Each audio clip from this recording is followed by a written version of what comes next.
Alright, hello. How's everybody doing? Of course, I had a crash right when the first stream started, so see if this one runs better. Complete PC crash due to an encoder error, so that was great. Yeah, guys, if alright, it takes me a minute to set up the stream. Okay, I know you're just trying to help by telling me that this isn't right or that isn't right. There's a reason why the screen stays up for like 5 minutes. I launched the game with Restream, or I launched the stream with Restream. I then have to go through and I have to edit YouTube. Then I have to go through and I have to edit Twitch. So I know you're trying to help when you send me a message that this is wrong or that's wrong, but I am actively in the process of setting up the stream. Until Restream sets it up so that I can automatically do it all from one place, I have to go through and independently change everything. Alright, so that's why things are not right. And YouTube is all fucked up at the moment. Again, that's why YouTube currently looks like this. I had to launch this 4 times to get this to try to get the right thumbnail. The thumbnail is wrong. That is YouTube's fault. So these are the things I'm doing when that screen is up to try to get this right.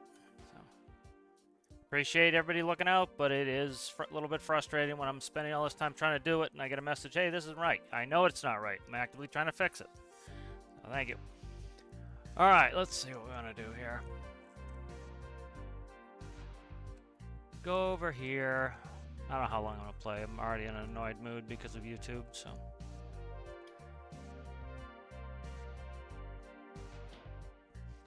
Alright, let's work on the new oil platform here. We're going to have to start a new save because of the new additions to the game.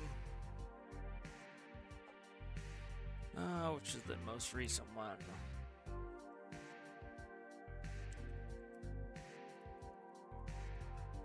This one? Okay.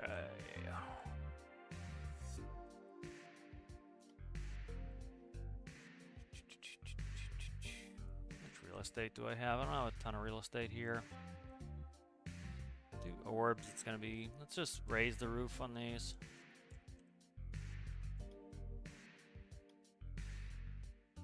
Let's see if that's good, alright.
Now larger.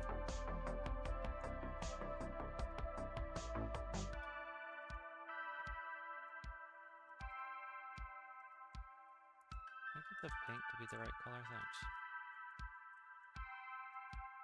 What the fuck? Give me this green paint. Give me this green paint. Thank you.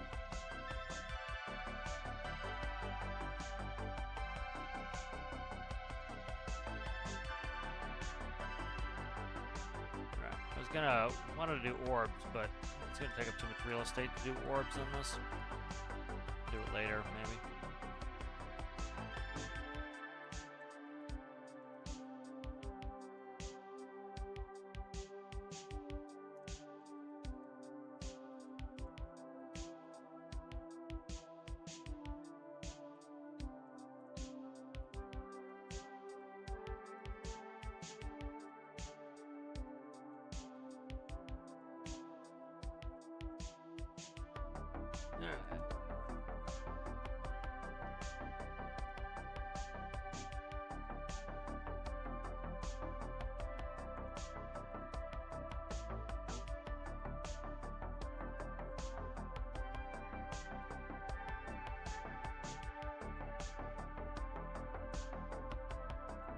Alright, let's see. How's it going, Alistair? How's it going there, CG? How are you? Strippa, how are you? How are you? Hello, hello, hello. Alright, let's see what we need here. Let's try to clean some of this up here.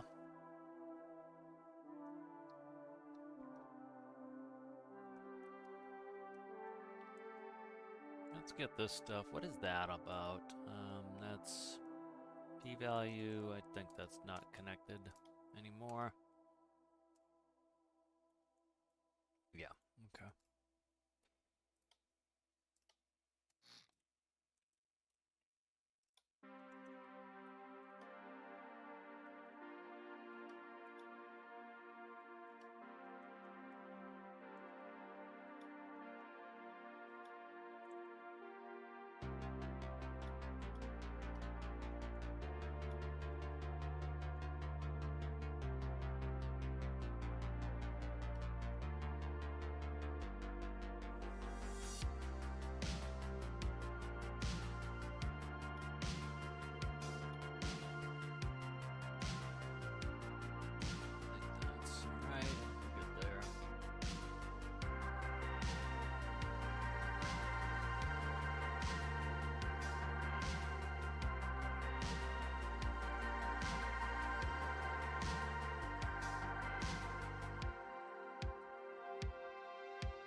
Pumping rig.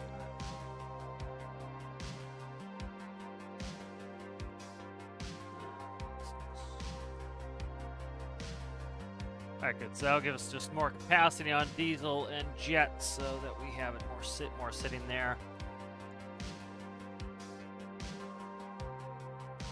Alright, good. That's done.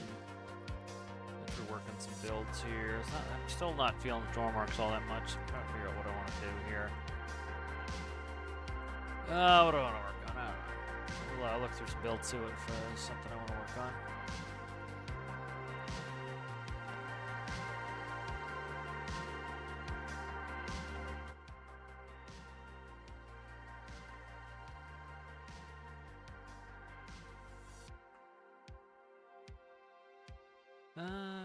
Some stuff to be done in the Auk. I don't really feel like working on the pot fisher.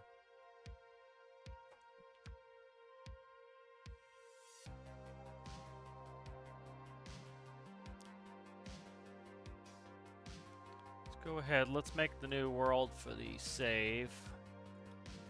We need new save for the the new content.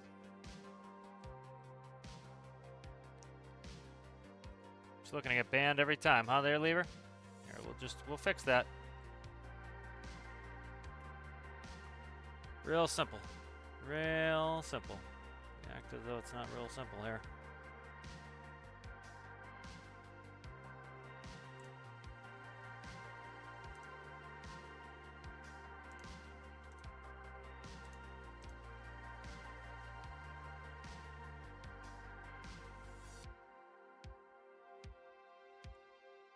was real tough there, Lever. Bye! Love it how they act like it's a big inconvenience. So it take me all of 2 seconds to get rid of you. Permanently.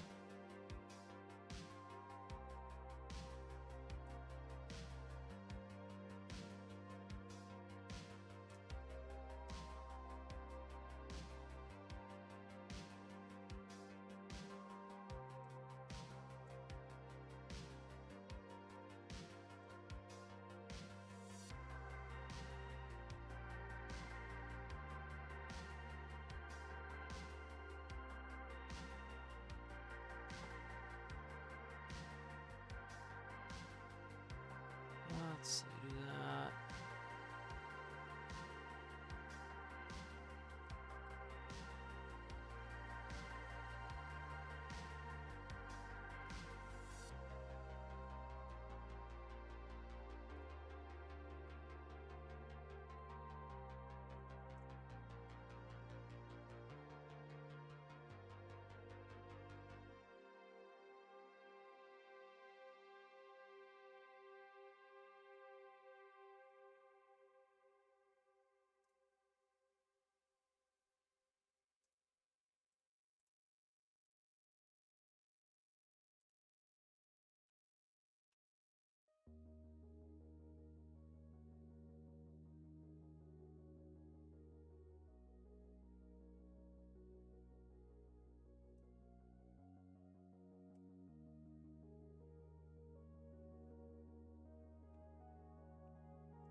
Alright, let's start looking at the files for bringing over the old save.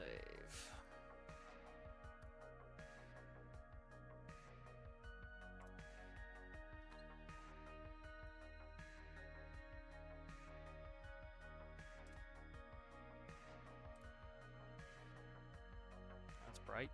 There we go. Alright.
All you had to say was Roblox. Alright, let's see. We've got, I'm gonna quickly save this.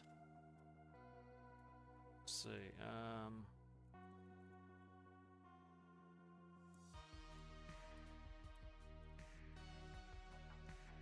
Alright, there we go.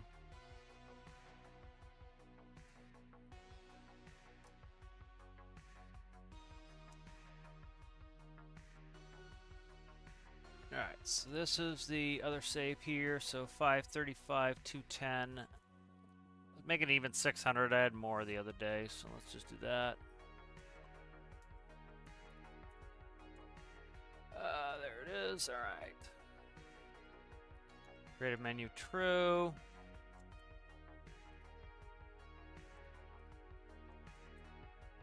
Should be good there.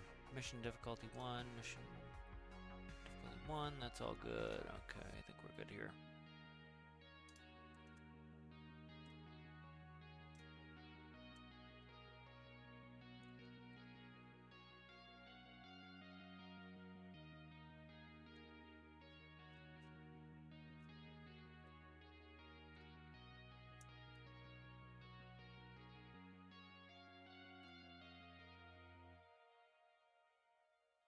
Alright, cool. Let's check the money, Sonny.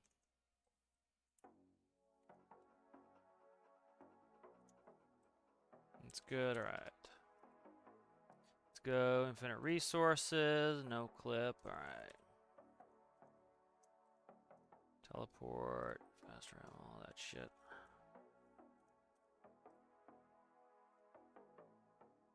Let's just allow that for now.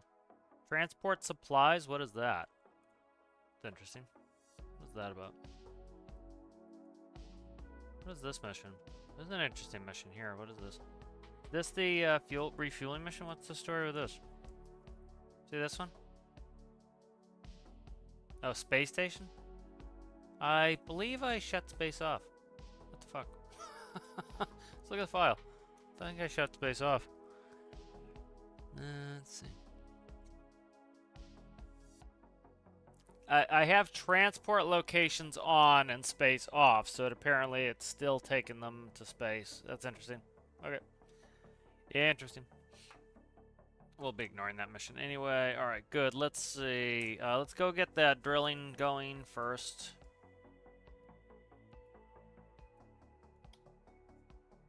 Alright. So we're going to set this world up so that it is as close to how it should be as possible. It really doesn't take that long. I understand people's frustration when they have to keep doing this, but it's usually every couple months or every month at most, I would say, and it really does not take all that long. This is the most time-consuming thing, is drilling. And a lot of this can be done AFK while you're doing other stuff.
Oh shit.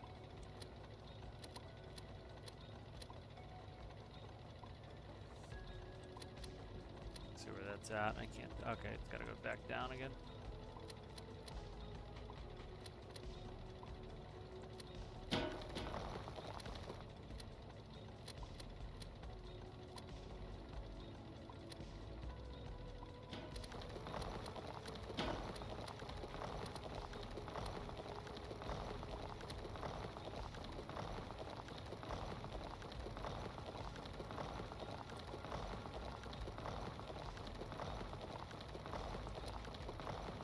So let's go over here real fast. I owe myself some fuel. There they are. There's tanks. Alright, alright, so we have infinite resources are on, as you can see, so this will be free money, Sonny. So we'll buy all the bases that I am owed. Where the hell's the marquee to buy? Where's the marquee to buy? Where the hell is it? It's over here. I can't remember. Yeah, it's right here. There it is. That's it right there. Right, good. Okay.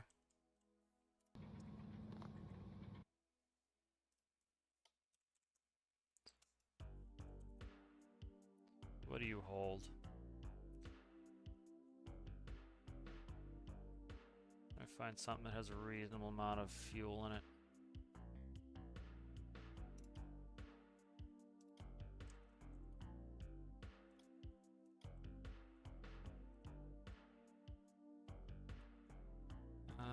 that there?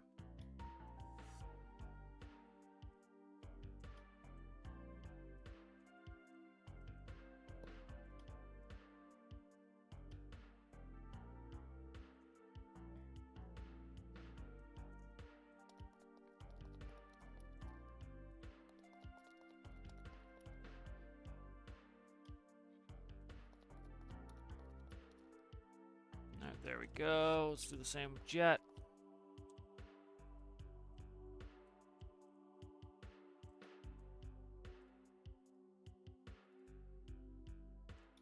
Shit.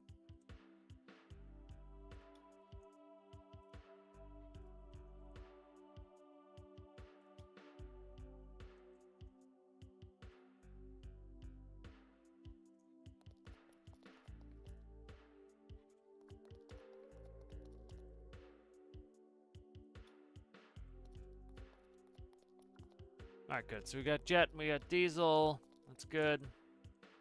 That takes care of what we've already drilled and had on vessels and everything else that we kind of got screwed out of when we have to make a new save. It takes a couple seconds to do that, and then you're good. It's off now. All right, check in on drilling.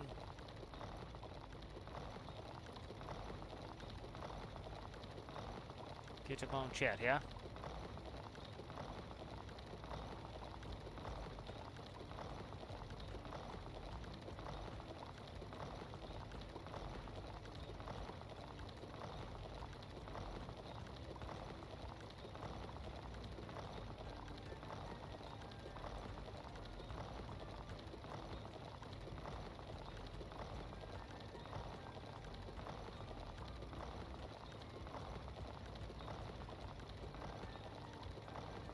I think that, I don't know what that one is. It's up in space, so I'm not sure what that one's all about.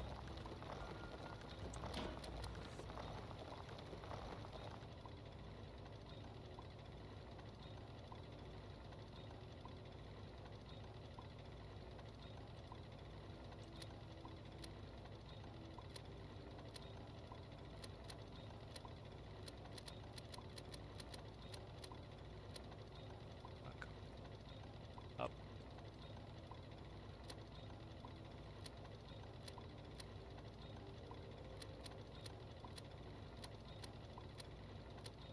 I didn't let that go down enough, so it's gonna be a pain in the dick to get there. I knew I was doing that premature. There we go. Usually I let that get all the way down, and I didn't let the swivel get all the way down, so it didn't push it far enough down.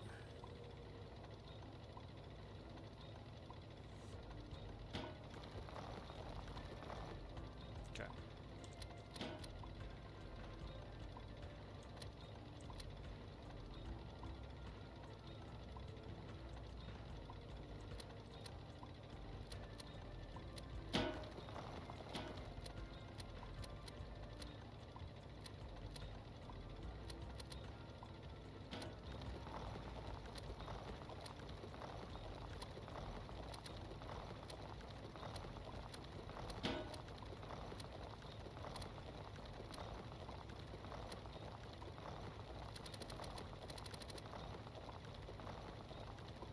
Alright, let's go do some other base over here. Let's see. Infinite resources. That one's mine. We owned this one, I believe. Did we own this one on this map? I don't think we did. It was on the multiplayer. This one I owned.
I think that is it for bases that I owned before.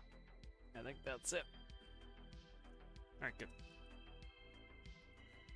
So really, all that's left is the oil and we're good to go. Oh, nope, this one here. Cape House was here too.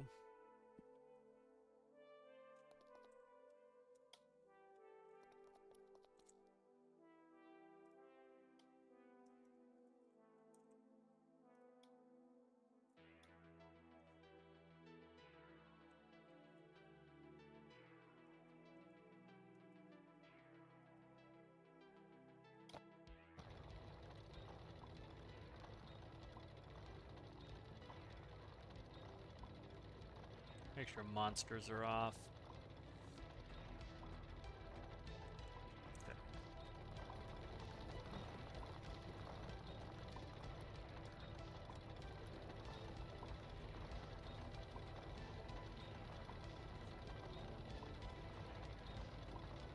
Yeah, I'm interested in what the refueling missions are like. I haven't got one yet, so we'll see what happens if we get one. Put up another feature request today to get rid of the diamond and the blocks. Again, if you go on the Discord and you see that there is, there's a channel for bug tracker support, I appreciate that you give it a heart or whatever there, but make sure you're going and giving a star too on the things so the devs know what is good.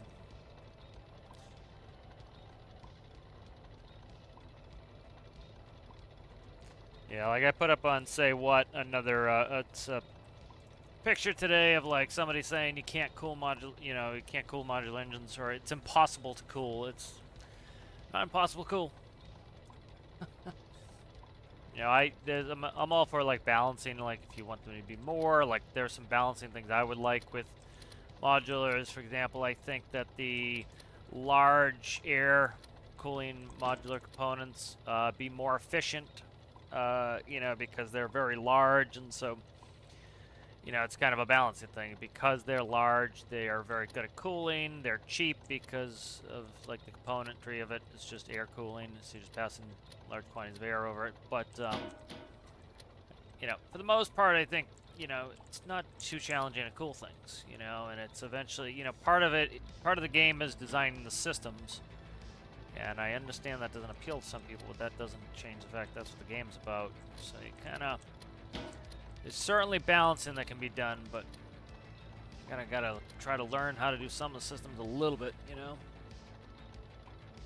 the end of the day, it's flow rate, It's, as far as I'm concerned, it's one of the easiest times ever for modular engines. Like somebody on that post that I put up there is like, I wonder if it's pressurization. I'm assuming it has something to do with the pressure update.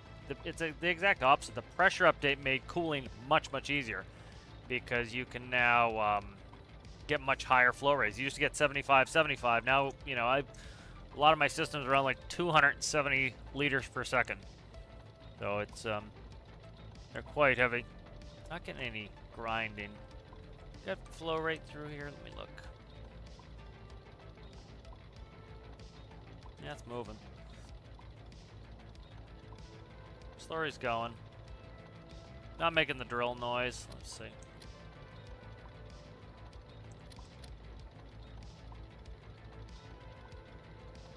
It'll still push through.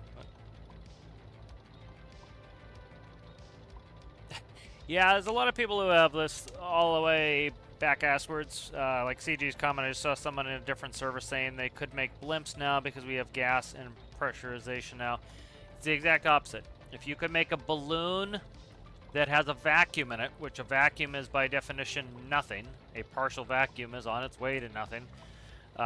If you had a balloon, like let's say you could have a balloon and it had nothing in it, it would float better than hydrogen. The whole thing that's happening is the air is trying to squish around the balloon to replace the volume that is being displaced. And so if you have if you had nothing in this balloon, the air would be trying to go around it and occupy it, and it would be like squeezing a marble, a wet marble. It would be shooting up. The problem then becomes, though, is that the air pressure easily crushes the the enclosure, the balloon, and it crushes it flat. Well, now it's not displacing anything because it's flat, and so you need some sort of structure to maintain its shape, and that's when you use hydrogen. Is you put hydrogen in the balloon. As the air pressure pushes on the balloon, the hydrogen is pushing back, which maintains the shape, and therefore the air can displace it and try, bring it aloft. So that is the issue with vacuum balloons, why it wouldn't work. So if you could find, because at the end of the day, it's an average. So you're averaging the mass of the substance and the container. So for example, the reason a ship floats is you're averaging the mass of the steel in the hull compared to the air inside of the hull. And if you average those together, the average is less than what the water is around it, and that's how it works. Oh shit! Oh damn it! I caught that real quick. That's how that works. And so, as you, for example, if you were to sink a ship, as you let water in there, now the water plus the steel weighs more than just the water, and it sinks. That's why if you take a styrofoam hull, like for example Boston Whaler, you can fill a Boston Whaler full of water, and it floats because you average them together. The styrofoam is full of little air pockets, and so all those little air pockets, if you add the air together plus the water in the boat, it is less dense than just the water outside. So it floats. That's why you can cut a Boston Whaler in half and it floats. Now, so it's the exact opposite. You want to put as little hydrogen as possible into the balloon to still maintain the shape for displacement. That's it. How's it going there, 23 ED? Let me quickly check it up. Hello, hello. Test has been 40 and I'm loving it.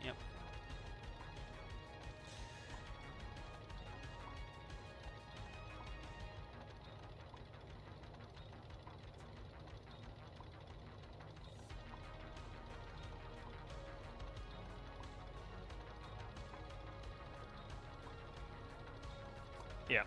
Yeah. So it's just, I understand a lot of these concepts are complicated to people, but it's also like, ask for help before running to the bug tracker and reporting something as a bug. I think there's a bunch of people using Steam for, Steam's not terrible to get help, but again, you could post a message in discussion, wait 6 hours for somebody to respond to you, and you often get people who are frustrated because they've been waiting 6 hours to try to figure this out. Go on a Discord and you can get help right away, whether it's, great help or not, depends on who's on and at the time, but generally you're going to get pretty quick help,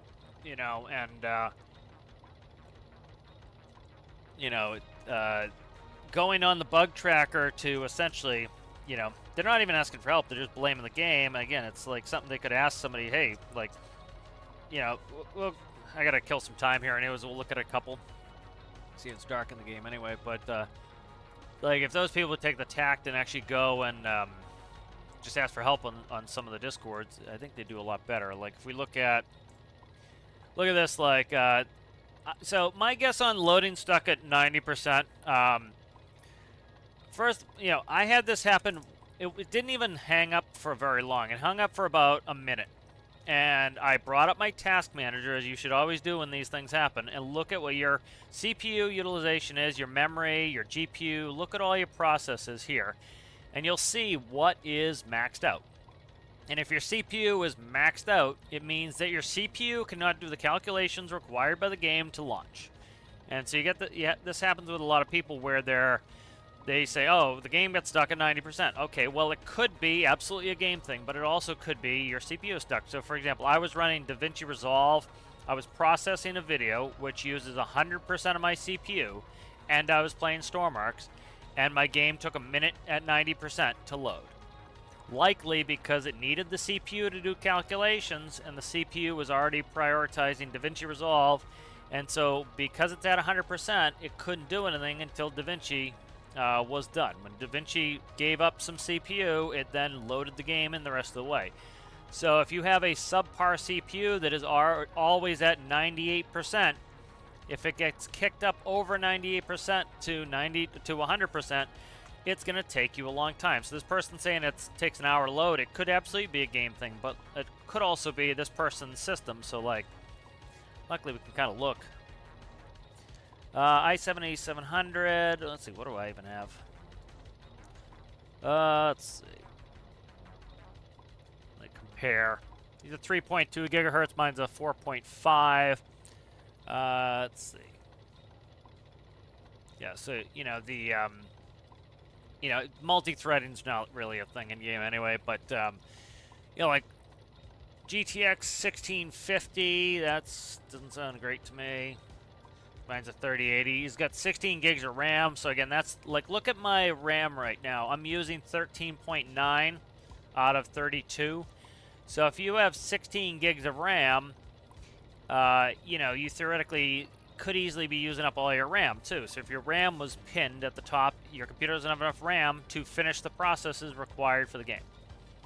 You know, the other thing too is a lot of people might have, you know, not have their drivers updated. So a lot of these things, it's like, you know, you see this and it could be a game thing, but likely it's hardware. You know, and you know, you see all these people, oh, a lot of people are having problems at 90, it must be the game. No, it could be that the game is doing something at 90 and a lot of people just have potatoes too. That's also a possibility. It doesn't mean that's exactly what it is, but it could be, you know, that it's just Potato City. I'm just going to change today here real quick. Alright. You know, so some of these things, it's like, you kind of got to, like, look at your processes. Yeah, it's usually what I ask people when they have these problems is like, have you checked the process? Is anything maxed out? And then you never hear from them again. You know, because that could very well be it. You know, are your drivers up to date? And then you never hear from them again. So it's like, could your drivers have been up to date? Out of date. And then, oh, you got a new driver and now it works. Or did you verify file integrity? For example, if the game's missing a file it needs to run, it is going to keep looking for that file and looking for that file and looking for that file and looking for that file, and that file is never going to be found, and so the game is going to keep looking for that file, and it's going to get hung up, and it's never going to finish loading. You know? Yeah, it looks, yeah. So it's, you know, that's the sort of thing that, you know, you kind of got to look a little bit at your own PC for some of these things. You know, because as you can see, like, you've got a lot of us, like, I showed me loading in, it took me, what, less than 10 seconds at 90%. So some of these things, you know, I would say are on, you know, people's PC.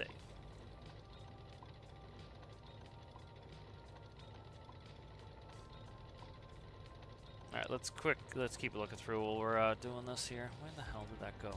There it is. All right. So let's see what else. So anyway, the feature request I put up, so for the video I did today, oh shoot, I linked to the original one, so I highly recommend searching. Now let's go back to weight block. So I put the link on there. Let's see. See if it's this one. So there are trying to find the one that I posted, find it.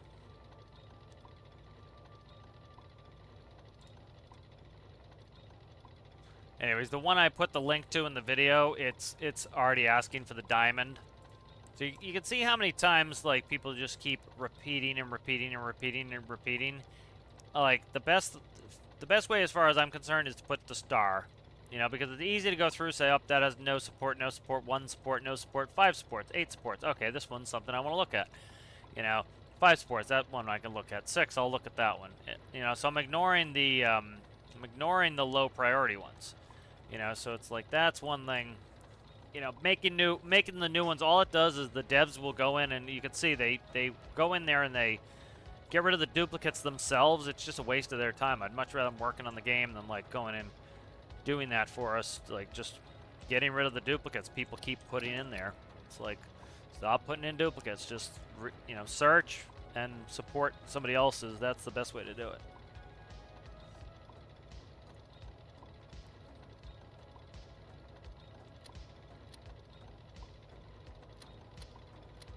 You know, it's people think that, oh, we'll just keep throwing it against the wall, and then they'll eventually pay attention to me because I'm in the corner going, me, me, me, me, me. Hey, look at me, look at me, look at me, look at me. Does anyone ever respond well to that? You know, I don't think anyone has ever, like, been happy to have somebody like, look at me, look at me, look at me, look at me. So it's like, that's what the attitude is of, like, just keep spawning, keep spamming the same requests. Like, it's not helpful. You know, and if your goal is to annoy, that's one thing. If your goal is to get it changed, the better way is to go support somebody else so it's all in one place. Let's keep looking at some of these, see what's up. So we get some, still load 90 problems again. We think it's that. Get a lot of slow motion. Whenever I'm flying Coast Guard. Yeah, so again, you're in slow motion. So for example, this is pretty useless for the devs to be able to do anything with. Yeah, the game slows down to the physics speed. Now, you know, they have no way of knowing, okay, is there an AI boat stuck in the ground near where your Coast Guard outpost beginner is? Like, they could spawn, alright, so they can make a new world, they could use seed 473, and they could see where it is, and guess what? None of the vehicles are going to be spawned in yet, so you're not going to get any lag. So what the devs will often add here is, can you send us a copy of your save? And the reason they're asking that is they then load your save, and then they see that, oh, look, there's an AI boat stuck in the ground. Okay, good, we'll fix that mission.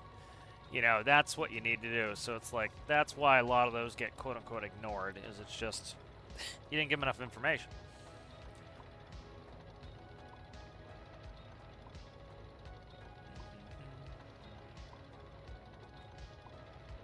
See what some of the feature requests are. I don't know what this one's all about. It says, driver's seat not having a passenger seat counterpart. When trying to make vehicles like cars with passenger seats, the driver's seat does not match the design of the passenger seat. I don't know what they mean by that. They look pretty similar.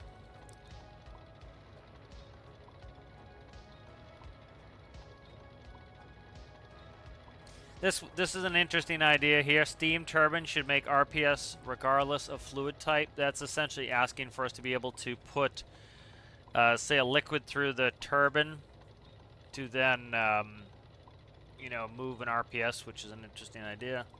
Oh, here's mine. Here's mine over there.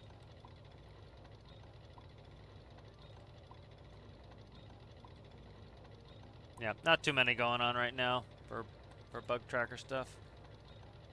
There we go. Let's fix this. We should be on the we're on the last drill rod here, so.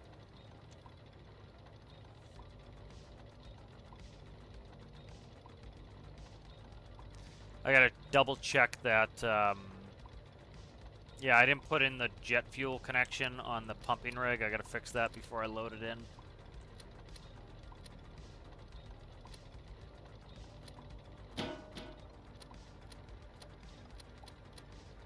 Alright, there we go. So this should be the last one to drill. Let me catch up. Chat.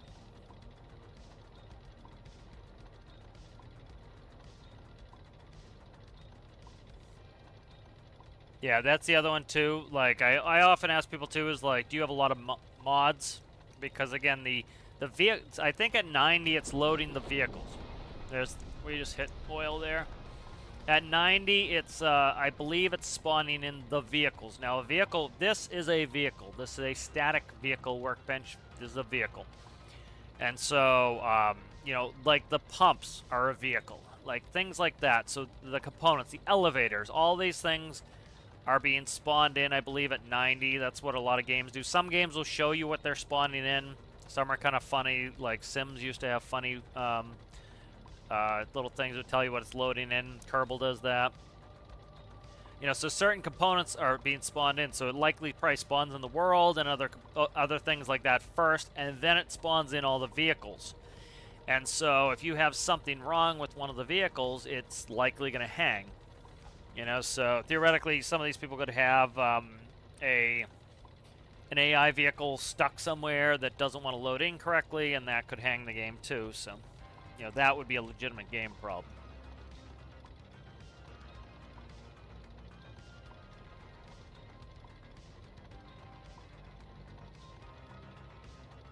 Alright, so once this is in, I'll fix that pumping rig, and then we'll be good to go.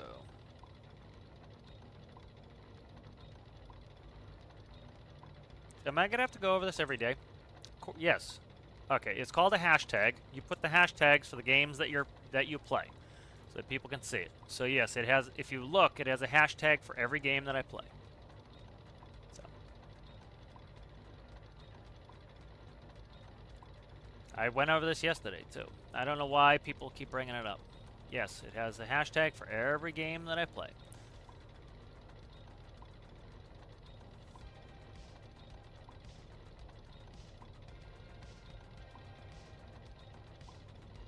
Go ahead and we look. Has gaming videos, Escape from Tarkov, Stormworks, Star Citizen, Derail Valley. Alright, it has all the hashtags for all the games that I play on there.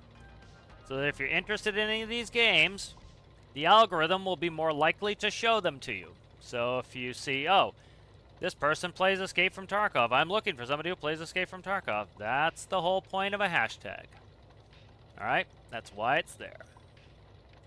I got that yesterday. Same answer yesterday. Alright.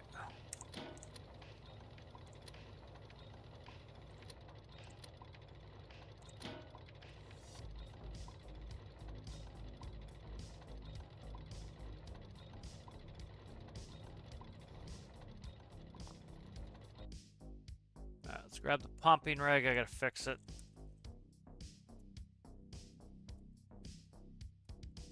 Okay.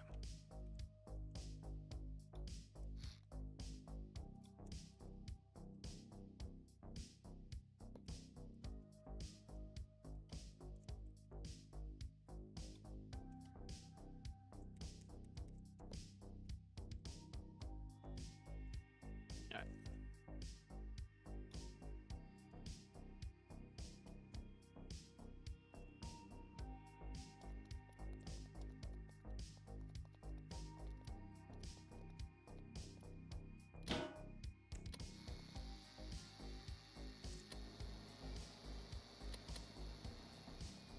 Alright, that's up and running.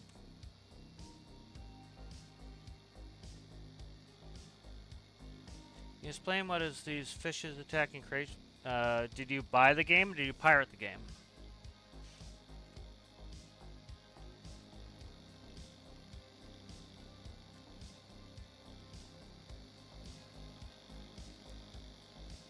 Show pictures.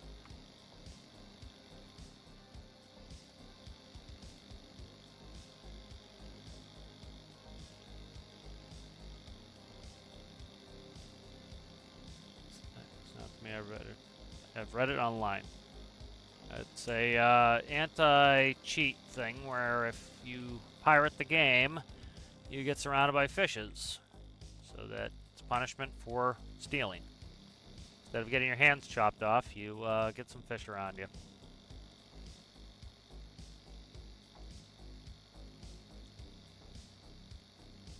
An anti-piracy measure.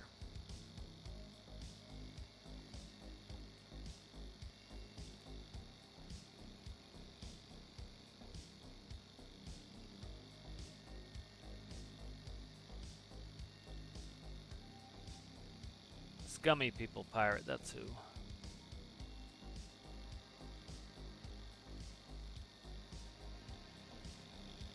Let's see. Let's get this fraction and then we'll get out of here.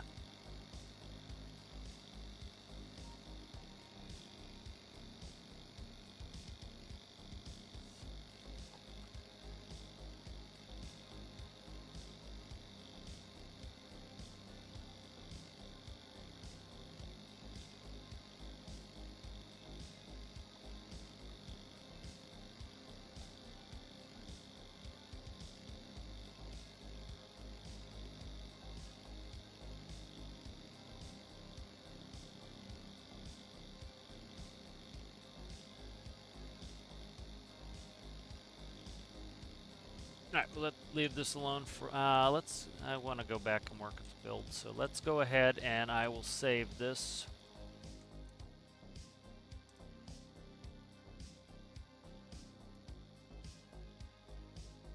Alright, we'll load up the test world. If I can find it. Got too many saves at the moment. I'll fix those.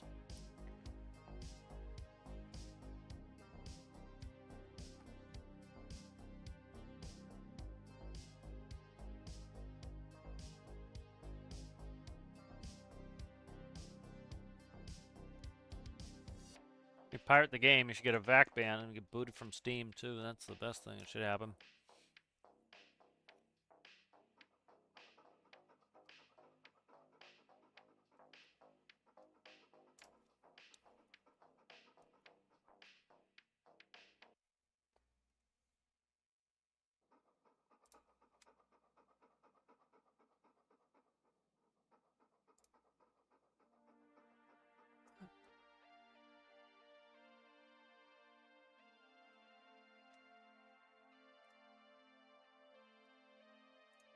Alright.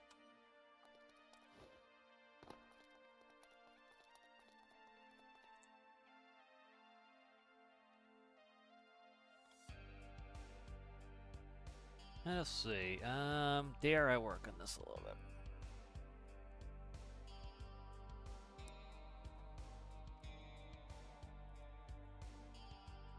Alright, so what I think I'm going to do with setting this up is let's go ahead and take some dials. Okay.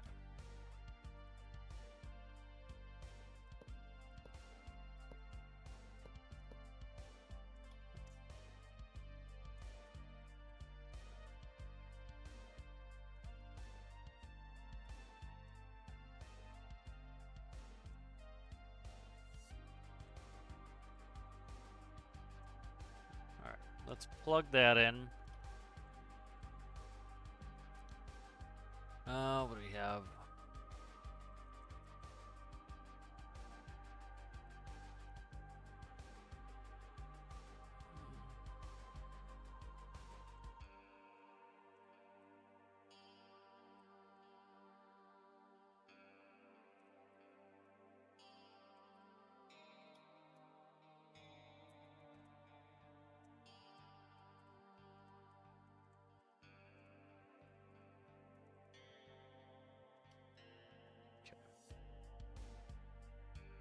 Starboard Collective. Sport Collective.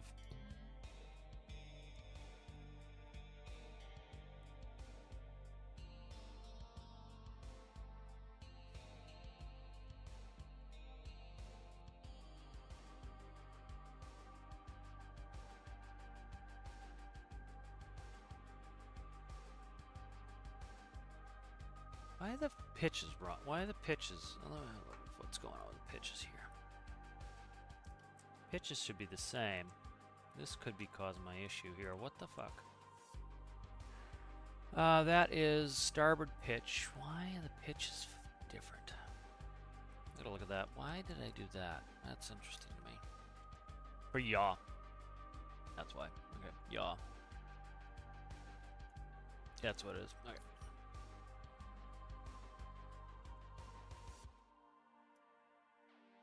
Yaw.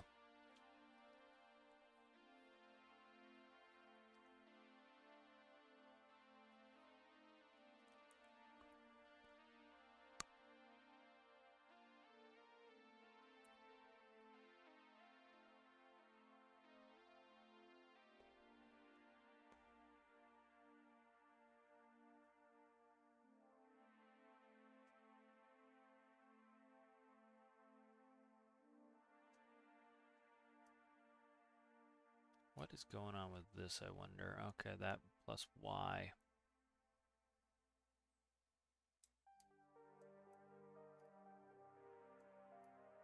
Should just be X times Z on this one.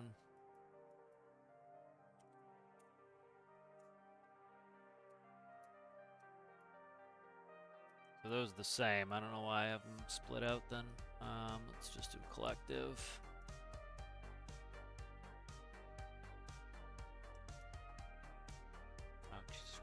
exact opposite thing I wanted to do here.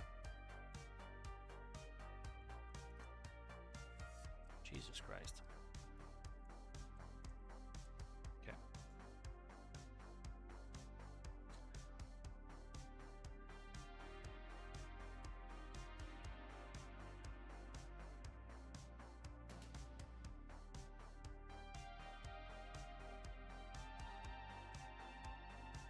I'm gonna rename some of this too.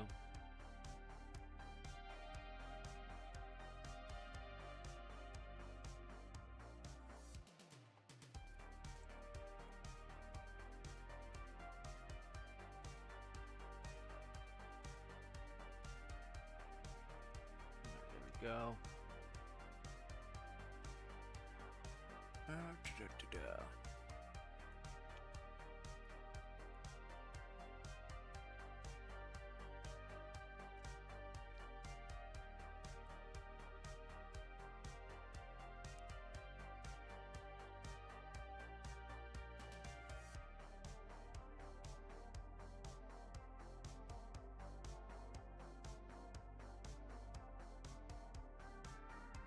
Okay. It's all good.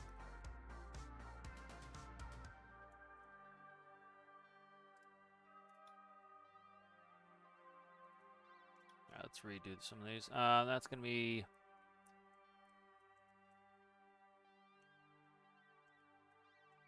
pitch, pitch.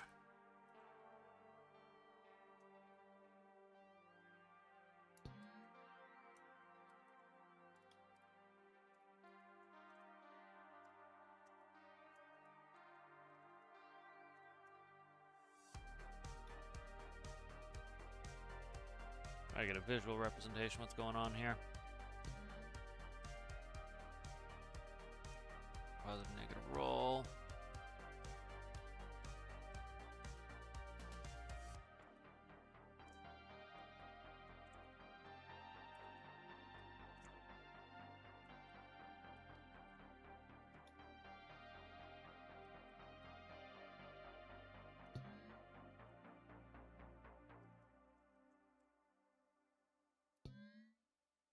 Collective. Let's run that and let's see what's up. Want to see what's going on. The main issue I'm having here is in hover mode with pitch. So I gotta let's see what visually this is doing. See what it looks like. Shit, I gotta check what the actual PID tuning does. I need to open up my folder for this. That one's fine. Let's see. On the autopilot real quick. Open up my dock on this plane. See what's up.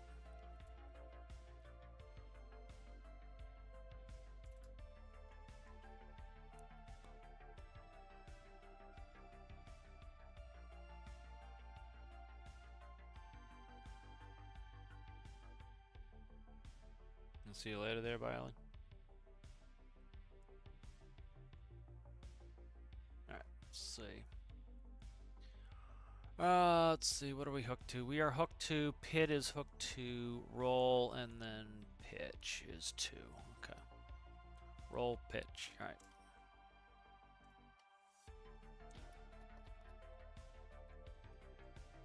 Try to get this PID tuning done. I don't need that on.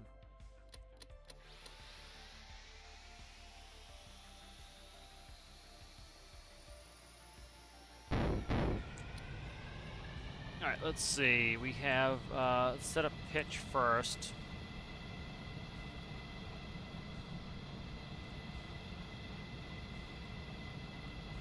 Okay, roll.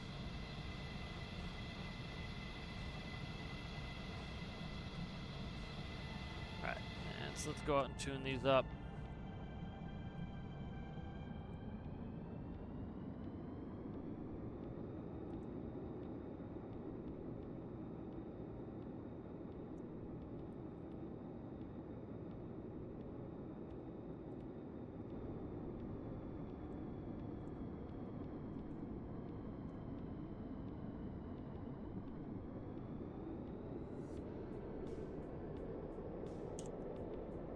What the fuck is that about? Okay, something's up. Alright, let's look at the connections here. Something got screwed up when I moved some stuff. Let's see.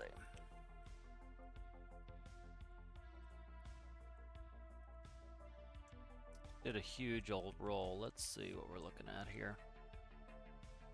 Alright, port pitch. Gonna be pitch and pitch. Make sure they're facing the correct directions. They are. Starboard pitch should be over here. Oh, collective's off. What the fuck? How did that get disconnected? Oh, I know why. Okay, that would make perfect sense. Let's see where you at there. Collective, right there. Okay, that didn't get connected. Okay, that will do it.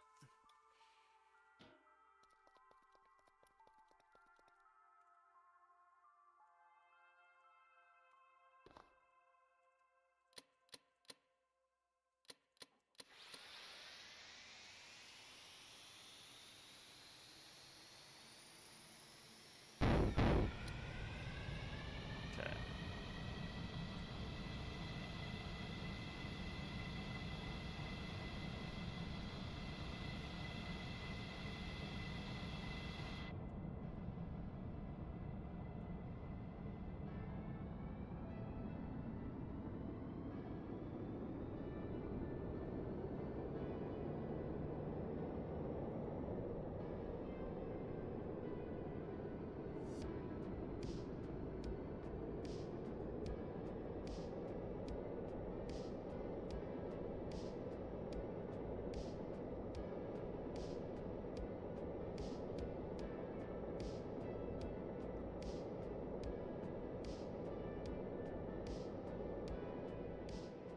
Alright, so I think it's a yaw component. The pitch is dead solid. It's a yaw problem. That's what the issue we were having was.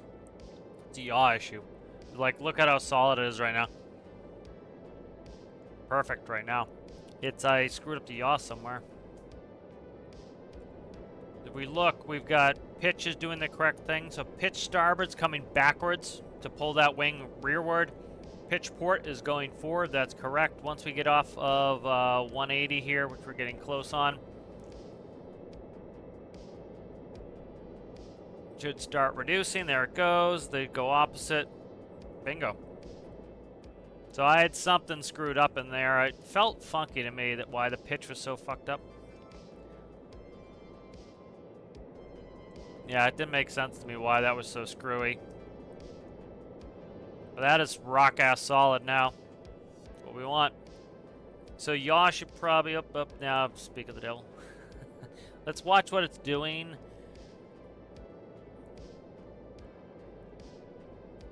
Alright, so it was rock solid, so it may not have been a yaw thing. I'm gonna go in a big oscillation. Let's see what it's doing. Alright, I can fix this out.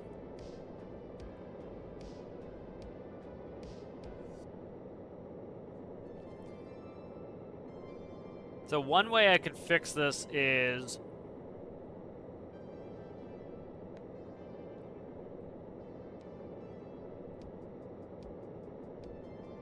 alright, let's try this. So this could be like days of pit tuning, or we could do this. Let's do this. This will probably make it easier. So what we'll do is on the uppers here, we'll make the upper pitches pitch.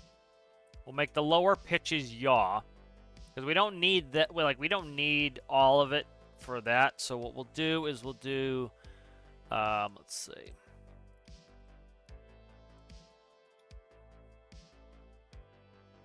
Let's go.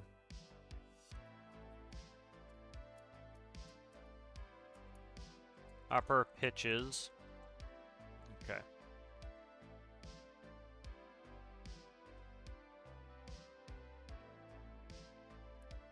Port.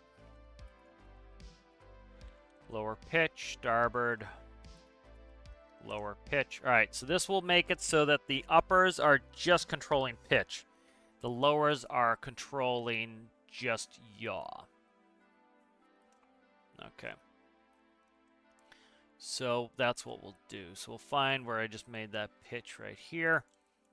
All right, so pitch is going to be simple. It's just going to go gyro pitch to pitch right there. And then these will do the lower runs, adding in yaw. And what we'll actually do is this will just be, we'll disconnect the X for now. So it'll be like that. I need to put in some formula for this. Let's do this. X times Z. So what Z is essentially, it's an up-down counter. So when we're going slowly, it's making sure the rotors actually do work. And then when we go fast, the rotors don't do work anymore. And so what it does is when we start out, it's at 1, and then as we accelerate, it will reduce so that the rotors don't have as much effectiveness anymore. Let's do that. Let's test this out and see if that runs better. So instead of having all 4 of them doing the same thing, we'll make them do some different stuff. So there can be upper pitches here. All right. And then... So because I have a feeling that the... I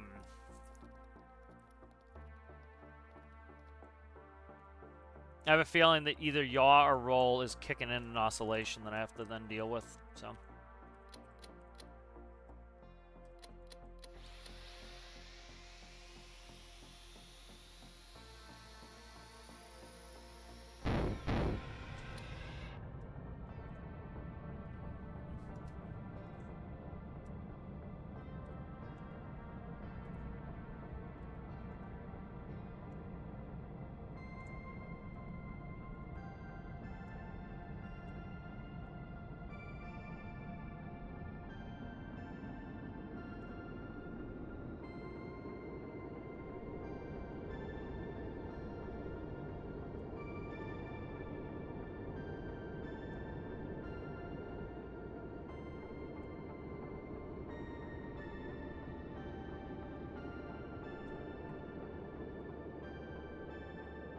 Alright, so that's starting out pretty stable. We'll see if it gets in an oscillation. If it does, gonna need some pit tuning.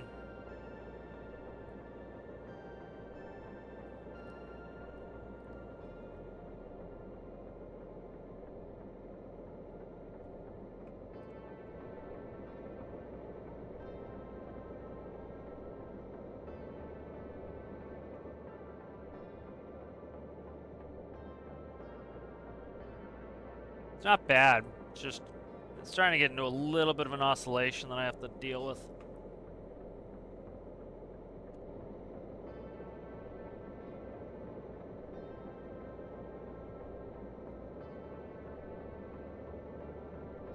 Alright, so I'm trying to see, is it more roll at the moment? It's probably more roll at the moment. Let's go.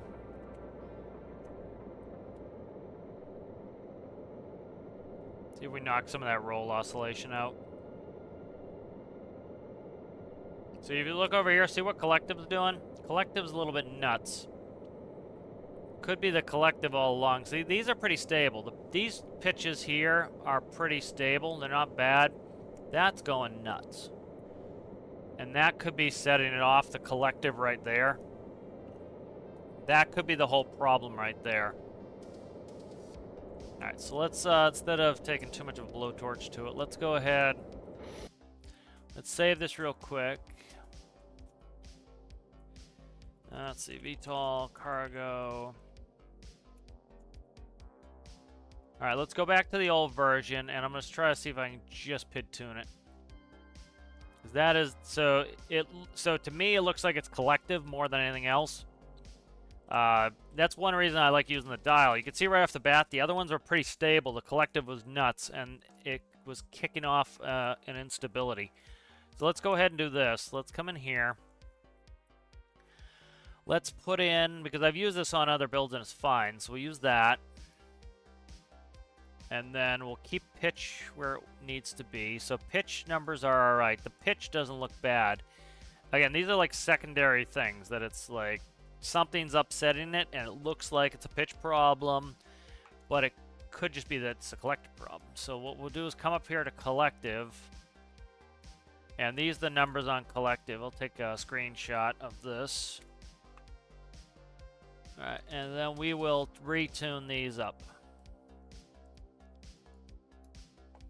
So I'm just going to take a quick, I'll do it this way. Alright, I can put that, I closed paint, I'll bring it back up. Alright, there we go. So I have those numbers. Actually, I'll put those in the collective over here. Let's see. Point. Yeah, this is wrong. 0.15. What are we talking? 5 O's and a 5.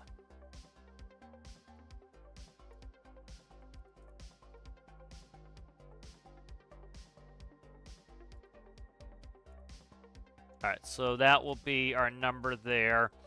So we're going to redo collective because you can see how like collective was going nuts. So likely it's a collective problem. Or collective is likely causing the instability. Let's put it that way.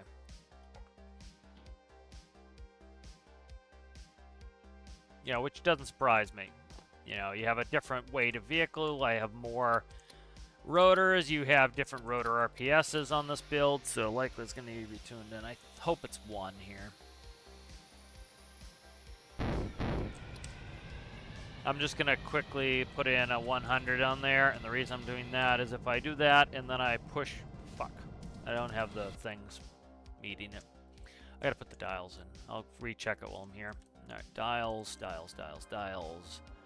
Dials, dials, dials, dials, dials. Alright, let's go ahead and do...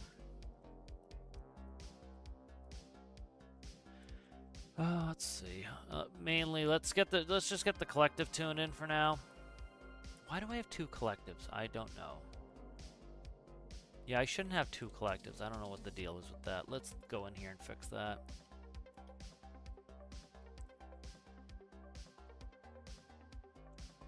Yeah, that should be 1 collective.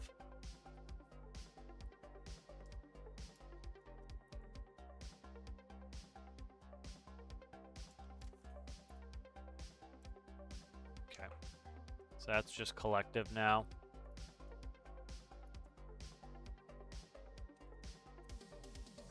Alright.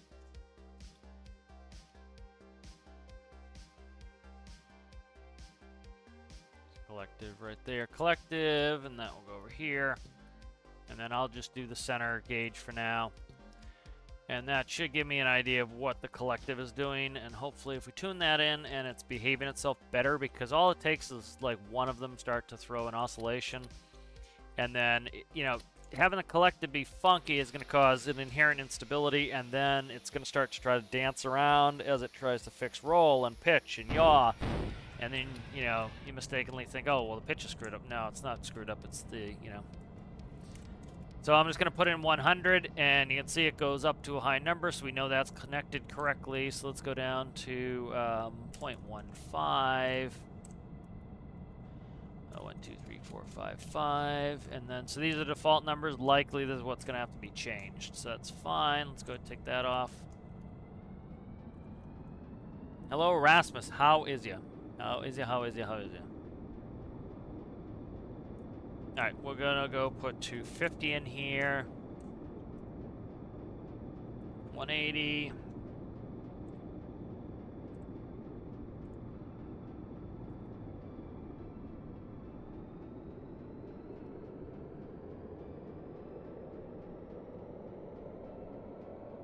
Alright, so see what the collective is doing here.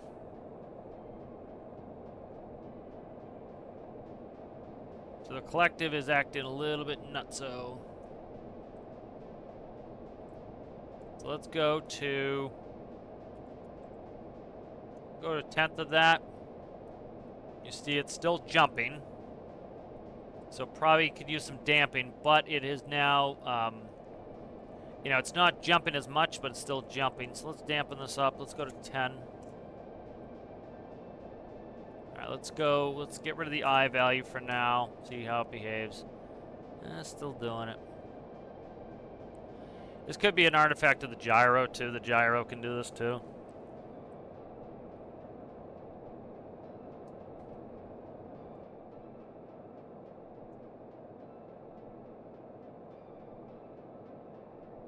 If I take the autopilot off, which is just shutting off auto hover, and you can see how easy it is for me to hold it. So it's not the aircraft being unstable. Like, this is me holding it, doing minor constant corrections to maintain.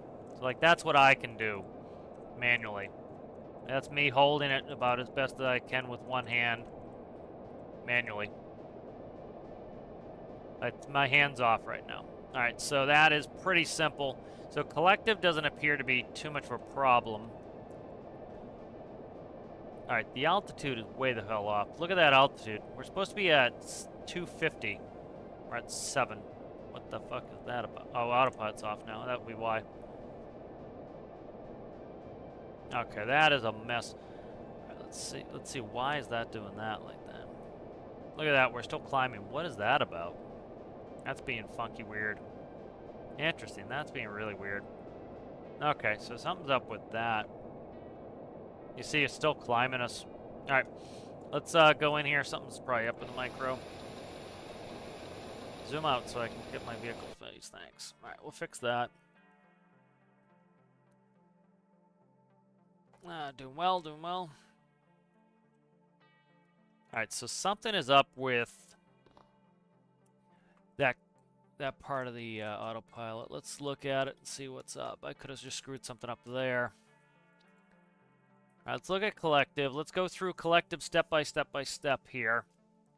All right, so desired altitude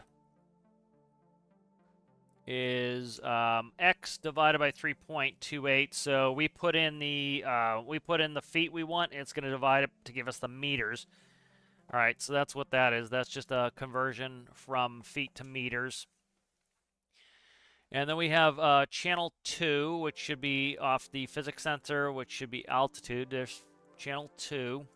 That'll give us altitude right here. I just have it going through an X just to cut it across so the line's straight. All right, that is going into the process variable. The set point is the desired altitude right there. We'll check the desired altitude correct thing. All right, so 14... 9, 10, 11, 12, 13, 14 is altitude hold. So if the altitude hold is on, if the airspeed is less than 45, which it means we're in hover mode, it's going to turn it on. So if altitude hold is on, if that is on, and then this should be 9, which is the master, AP master. So that's correct. That's all these. So it should be X and Y and Z. X and Y and Z. That's correct. All right. That's going to turn on the PID. That's good. This, let's check this. Clamp X plus... Okay, let's see what this is. All right. This is... Okay, that makes sense. So this is X, which is the PID, plus Y, which is the is my controls. So I can override it.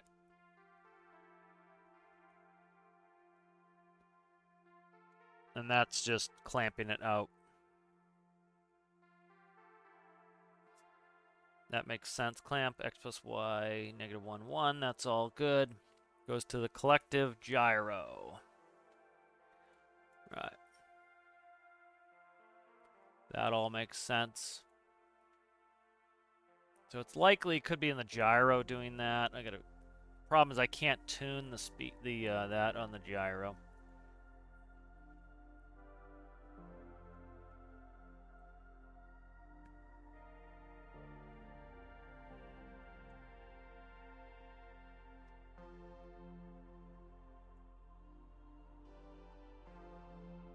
Alright. So that all looks good. I don't see any problems there. But I don't know why it was going up. That doesn't make any sense to me. I have to check desired altitude, make sure that's plumbed in correctly. Right, there's desired heading, there's desired altitude. Let's flip this real quick. Desired altitude. Now I kind of put this on its side. That way it just makes it a little bit easier for me to know that's altitude. Altitude goes up, heading goes to the side, like it would be. Kind of a visual representation of what's going on here. Alright, so let's do that. I don't see any issues with that. Let's go from there to the gyro is where that goes. So we'll go collective to gyro right there, which goes to up, down. Then it's going to go to the VTOL controller. Let's just double check all the settings here. I want to see what this is all set up to. Roll 40, 25. I don't know why this one's so high comparatively. Probably because I thought it was roll at one point. What is that? 25. Let's go back to 25 on that one. Max throw, min throw. That's fine. All right, VTOL controller. So we have collective coming in. We'll follow the whole path all the way through. All right, so here is the collective right here. So gyro collective comes in, it goes here, it's x times z, x is there, z is just the multiplier for whether or not we're going to get it. So starting value is 1, so and then as soon as we get above a certain speed, it's going to then reduce it down to 0, so it'll be, that gets rid of the rotor control once we get up to speed, transferring it to the other controls. That all looks good. So let's try to PID tune it. I don't know why the hell we are still climbing though. That was weird to me. Let's just make sure check connections real fast before I go in there again. 6 blades neutral, 6 blades neutral. Make sure they're all blade counts are the right. 6 blades neutral, 6 blades neutral. Yep, that's all the same. Okay. Check collective. Collective should be going all 4. Collective, 1 center 2. If I can get to it again. Center 2 there. Okay, those are all good. Alright. One thing we can do too is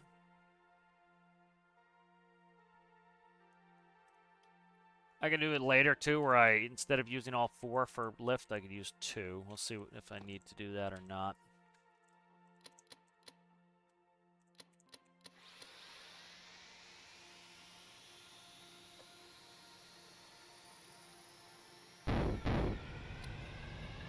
Alright, let's kick that off. Let's put in the collective info here. So we need, let's leave the eye out for now. Let's do a 1 on that.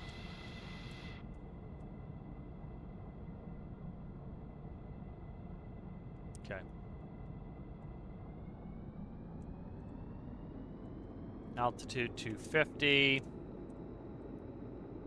180 on the heading.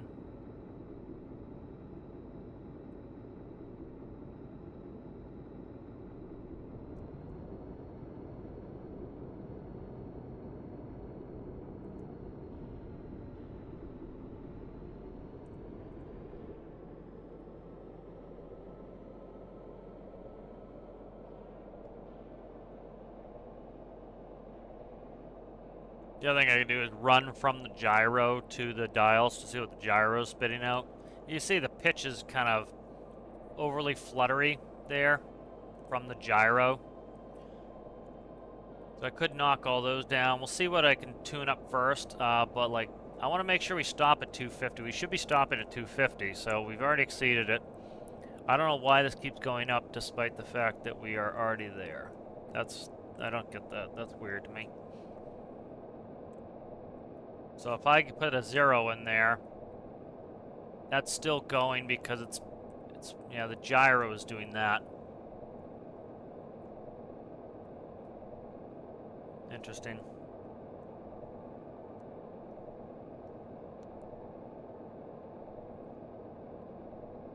That's interesting.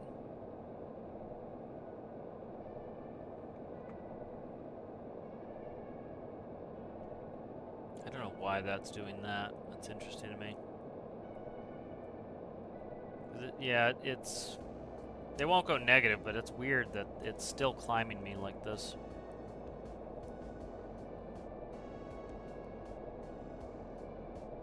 Alright. Go back. Let's save this real quick as... We're just going to save it as this one. I'll grab Night Owl. I'll see what's the dealie with Night Owl. That's using Night Owl's controllers. Let's see, AP on this. VTOL control, let's go through this. Yep, that's all the same.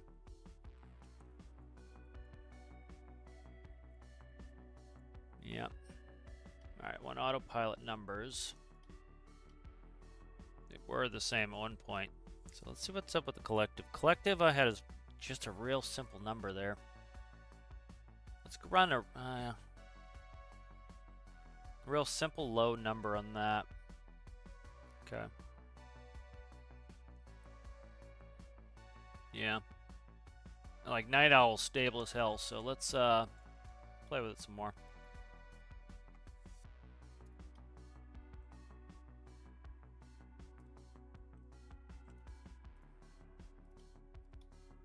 Alright, make sure... that's why. I'm using the wrong PID. No wonder. No wonder I have problems. I'm using the wrong PID tuner. I thought it was PID tuner 1. It's PID tuner 2. Alright. That's probably likely the problem. Alright, good to know. Alrighty. Let's spawn it. That was likely what I was doing. I was putting in the wrong PID tuner. I have 2 PID tuners in there. I was using the wrong one. Alright, that'll do it.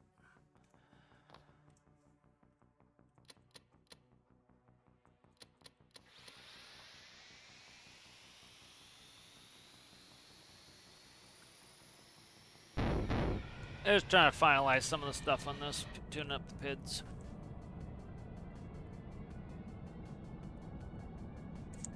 Jesus Christ, if I can click the right keys, we'll be in great shape. So it should be this back one here.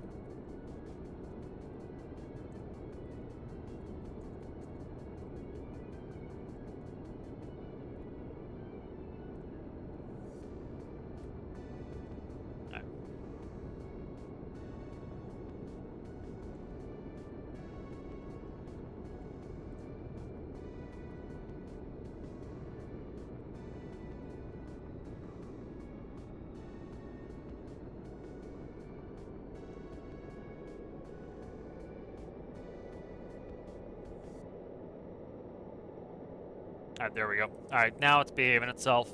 Okay. Alright, so that, it's still a little bit funky there. Let's see if we can smoothen it out. Let's go up to 10 on the D value. Alright, so see, that's much, much worse. Let's put a 0 in there, see what a 0 looks like. More oscillation.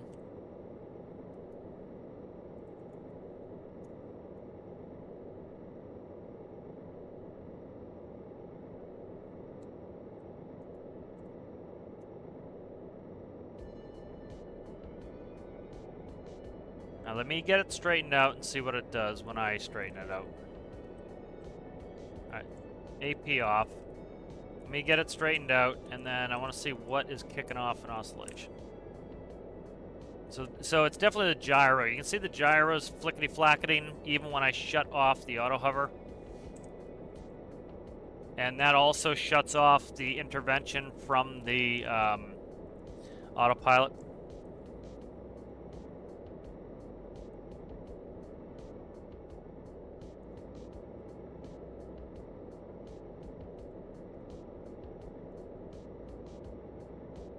So let's try,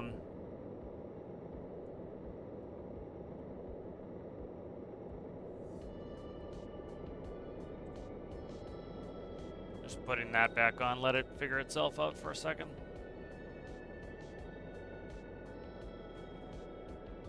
The other thing too is to take some, see, the Night Owl is stable as Night Owl is dead solid. Trying to figure out why the hell this one's just so funky.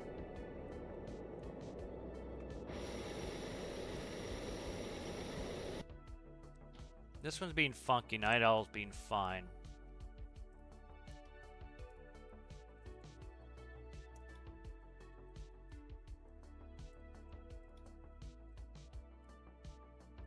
Alright, these are much higher on this. But see, I can't tune... This is annoying. There's no collective on here, so I can't tune the collective. 25, 40, 40. Because this could just be a damping factor is what kind of my thought process and what that likely does.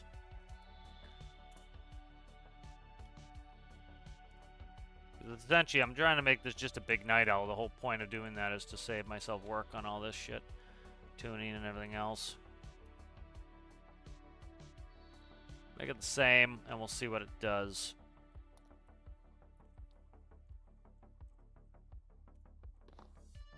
Let's go ahead and do this real quick.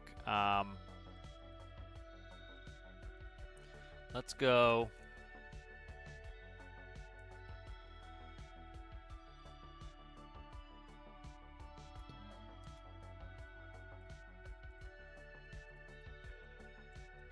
Gyro collective.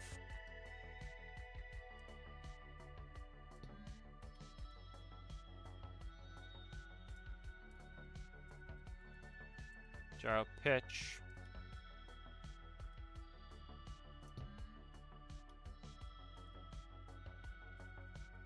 Gyro yaw.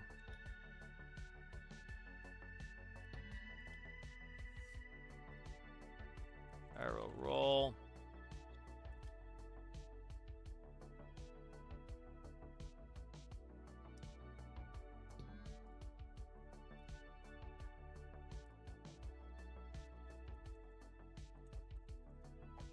Prop collective.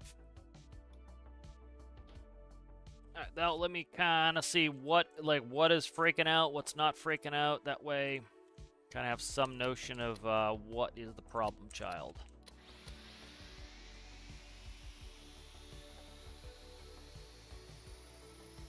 The Night Owl is super stable, and this one is being a super pain in the ass.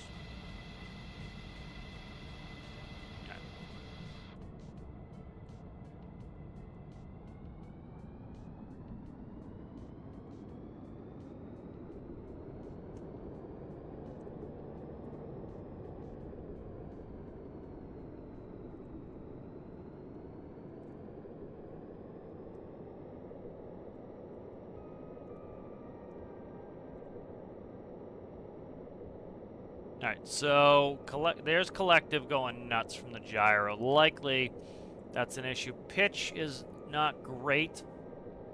It's not horrific. Definitely a gyro issue. And it's a gyro collective issue.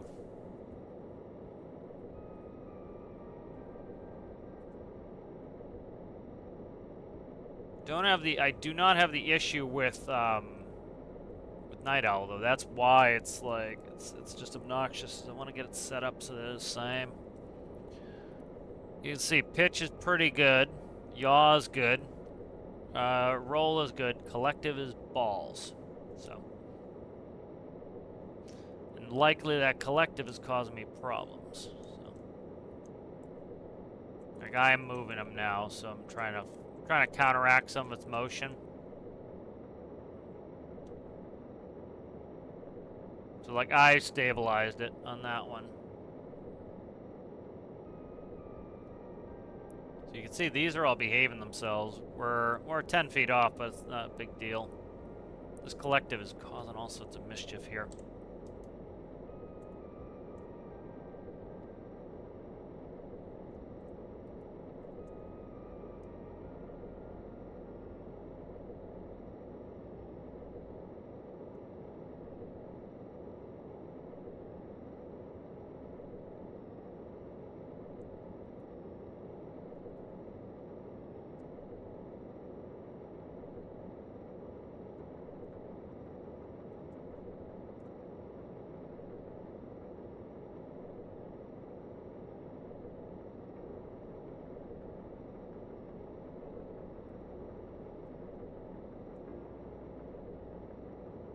Okay.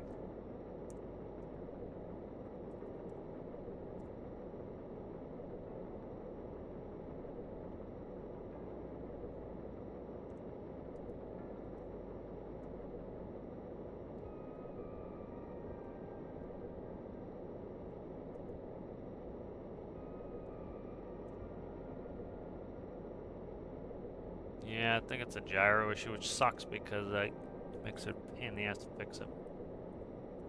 And it's Night Owl. Night Owl works fine, and I have to get in there and dick with this now.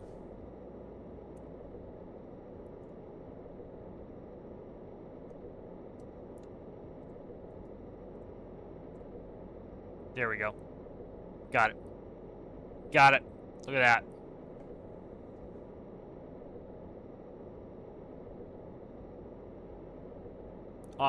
Roll. I got a little roll oscillation. I just grabbed collective. Let's make sure it's not. Okay, we're going back down. That's fine. Okay, good. Collective, gyro collective. Why are we still up? Is the question. We're going back down. Let's see what it does when we get to 250. Though it could screw up when we get to 250. I'm trying not to touch anything. I want to let it do its thing here.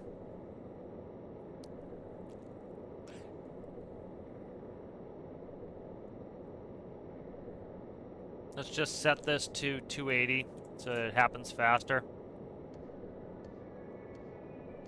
Yeah, so see when it thinks it's low, it's gonna start its oscillation again. Why the fuck does it think we're low? That's the thing. Because all it's doing is when I put it like here, let's put a bullshit number in there, 150. It's gonna stop likely at some point because it's below us. Oh, what's in there? 0.05. Let's go 0.123451.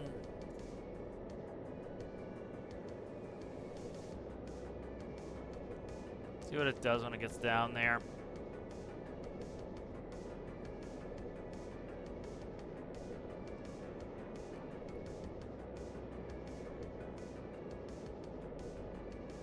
Like the collective, despite the collective doing this, it seems okay.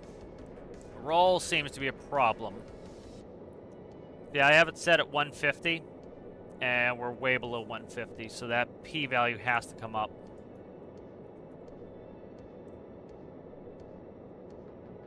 See if we climb back up. See, we're still not, we're gently climbing. Let's do 0.06 where I had Night Owl. So this, despite this looking bad, this may not be the problem. It looks like most of our issue is roll, and that could be, if we look at the roll, see how slow the roll is? So the roll is way behind where it needs to be. We're having no pitch problems. We're having all roll problems here. So the collective could be a red herring. Even though this looks bad, that might not be really doing much. Because the whole thing is we can't go negative collective, and so it's just letting us fall by gravity. So it's like up, falling, up, give it some, give it some, give it some, give it some, give it some. And I'm struggling to dampen it out. All right, let's go up a little bit more on this. Let's go up, let's see, 1, 2, 3, 4, 5. What did I put in there? 5. Let's do that. Ooh, you went the wrong way, huh? Didn't like that at all. You went the wrong way. That's interesting.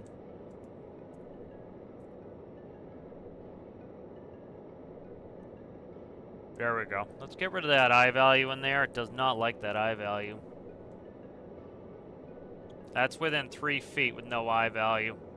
So even though the collective looks bad, I think roll is mainly where our problem is now. Pitch looks okay.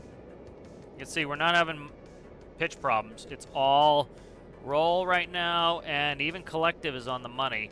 And the roll is going to cause collective problems because, you know, as the wherever the altimeter is consistently changing because of the roll. So we might be able to just tune in that now. So let's get the numbers on collective. I think I'm happy with those. 0.0602. 0.0602. 0. Because it does not like an I value on that one at all. Let's play. How are we looking? We're within a couple feet of where we need to be. I'm content with that. Especially in hover mode. Like, it would be a problem if you're headed horizontally and your altitude's off a little bit, but that's not bad. Alright, so that's looking pretty good. Let's go into roll. Alright, let's fix this up. So I think we're getting there. Alright, let's go collective. Let's try 0.06. 0. I put a 2 in there. Okay, and then this can go adieu. Right, let's get you out of here. Oh, come on. Let's get you out of here for now. Okay, and then where's the other one here? Here's going to be... Let's play with roll. Because we might... Again, any of these forces, you know, pitch, roll, yaw, all these things can put us in an oscillation. And then it can look like something else is causing it when it's one of the other... So I think right now everything else was super stable except roll. Roll was super slow to react, and it makes sense. If we look at the yaw number here, it's a 0.1. That's pretty damn, and that's just it. So now we should be able to tune this in. It has no damping factor on it. So let's update that, and let's fix roll now. And I think we're getting there. You know, we know it's possible. I have Night Owl. Night Owl is very stable. It has the same microcontrollers, so. How's it going there, AK? How are you?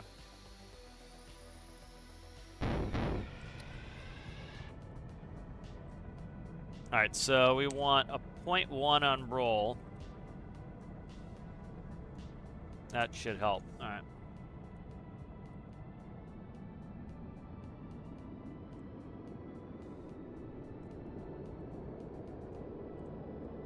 Shit. Going too fast here.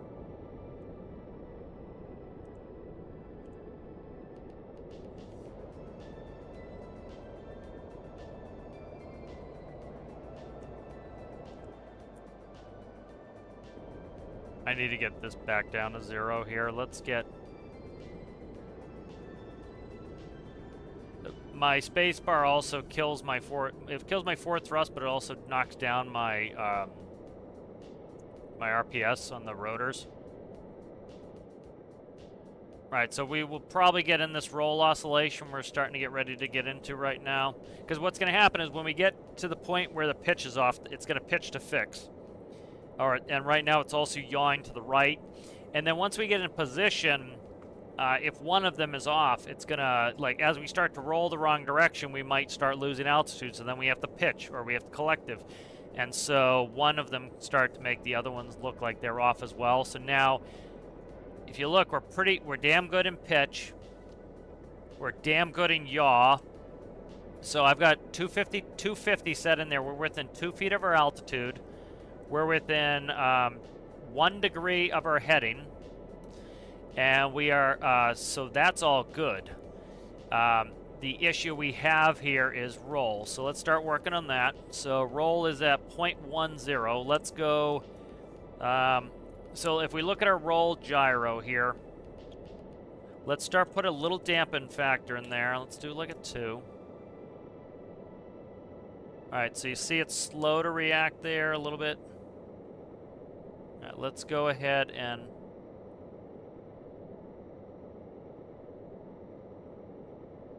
let's make this a little bit faster.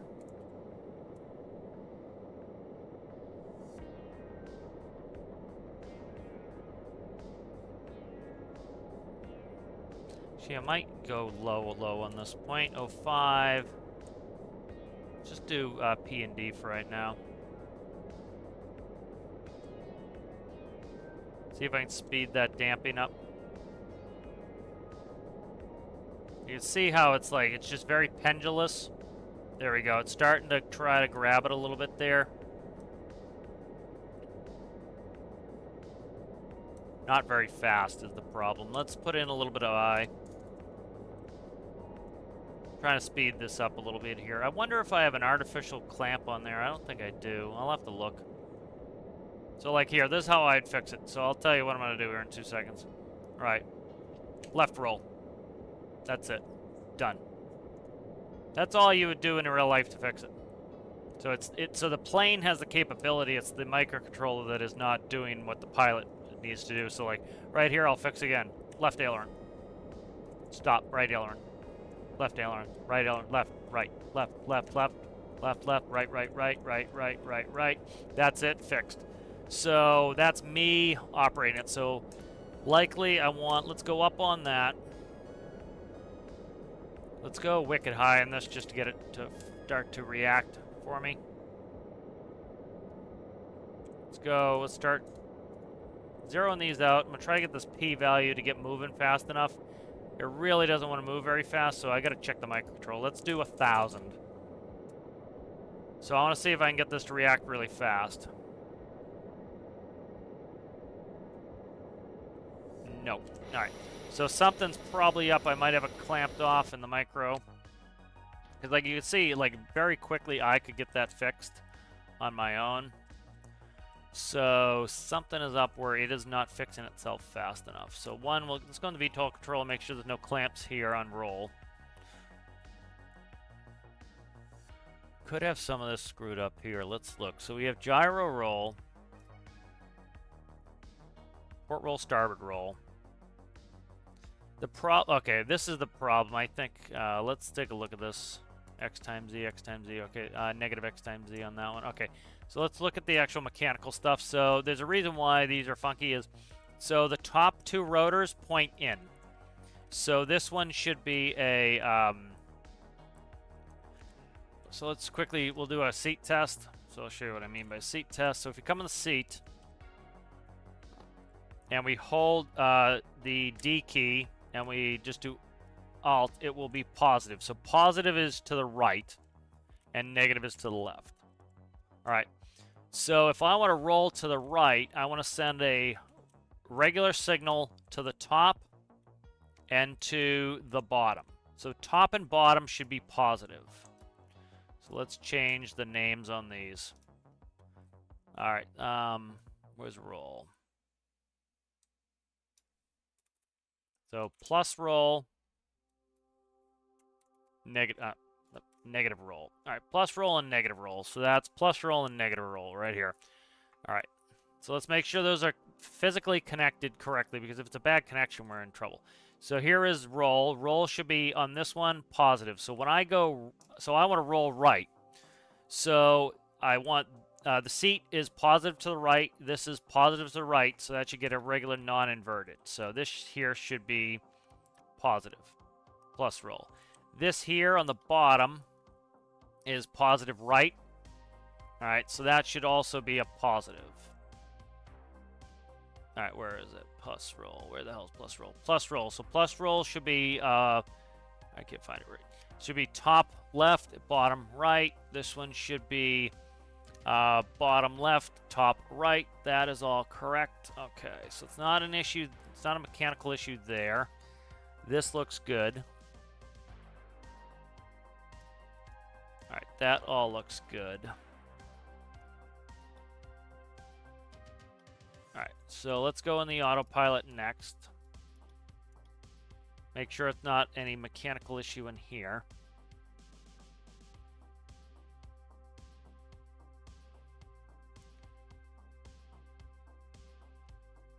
So it could be, so there's a thing I do here when we are in, so I want this to fly like a real airplane. And so the issues you get with this is when this flies like a real airplane, you roll and then you yaw to coordinate when you're doing horizontal flight. When you're doing vertical flight, you don't do that. And so I need roll to just maintain roll. So what I can do, so what happens here is, let me just quickly check something real quick here.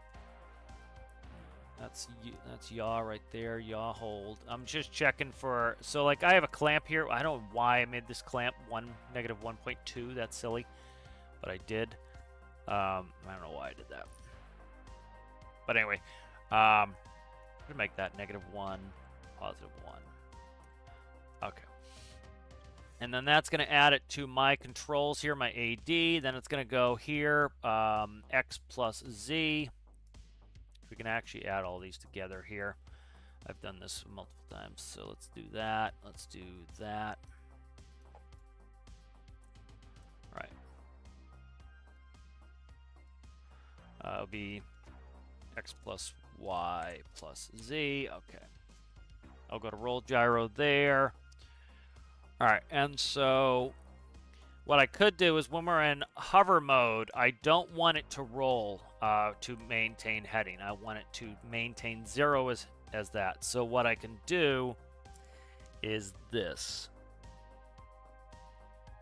So let's start it. We'll make it easy to start with. Let's go real quick. Let's disconnect this, and we'll set that as a 0. Where did that come from? Okay, yep, that's correct. All right, so let's disconnect this. Let's start it really simply with a 0. So that's going to tell the roll, hey, 16 is our tilt sensor on the on that axis.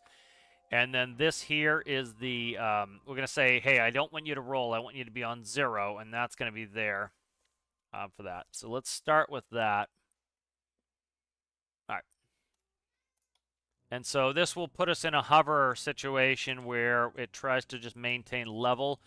And then when we get moving, I want the airplane to then roll to yaw, or roll to turn, let's put it that way. Because a helicopter, when it's hovering, it uses its tail rotor to yaw left and right. When it's going forward, it's going to roll and coordinate with its tail rotor. Same thing here. And then, what the hell did I have for numbers here? I had it at a 0.1. Let's go back to a 0.1. We'll start there. I'm going to put in fresh numbers anyway.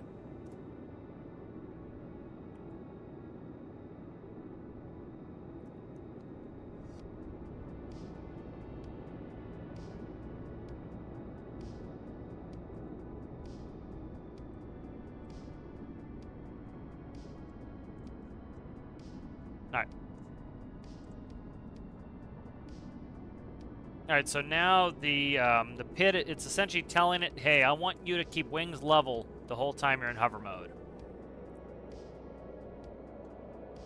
Shit. Why are you doing that?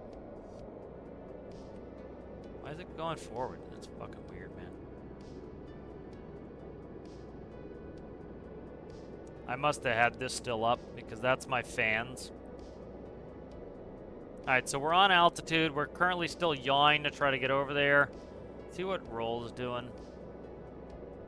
Roll is still reacting way too slow. So again, it should be telling it, hey, I want you to maintain wings level.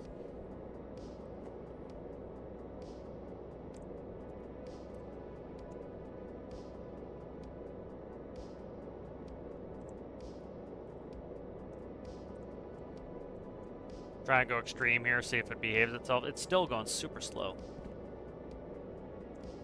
Alright, so it could be a limitation on the gyro right here where I have that set too low.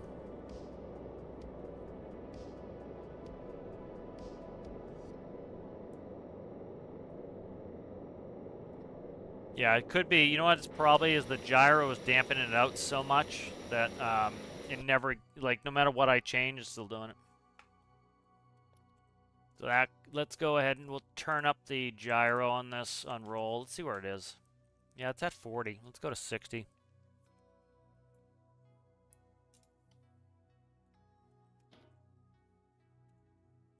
Good.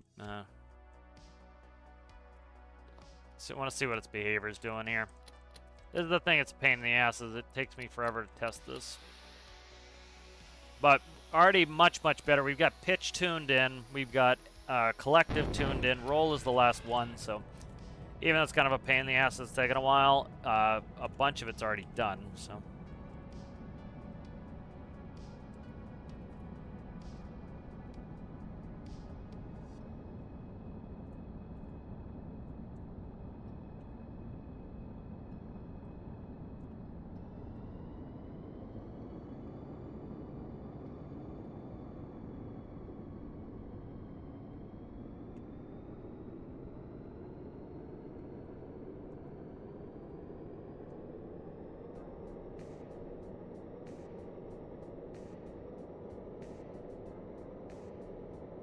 Alright, so see that's much faster now. So the gyro was choking out the roll, it looks like. That's it. So the gyro, the sensitivity sliders, think of it as the D value, it's the dampener. And so because the dampener was set too low, it was dampening it out so it would, well, think of it more like a p-value. It was setting it so low that it could never correct fast enough, and no matter what values I would feed it, it would never allow it to go over that. So because the sensitivity on the gyro was set so low, it would never correct and fix itself. Now look at how much better the collective is too. The collective used to be, and that was because the roll was so crazy that the altimeter kept changing, and so the collective was trying to have to keep up with an altimeter that was constantly moving. And now the altimeter is not constantly moving. Look, we get good collective. We've got good pitch. We've got good yaw. We've got good roll, and we're stable. So understanding why these different mechanisms work with one another is challenging. It's like when people say the gyro sucks. The gyro does not suck. The gyro has limitations. The gyro does certain things. The gyro has a slider on it that likely tunes the p-value of the gyro, and so if the gyro is set too low, then doesn't matter what numbers you feed it, it never gets to it. If the numbers are too high, you have too high of a p-value and you get flutter. And so now it's sitting perfectly stable. So, you know, and that's why it takes me so long to figure some of these things out sometimes, because it's like I am doing 10 things on my microcontrollers plus the gyro is doing its own thing. You have to diagnose which issue it is first and then solve it. The gyro does not suck. The gyro is just a tool you need to know how to use properly. That's why the gyro's on all of my builds, is because it works fine. You know, are there better gyros on the workshop? Sure, because, you know, they can tune PI and D values in each of the regimes. I don't like them because they don't act like real planes. You know, this acts more realistically to me. But this is nice now. This is really good. So, let me see what number I have in there. All right, so I need to upset this. So I have a 0.1 in there. That's fine. Let's upset this. So I'm just going to go pitch the nose and roll like that and let it fix itself. So we'll watch it fix itself. Let's actually watch the needles. You see collective is starting to fix itself a little bit. Roll is starting to get involved.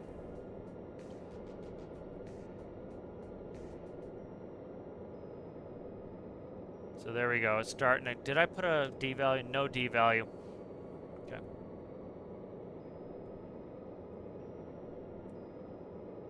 So let's see if I can go back and reconnect that yaw value in here. All right, so let's go back. Let's reconnect the yaw value. We'll do that test again. The one thing that's going to happen is because I'm increasing this roll to a high number, we could get flutter and forward flight. So I have to keep an eye on that. But let's go ahead and just connect this back up and see if we behave ourselves, because we probably will. So let's go like that. Let's go back to this number was fine. I had no problem with this number. If we need this way, I can tune in the others if that needs to be.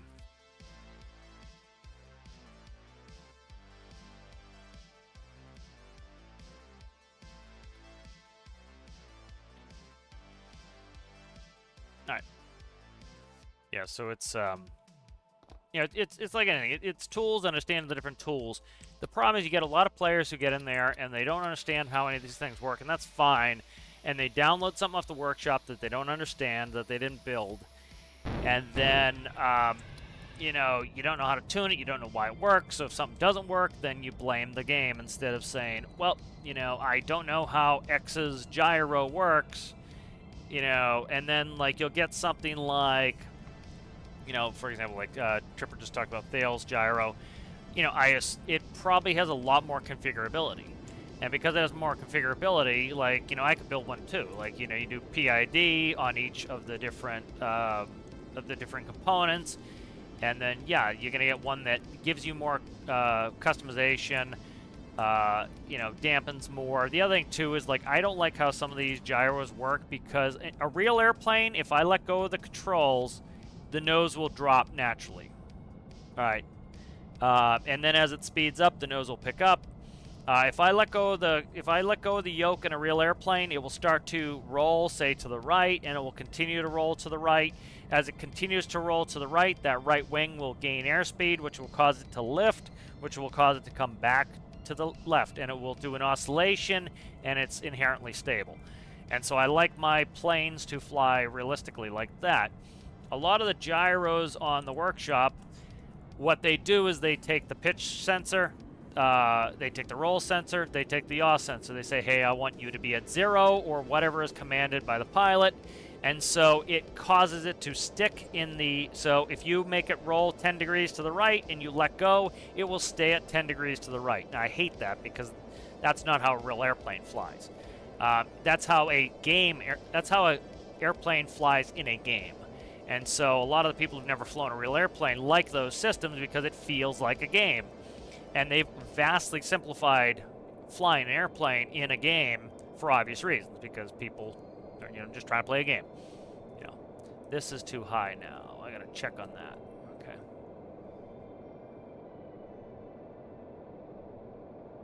My altitude's a little bit overcooked. So now you can see we're nice and stable here with that yaw hooked in. All right, so we're nice and stable now.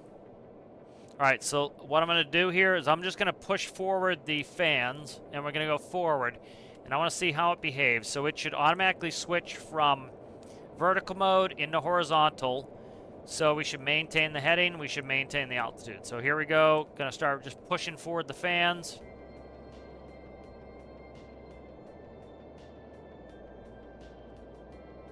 And now you can see it gets that little kick because that's likely when it goes full to forward mode. So I just want to, the main thing for me too is roll. I want to make sure I don't get a roll flutter. Got a little bit of a pitch flutter on there. It's not terrible. It's not really all that noticeable. All right, let's climb. Let's go to, say, 5,000 feet. Nice smooth pitch up, not gamified. It doesn't do that real like instant bullshit that people like. We're within 1 degree of our heading. Let's go ahead and go 270. It should roll first and coordinate the rudder. Roll to turn. Yep, it's how an airplane turns. You don't kick the rudder. You roll and coordinate. You know, that's another reason why I don't like other people's gyros is they kick the rudder. It's just like that used to nauseate me in an airplane when students would do it. It'd be like, stop kicking the rudder, turn, and coordinate. All right. So there's 270. We're on 270 perfectly. Nice. We're within 1 degree of our heading. And so this is working really well now. Let's go ahead and put the gear up. Not that we need to, but put the gear up.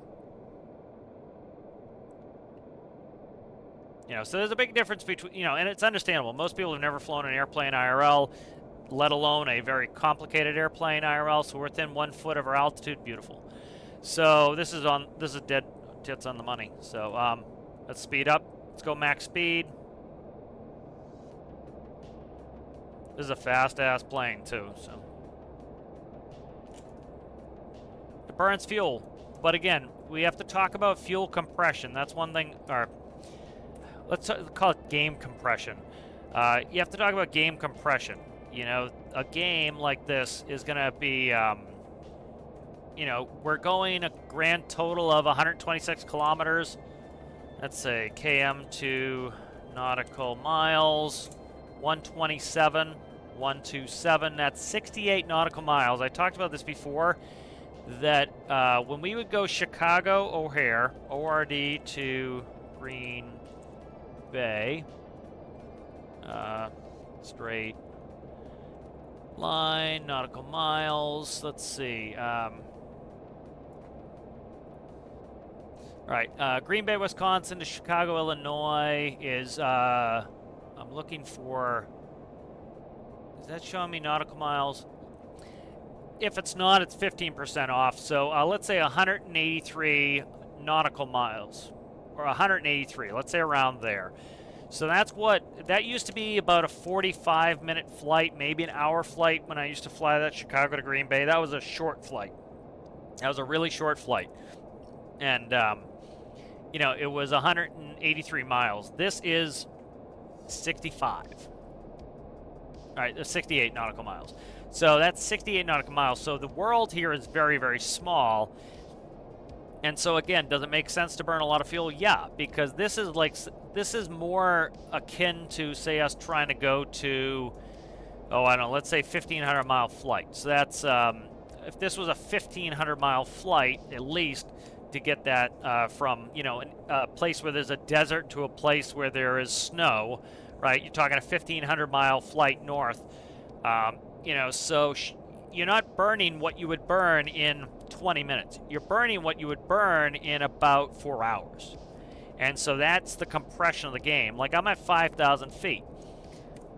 It's very hard for me to go up to 30,000 feet. Even if we went to Green Bay, we'd go up to 30,000 feet.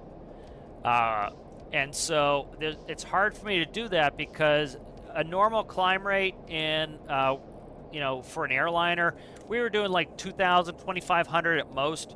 So let's say 2,000 feet per minute. You're talking 15 minutes to get up. And we're descending down even less than that. We're probably doing 1,000, 1,500, 2 grand max descent. usually about 1,000, 1,500 feet per minute descent rate. And so if you said that's 20 minutes down, that's 35 minutes of climb and descent.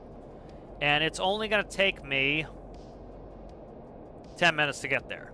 So in game, it doesn't make any sense for me to climb up to 30,000 feet. So if you do time compression here, and you say that we're, our distance is, I don't know, say a fifth of what it would be in real life, a tenth of what it'd be in real life. Let's see, probably, I'd say, I don't know, maybe 1/20th. So, you would only go up a few thousand feet, maybe 5,000 feet is like 30,000 feet in game. Because you can't afford to spend the time going, I can't spend 35 minutes climbing and descending, can't do it. So some ways you can do this time compression in game is like you descend at like 10,000 feet per minute, which would be extreme. Like the fastest I've ever descended was 11,000 feet per minute. Like all you see is ground. You see no air. Like you see no sky. This eyebrow right here would block all the sky. All we'd see in the windows is ground. It's insane.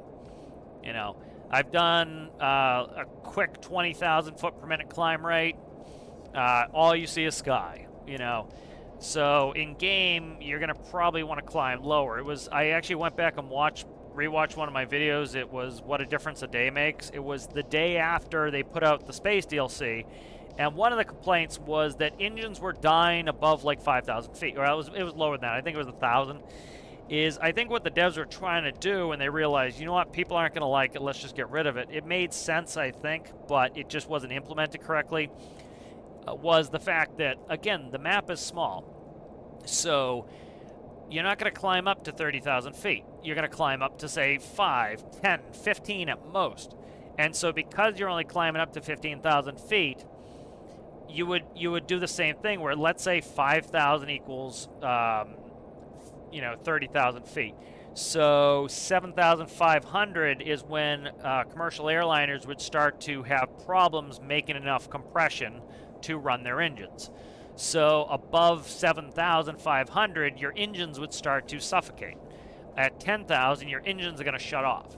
And so they did that, and people were like, this sucks. In real life, they go up to you get an airliner up to 40,000. Yeah, but again, in real life, the map isn't 256 by 256. So I think the devs got rid of that because it was a cool idea. The high, you get too high, your engines start to suffocate. For example, let's say you had a diesel, right? When you start getting high altitude reciprocating engines, you need to have turbos. If you get into really, really high reciprocating engines, like, you start talking about World War II bombers, a lot of them had super turbos. You had superchargers and turbos just to put enough air in there because the air is so thin to keep the engine running. And so in a game, you could say that, okay, well, for every 1,000 feet is 5,000 feet. So, 10,000 feet is 50,000 feet. So at 7,500, that is or let's say 50,000 feet. So at 10,000 feet, that's as high as your engines will work. They'll start to work less efficiently. They'll start to suffocate above that. But, I think that you need to document that. You need to tell the players what's going on, that's what's happening. And I think that's why some players are freaking out. They're like, in real life, it's like, yeah, dude, but they're trying to do something it's realism on a game scale, effectively, I'll see you later, Erasmus. The book, stick and rudders. Yeah, it depends on the plane. Let's put that in. It depends on the plane how much rudder you use. If you're in a single-engine propeller plane, especially the bigger the engine, the more powerful the engine, you're going to be using an absolute shitload of rudder every time you change power. As you start to put in the power, you're going to get huge P factor. You're going to have torque, which is going to cause you to have to roll in opposition to it, which is then going to have to be coordinated with the rudder. You have to you have to step on the ball the entire time with a single engine. Centerline single engine, you're going to have to be stepping on that ball all the time. In a multi-engine, you very rarely have to touch the rudder because those factors are canceled out. In a multi-engine jet, I never touch the rudder once I'm off once I'm above 200 feet, I don't touch the rudder. As I'm taking off down the runway, the rudder is moving back and forth to steer me. Once I get up in the air, I pretty much, I get up, I take my feet, the pressure off the rudder pedals, because I want the airplane to weather vane into the wind, and I'm going to use the roll to correct for it. So like you'll see people in game, they'll be like, why is the wing sticking down? Because that's likely where the wind's coming from. Is the wing is going to go down into the wind to maintain your track. Because if we want to go up this line, right, which is where we're going, if the wind's coming from here and you don't drop that wing down, it's going to push the plane over here, and you're going to do a big arcing course in like that. And so, you know, in an airliner, I would have my feet flat on the, well, I would, as soon as we get off the ground, my feet are starting to, the pressure's coming off the rudders, the plane will weather vane into the wind, the wing will drop down windward side, and then I'll put on the yaw damper, and I don't touch the rudder, because the yaw damper is just dampening the rudder, that's it. And so, yeah, in a multi-engine turbine, you are not doing any rudder while you're in cruise. Now, when you're coming into land, the yaw damper comes off as part of the landing checklist, and then you put you have your feet on the rudder. You're going to be coming in with a crab angle, so you're going to be crabbing into the wind. So you're going to be crabbing, let's say, right crosswind, nose is going to be to the right. You're going to have your left wing is going to be probably down a little bit, and then as you come up to land, you're going to have to kick hard left rudder and hard right wing in order to land on the rudder straight, land on the runway straight. So, I don't like the statement of like you know you don't use the rudder. You do use the rudder in cruise. In most cases, you're not using it much anymore. You have the yaw damper off, so it's a little bit more complicated than you don't use the rudder, but you do. You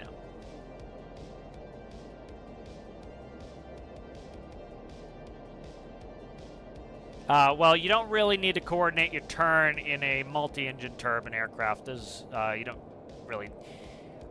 It kind of almost coordinates itself. You don't really need to coordinate it. You're not stepping on much rudder. Multi-engine prop, you don't need to use much rudder to coordinate the turn. The turn kind of coordinates itself. Single engine, yep, you're coordinating that turn constantly. Every time you turn, you need to coordinate the step on the ball. So you do it a lot in single engine prop planes, especially because you have P factor off the propeller.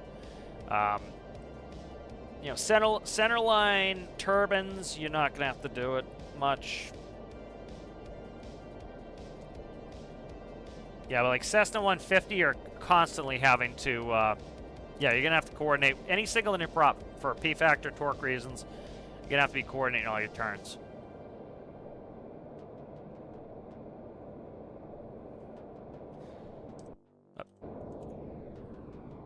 See if I can get the right tab here. I keep meaning to shut that. I'm checking on my fuel here. I'm going to put more fuel in this, but we're down to about 5,000 liters aside. So what is that? 8,000 pounds, something like that. Probably about 8,000 pounds, I think, of fuel we've got on board right now. We start with. It would be 22.7, I think. 22 times 0.87 we're looking at. We got just shy of 20,000 pounds of fuel when we start. Which is pretty light for a jet this size. I'm going to probably add more in the bottom. But you notice these are just free spinning. These are not connected to the engine anymore. These are just free spinning. I don't have the flaps set up yet. Flaps are going to get set up. This one has ailerons. It has flaps. It has spoilers, all the spoilers. I have all the microcontrollers in there. I just need to hook them all up.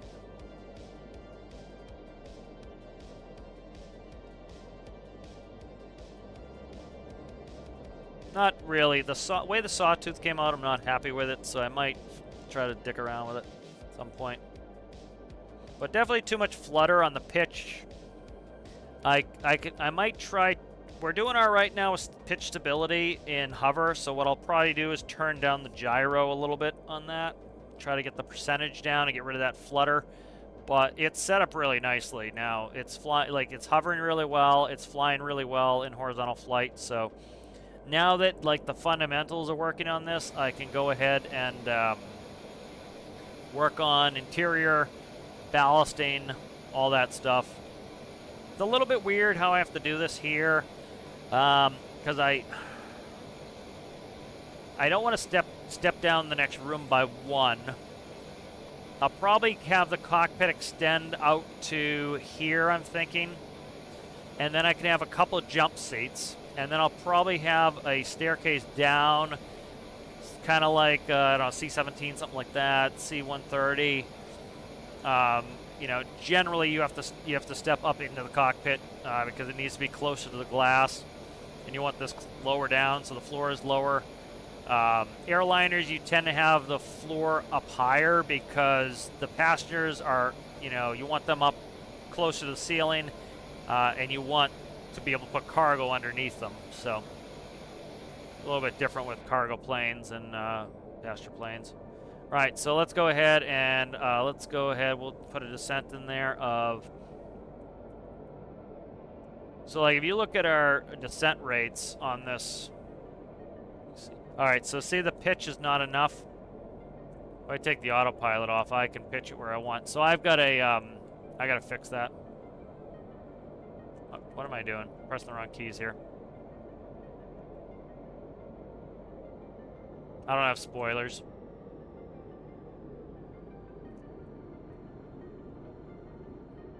We used to actually do a slam dunk like this into Dallas. You'd actually come over the top of Dallas at 10,000 feet. Which we're at about 1,000 feet right now. You come over the top of Dallas at 10,000 feet, and you would do a 180 reversal and slam dunk in for noise abatement.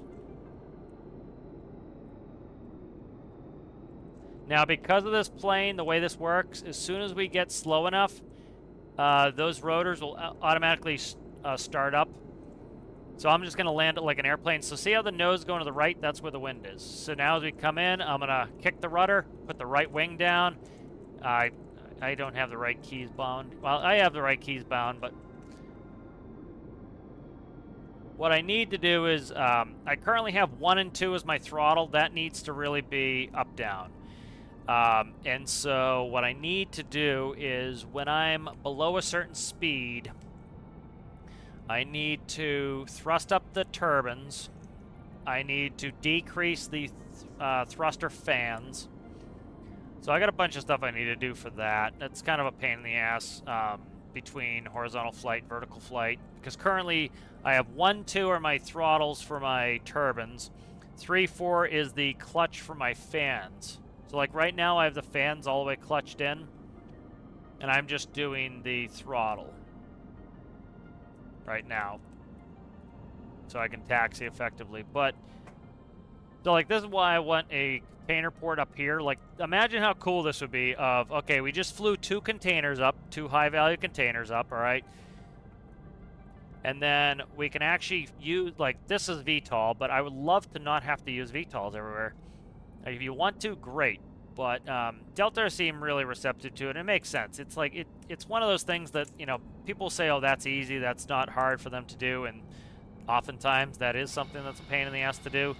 But like things like this where it's like, it's got to be literally like plug and play for them, where they're posting the spawns for the containers and the despawns for the containers. That's what a lot of games do. The triggers is what I'm thinking of. So now we would unload 2 containers. We put it on my container mover, and we just drive the container mover right down here. And we would drop them off. You know, I wouldn't mind it if they put the container port right here, which would be kind of cool. And if you want to put it on a boat, you have to come up and drive it down. So either way is fine with me. But that's kind of cool to me. That really makes it much more interesting. And then it adds another feature to the Arctic, which the Arctic's so freaking boring at the moment because it's like, what else? You know, like you can't do much up here. But if you could take containers from here to here, that would start to make it interesting, because let's look at the distance here.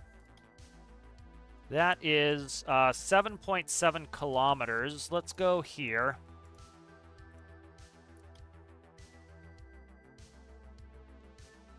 eventually. All right, and then we'll see what JSI is. So JSI is 10. So the distance between BVG and Tajin is 7.7. The distance here is 10. This looks closer here between Spy Cakes and Komodo, so it's actually probably more like a Spy Cakes Komodo situation because you're likely going to be using a boat. You could use a helicopter if you're a complete weirdo, but like right there, that's 7.1. So that's the distance between. Well, BVG moves too. BVG moves, but you know, that's for me, at least on my mine here. That's within that distance, so that gives you something else to do. You can move them via boat, and that gives you a viable 7-kilometer boat transfer for containers. So that would be kind of nice too. This VTOL can go into BVG. That's kind of why I made it, so I can come in and land right at BVG and do containers. But I would much rather go to an airport with an airplane. Just my preference. All right, let's get this back. Let's save it. I'm going to use the facilities and take a quick coffee break. But I'm glad this is running. I just kind of put it off. As you can see, it's not the most glamorous work. It's just kind of spawn, do, spawn, do, spawn, do. So it's kind of a fart of a work to do here. All right. So I'm going to go on coffee break, and I'll be back. All right, be right back.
Alright, I am returned here.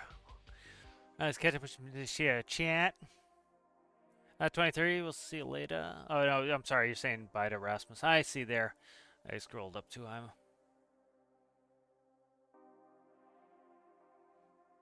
I've never flown a Piper Super Cruiser. I don't know if that's, let me look at, that's probably just a rebranded Piper. Let's see. Super Cruiser. Let me see. Okay, Piper. Okay, that is a tail. I've never flown a Super Cruiser. Never flown a tail dragger. Oh, let's see. What have I flown? Where's my logbook? See if that's real. I'll be right back. I'll see if it's right behind me.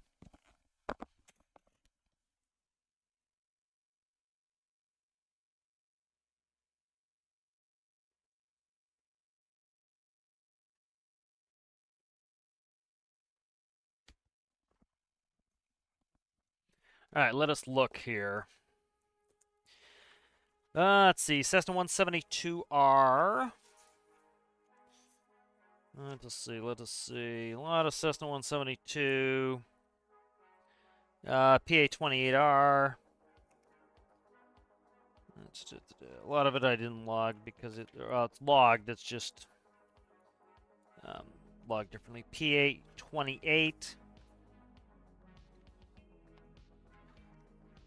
Let's see what else you got here. 172RG. PA-44. 172 SPs. Lots of 172 SPs. 44, I believe, is the Seminole. PA-34.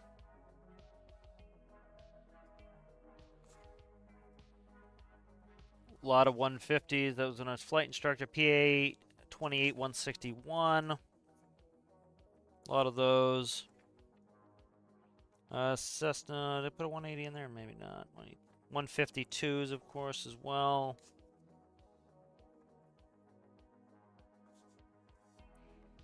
Let's see.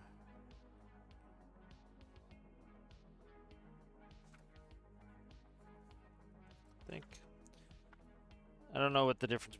Arrow. Pretty much like the easy names are Cherokee, Seminole, Arrow, 152, 172s. Embraer 135, 45, 140. Eclipse 500. I think that's about it. What I've flown. I've flown in a lot more than that, but it's pretty much what I've flown. Yeah. Jesus Christ. Logbook's got a lot of crap in it. All right. But yes, most of my times in jets, and the same jet, most of my times in the Embraer 145. Tends to be how it is. Got like 1,000 something in that alone, and then 520, I think, in the Eclipse 500, something like that.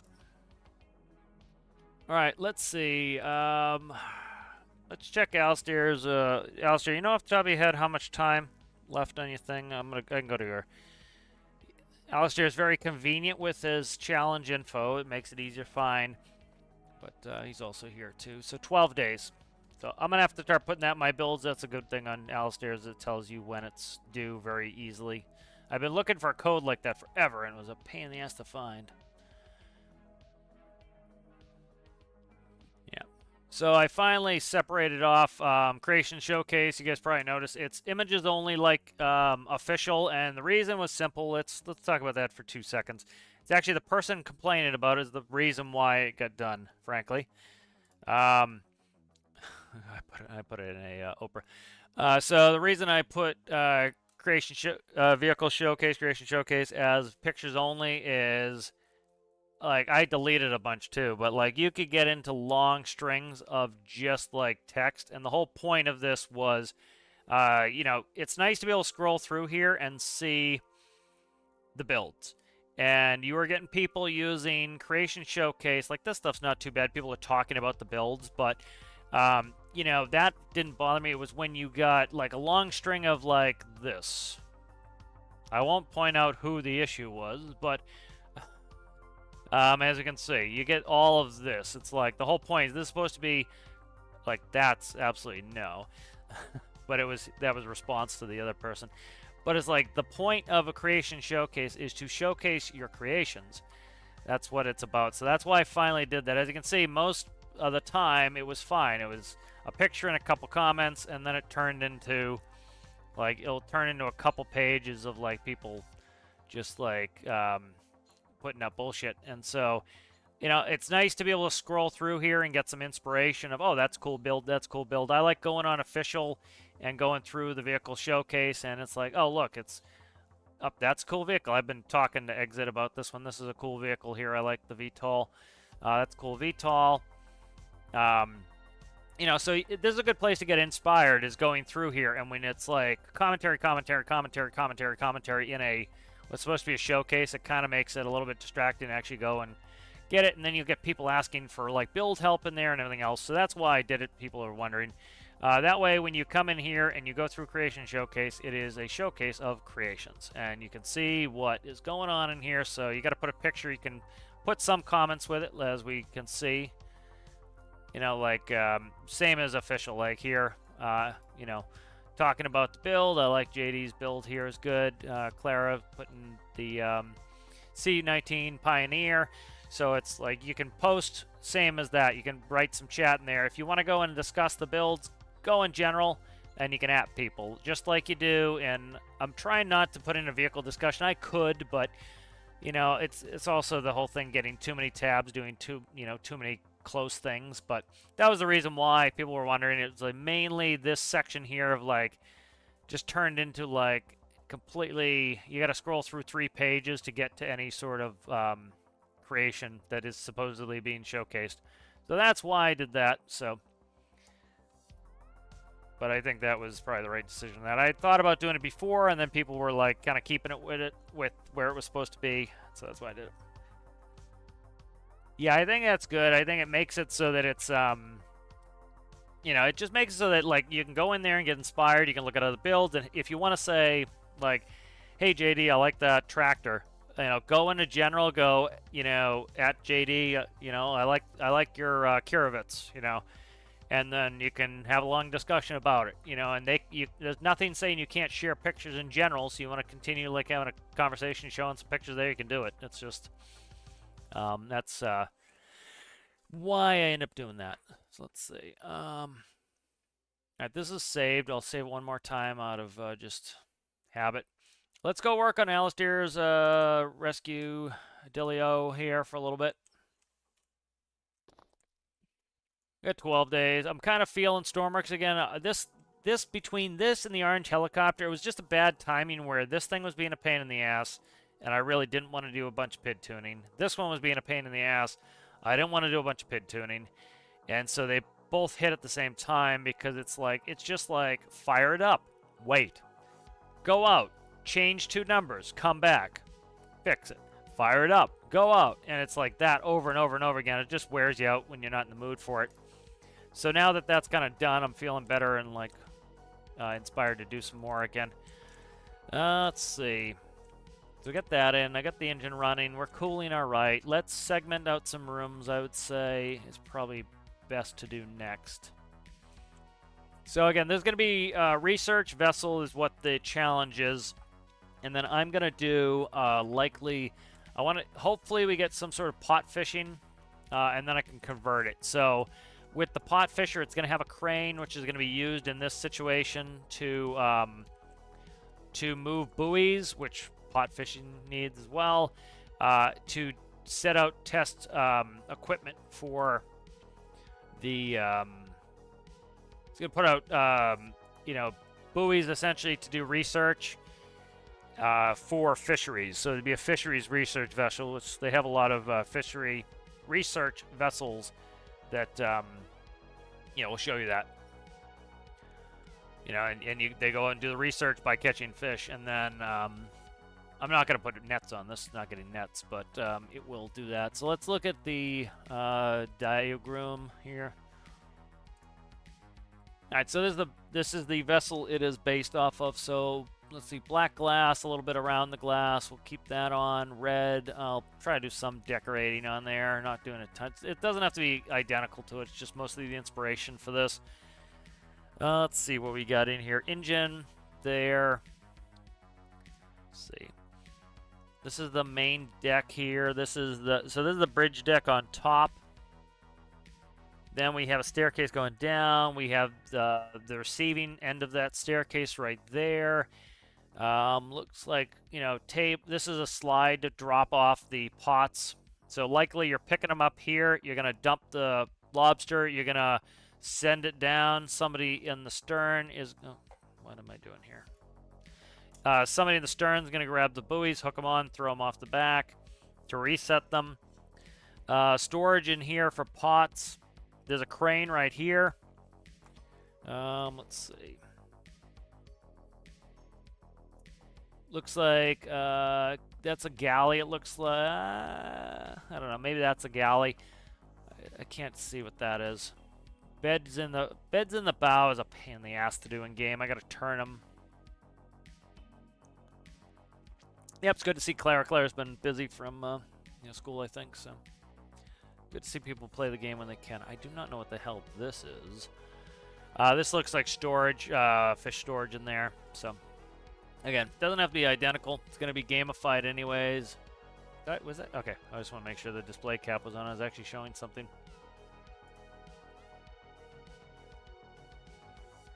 Alright, so hopefully I got the music situation fixed. That was a pain in the ass for a while there. I kept getting all my music bounced. So it looks like I get that fixed.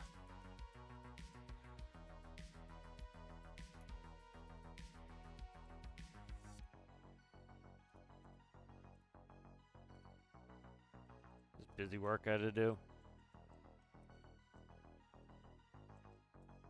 The half-colored doors look... I don't know. We'll see if the half-colored doors look weird or not. Needs a little bit of color. I actually don't mind them. I like them. Alright, I like the half-colored doors. Look alright. Alright, good. That's pretty good. Let's keep working. Where the hell's the bench? It's a good thing the ships don't sink. We can just never have to worry about the ship sinking. Ugh, the ship don't sink. Drive me nuts at this point. There we go. Do that. I think that looks good. All right. Let's see. I want to get this just functionally running. All right. Let's see. Storage should be back here, but that's prime parky. Well,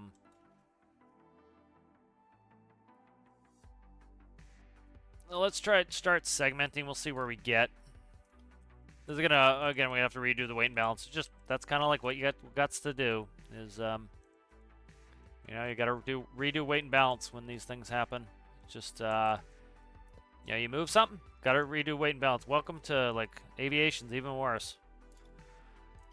You know, you can move, you can cause an imbalance on a boat, and it's a relatively usually small percentage of the overall mass. You do it on an airplane.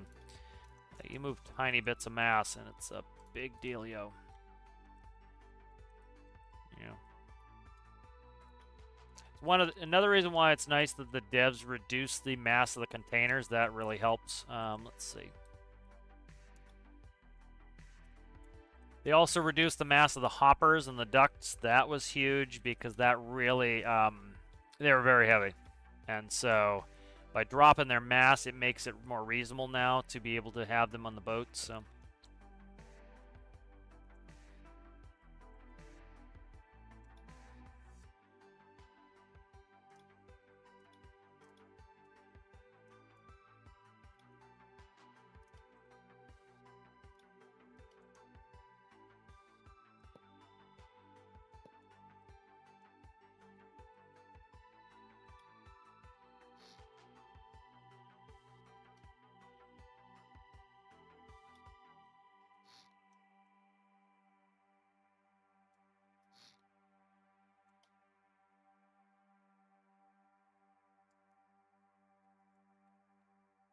So again, I have no clue what if. Well, first of all, I have no clue if or what the devs are going to be doing for the next major update. It's fishing related. That's all I know, because that's what they've said.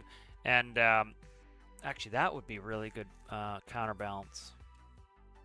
Actually, we're right on the money. You know, so I'm hoping it's pots. That's what I would most, I think, enjoy. I think it's really good for multiplayer to do that. I think that would be really good. Just anything where, like, you know, you got people running cranes and moving the pots by hand to a certain extent. I think that increases it, and you can still do it by yourself. It just allows you to also do it as multiplayer. It's like what a lot of in-game jobs do is they need to be done by yourself, but you know, you can do it by yourself. It's more fun with friends, and so like when people can't get on, you can still play. That's when multiplayer is at its best. Is you don't have to do it, but it's more fun because you can do it with other people. Let's do.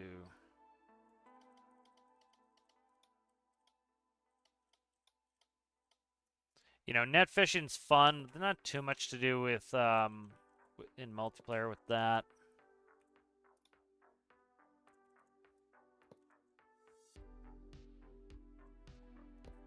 I have not tested out nets. I think Cripper was saying that the nets were having problems after this update. We got a hot fix the other day. I didn't read out the hot fix.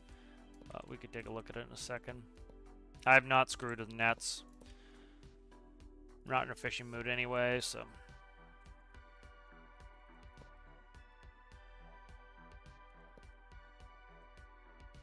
Had a funny comment of like somebody's like, "This is not basic. You have to use a microcontroller for the nets." It's like, yeah, like please explain to me how you can make the nets not controlled by a microcontroller.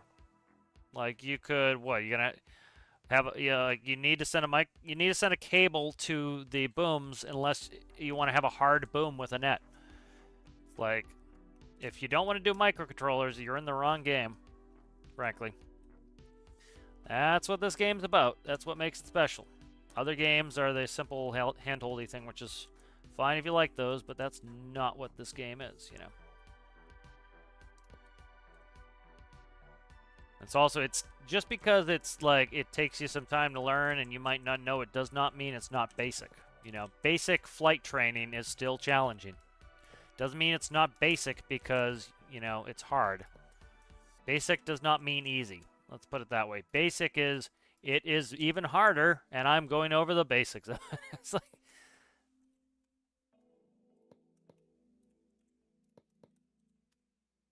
Yeah, but the person was trying to say it's not basics because it has a microcontroller. Like, yeah, well, what do you want from me?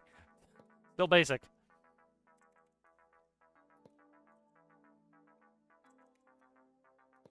Yeah.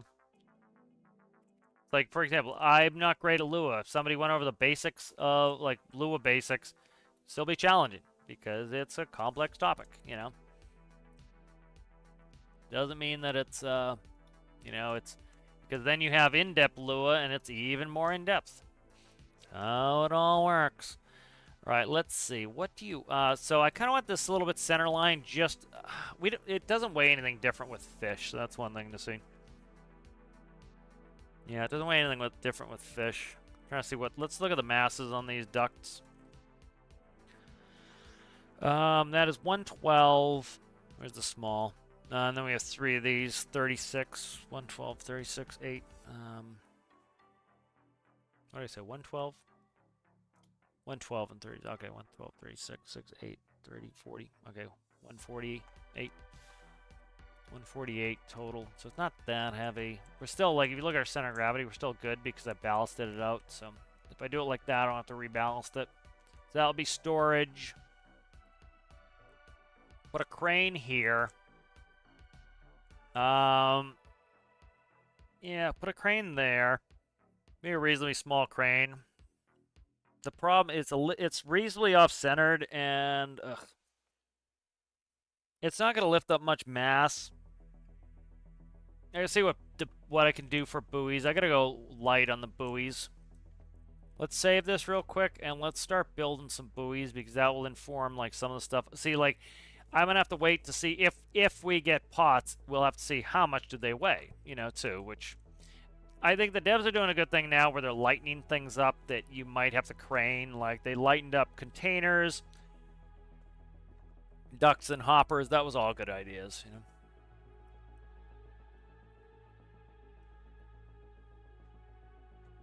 I said hi to Owl. I had to have said hi to Owl. If I did not hi to Owl. Alright, let's figure this out real quick here. Alright, so let's go ahead and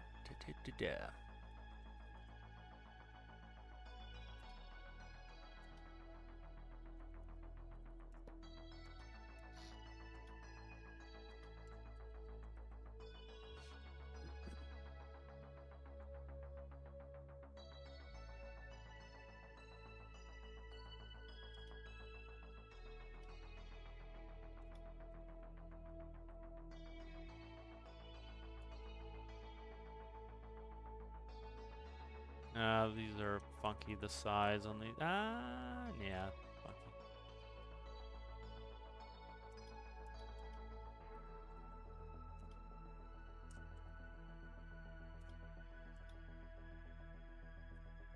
Has anyone tried floating these Johnnies? That's the question.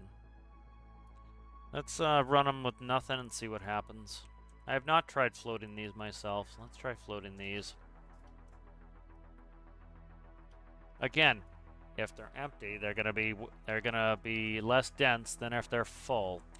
And people, it's a common thing. People think by pressurizing more air into something, you're somehow gonna make it float better. It's the exact opposite. You're gonna make it float worse because it is literally air weighs something. You can look it up. You can look at the periodic table. You can see how much a molecule something weighs.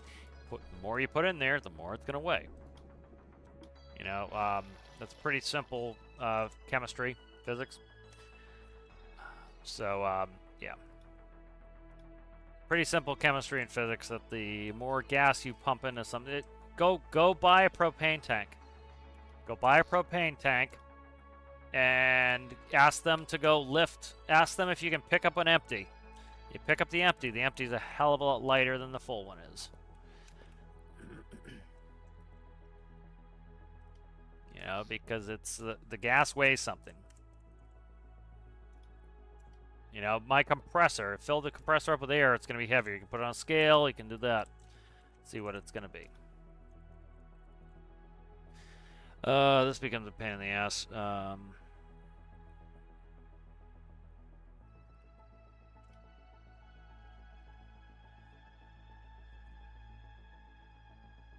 You know, if they're going to do pots, I suggested in my video how they're going to have to make it so that you have a new type of rope, just like the monofilament, that automatically lets itself out as long as it needs to, and then wind it in. Buoys are going to have to be either their own thing or something different. Let's see. I'm going to try it with rope anchors and see if we can hand set these out to 40s and see what happens.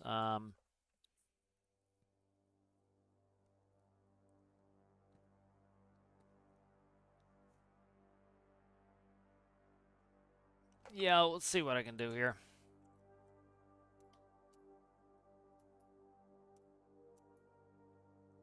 See how bad what this does for me here. Where's the CG? CG's right in the middle of the buoys. Okay.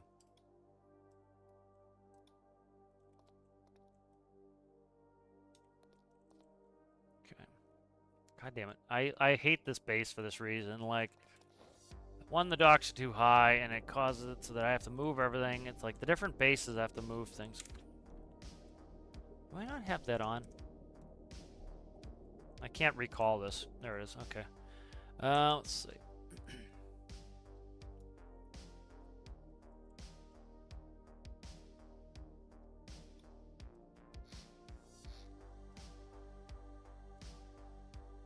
Did I pull? I think I pulled the diesel out of them. Maybe I didn't. No.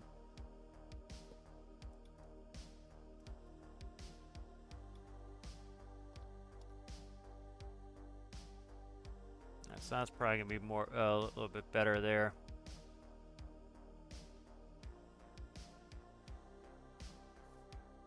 Okay.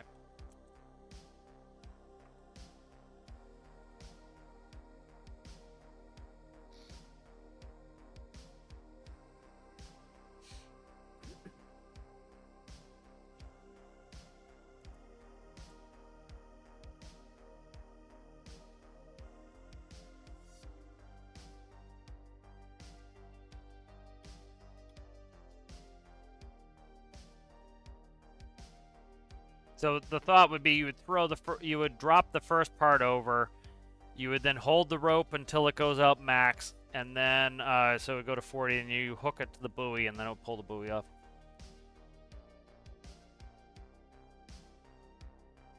Yeah, new ones, new tanks sinking, which makes sense. They're usually steel tanks. These could be plastic theoretically. Like, what do these weigh? That weighs 2. This weighs 6, and so it's 6 divided by the whole area of it. So let's go grab you. Bop, bop, bop. Grab. Cut, paste, doot. Okay, good. All right, so let's see what we want to put on here. Let's go gray. Let's go.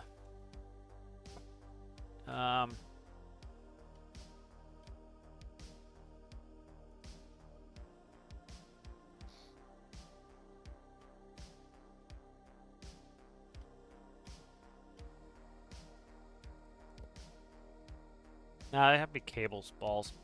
These are gonna have to be cables. No, they're not. We'll make them recorders. Make them recorders. All right, that's what I'll do.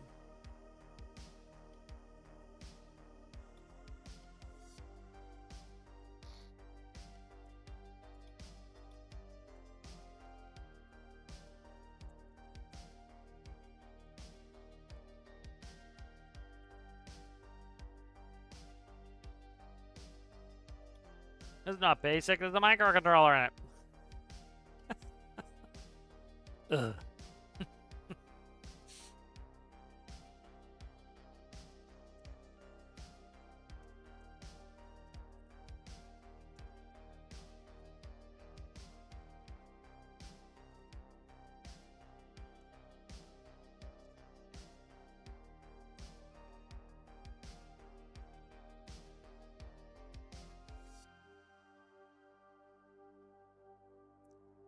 I've not played with the fish finder yet. I'm going to play with that for a second here.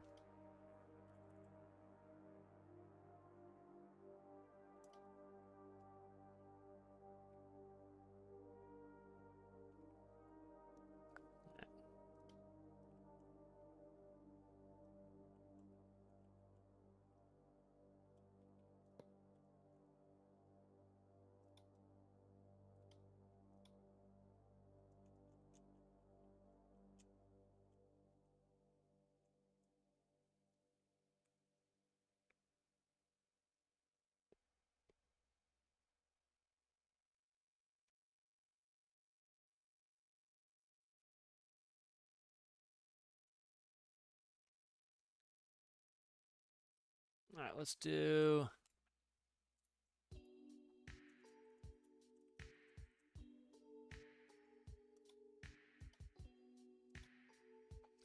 All right, let's see. 1 returns true and a fish detected. Value 1, the yaw angle between the sensor's fish measure. 2, the horizontal distance from the sensor to the detected fish in meters. 3, the depth from the sensor to the fish measured in meters. Okay.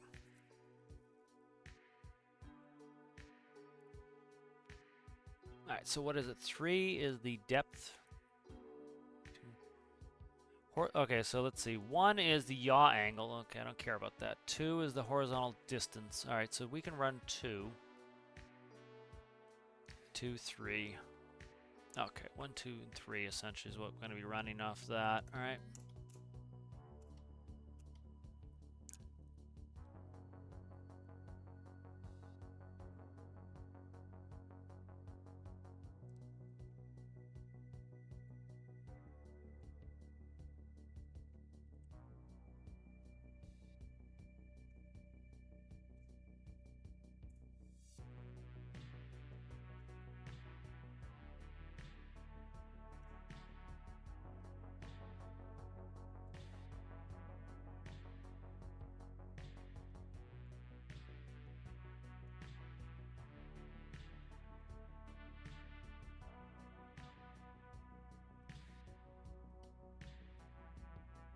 Yeah, 1's on off. Okay, that's what I thought. All right.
Does it say what the max distance is on this?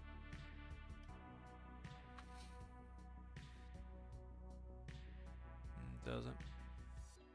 So 2 is the horizontal distance.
So if we get a fish within 100 meters of the buoy, it's going to ping and count. So we're just going to count off the fish in that range. I don't really care about the depth because it's depth from the sensor, so I'd have to put an altimeter.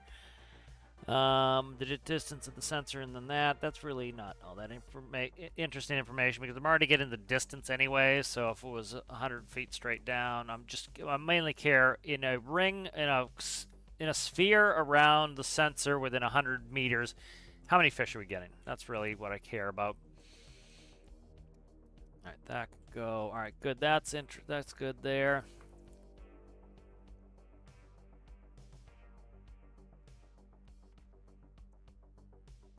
I might just do it as a fish finder because the other, yeah, I'll just do that. The other information is not all that interesting, I don't find, so. Yeah, depth pressure is like kind of why am I doing that, frankly. And then I want you to have to pull this up to get the information, so.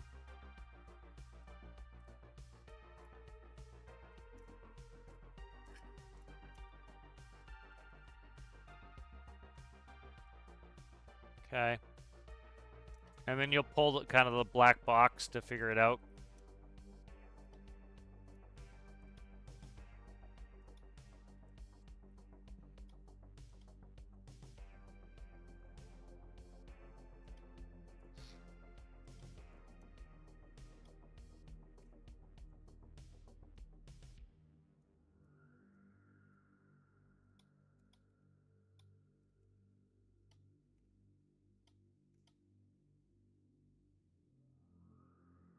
Yeah, that's what I kind of care about there.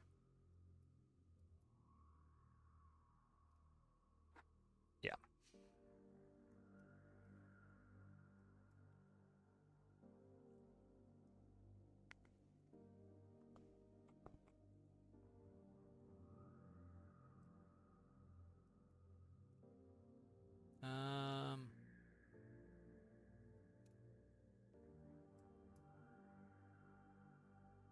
Let's do that.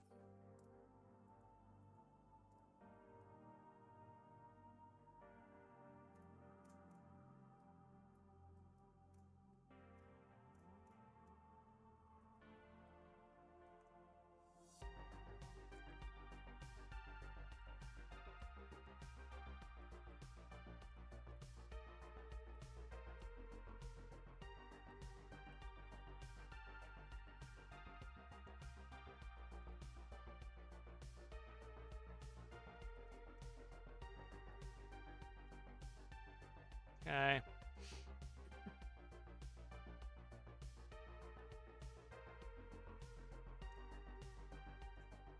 Do that.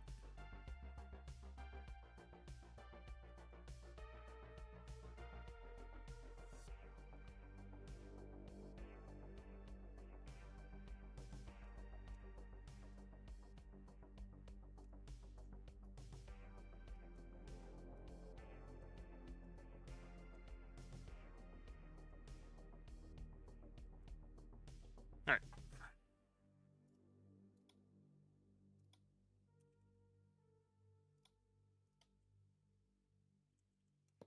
If I don't run a cable, I'm not gonna have any battery to this.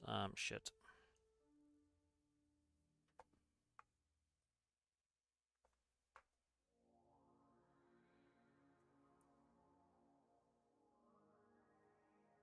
We'll do cable, I guess.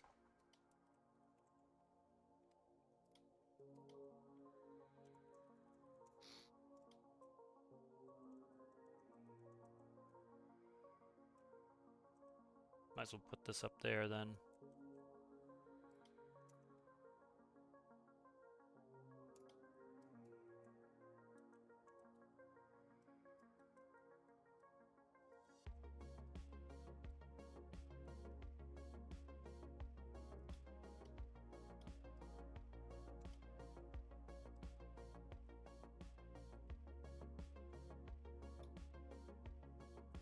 Keep it light.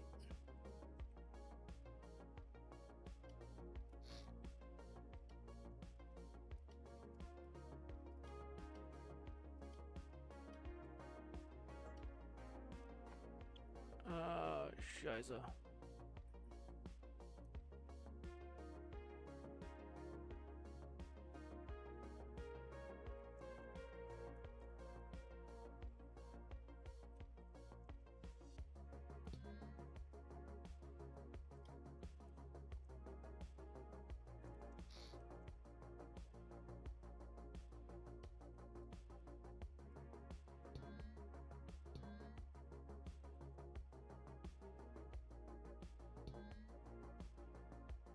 Shit. What's the panel on here? It's just gonna be a big pain, a looping pain in the ass if I do that. Let's just put that back. Do that then. That'll be a hell of a lot easier and less of a pain in the ass for no particular reason. And also, like, I'd rather you not just go to the buoy. I want you to have to bring the buoy up. More interesting to me.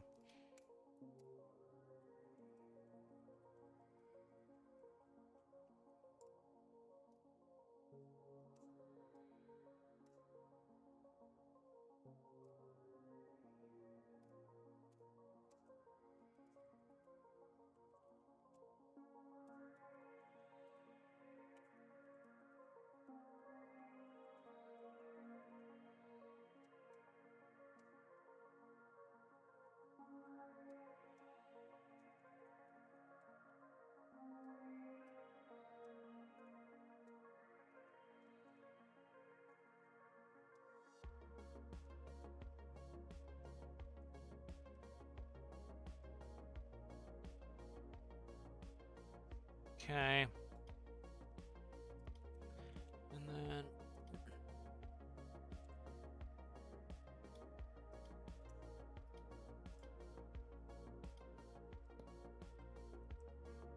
if that's too much. Wait, we'll see when I hook it all up.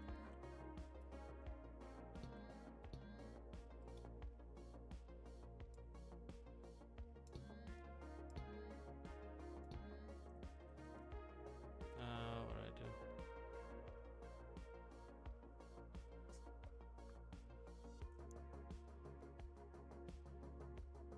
All right. Fish finder's going there, then this is going into the box, then the box going to... Shit, that's not gonna work. God damn it.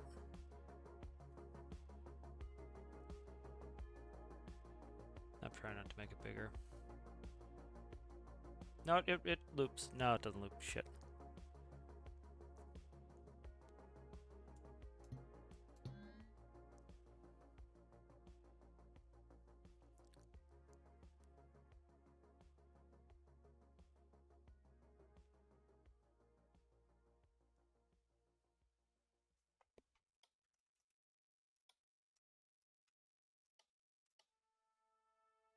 I can't loop back that way. It's the same as a seat, which is annoying. If the seat had an in on the fish finder, then I'd be able to do it this way and save a spot, but I can't do that.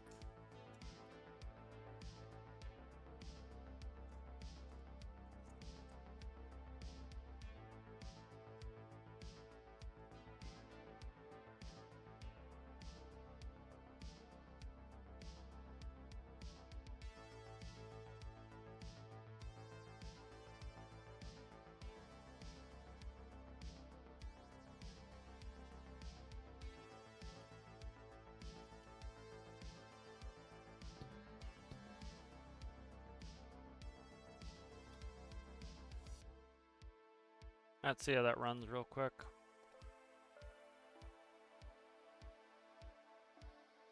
Probably should hook that bottom section on, huh? Yeah, let's drop it from space again, as this base does. Fucking didn't hook a cable, huh? Oh god, I gotta dive for it. I hate using this base for this reason. It's like I gotta dive down and go get all the friggin' parts. Because the spawn area is not in the water.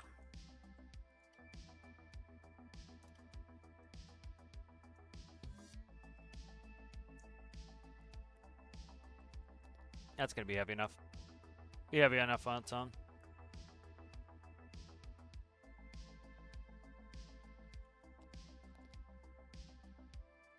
God, I'm sick of having to dive down there because they built this base like this.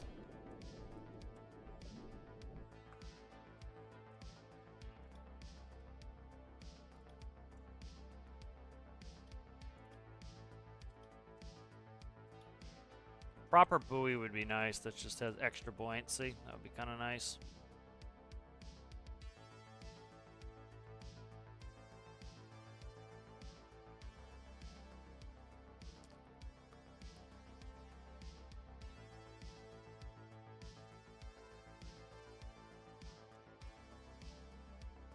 Can't imagine that's using much electricity.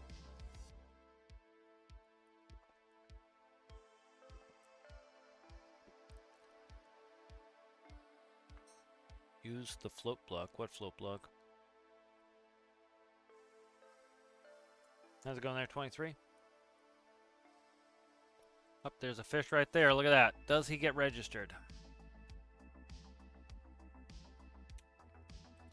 Yeah. Let's go check. I mean, the net block? Is that what you're saying?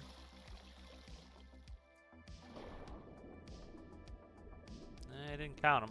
Didn't count this Johnny either. Oh, I don't have an on switch. I don't have an on switch.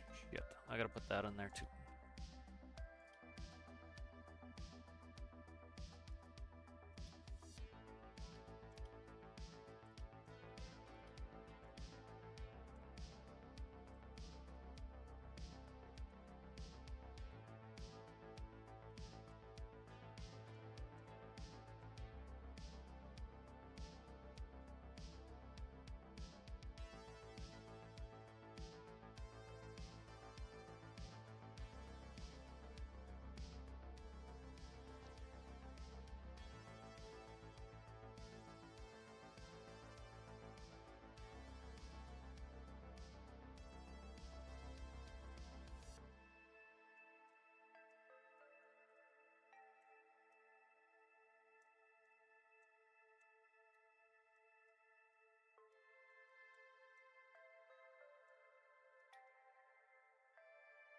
Float.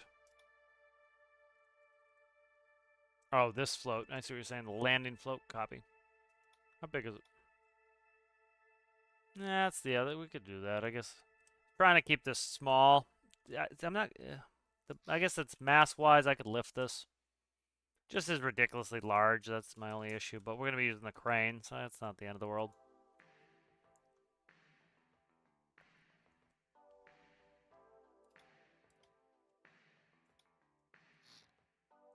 I don't like how big it is, but.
Fish finder didn't get reconnected. Becoming a common theme here. Let's take this real quick.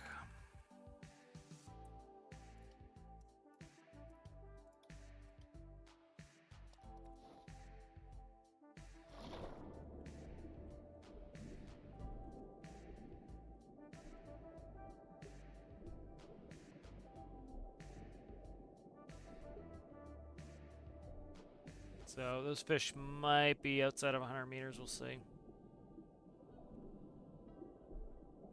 Waiting to see if they'll come close.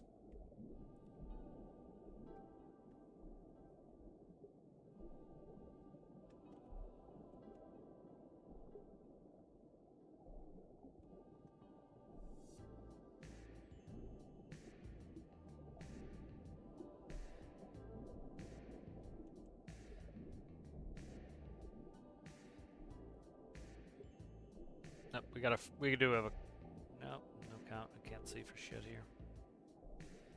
No fish count, yep. You guys gonna swim over here so I can test it here? Let's do this.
Click the button, please, before I lose my mind. Thank you.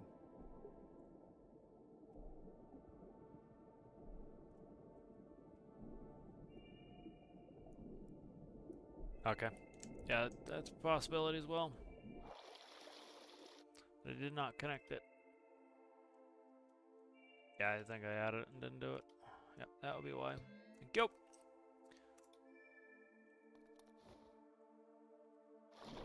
There's a fish right there. It's on.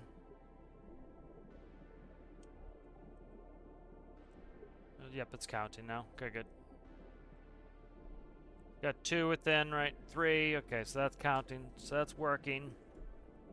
So that's just going to sit and count off fish. And then, so this could be useful for, you know, you go drop these and then you see, okay, this area is real thick with fish. We drop some pots right next to that buoy.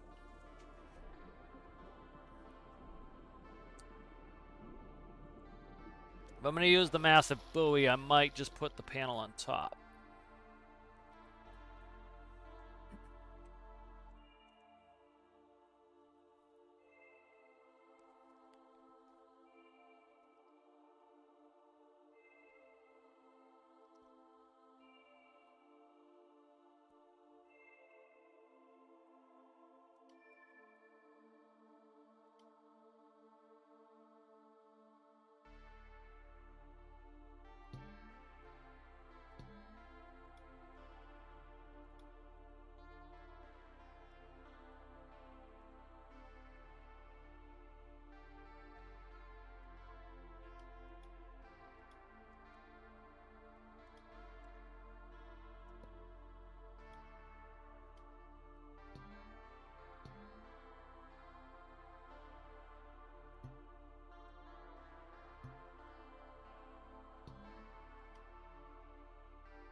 Alright.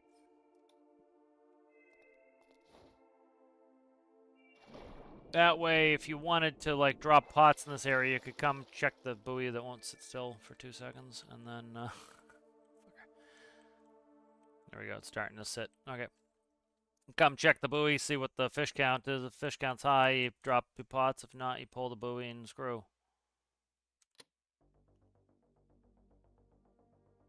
There we go. It's counting.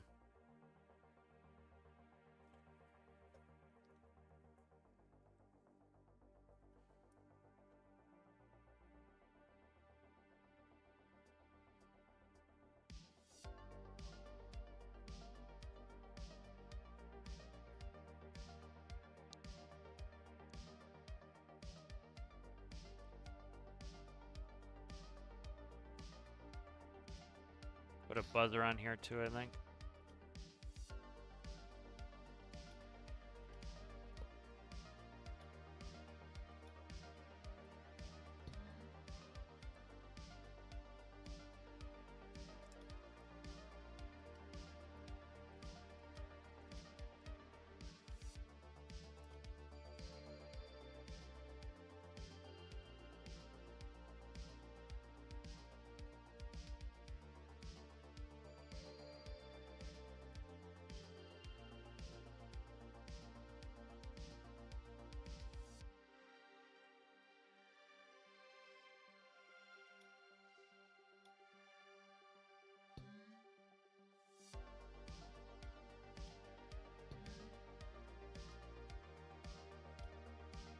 Let's tweak that buzzer.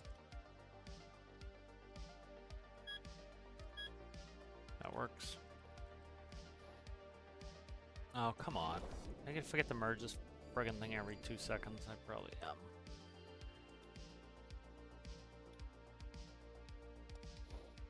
So now we'll get a beep every time we get a fish too, so that if you were near the buoys, you could listen and see if you want to post, if you want to drop or not. You go back one more time there, guy. Sit still so I can click you. I didn't hear a beep. The fuck? Why am I getting no beeps?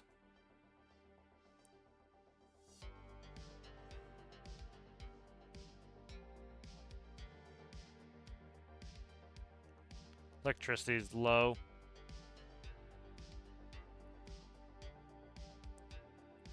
I can't... Okay, I heard the beep on that one.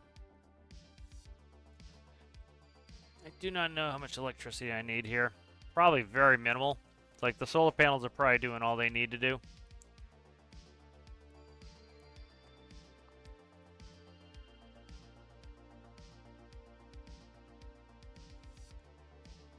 For your mooring, yeah.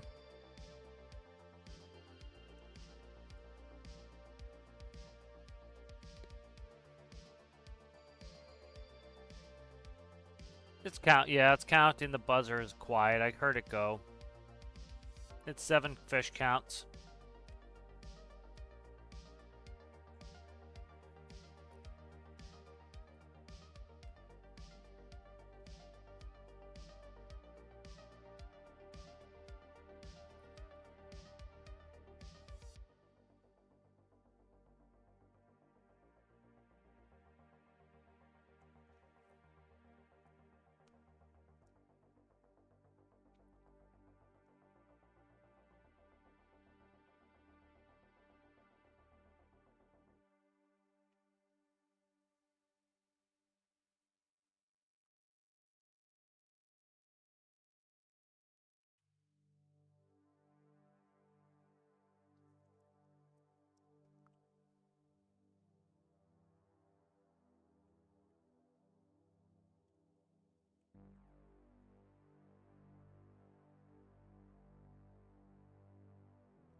Really not a huge fan of all this shit hanging off of this.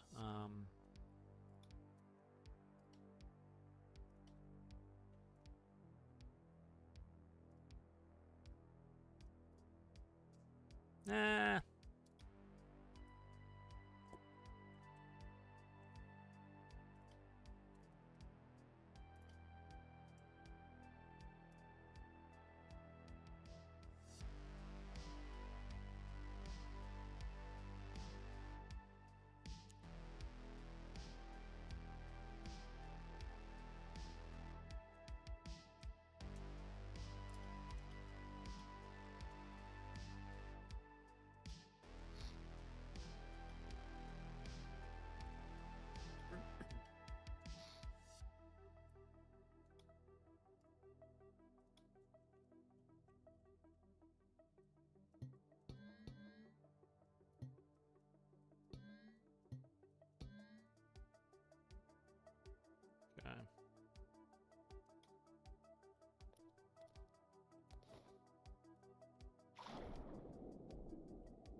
I don't know what the range of the fish finder is. I'll have to look. Let me see.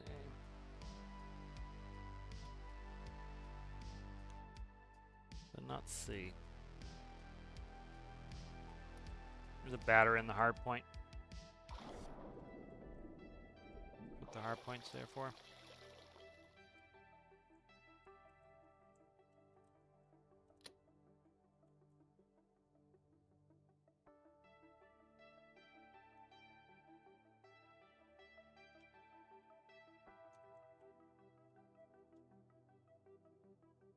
Stop spinning, you dickhead. I'm trying to do something here.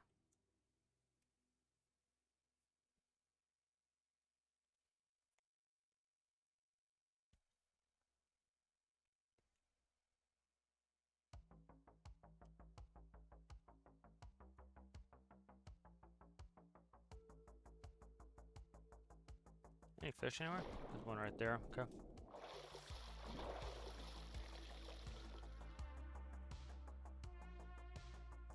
Alright, it's counting fish. I'm just don't hear a friggin' buzzer to save my life.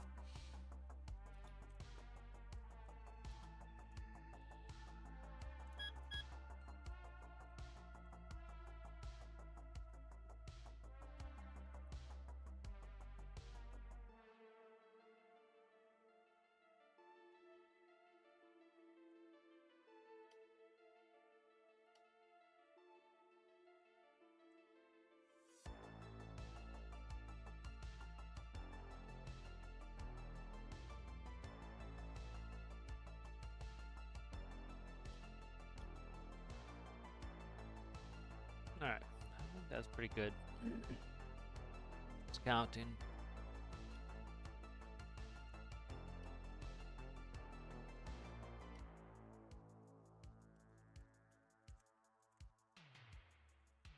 Alright, so fish finder buoy there.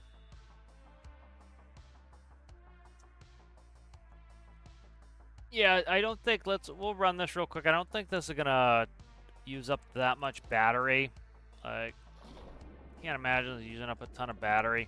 The buzzer could eat some, but like if there's no buzzer on there, that panel's not gonna eat up shit, so. There we go.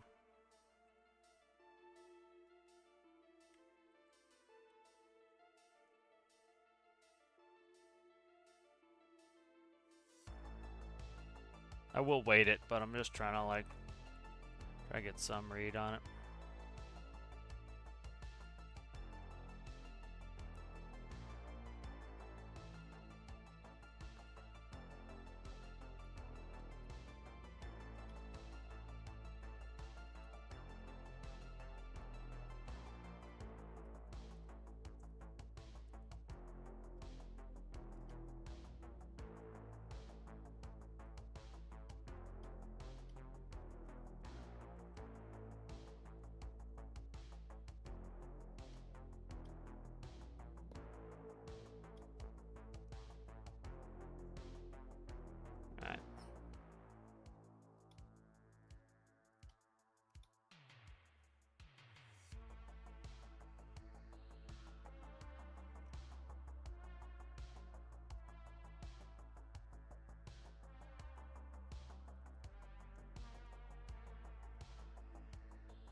Fuck, battle cannons too much. Alright.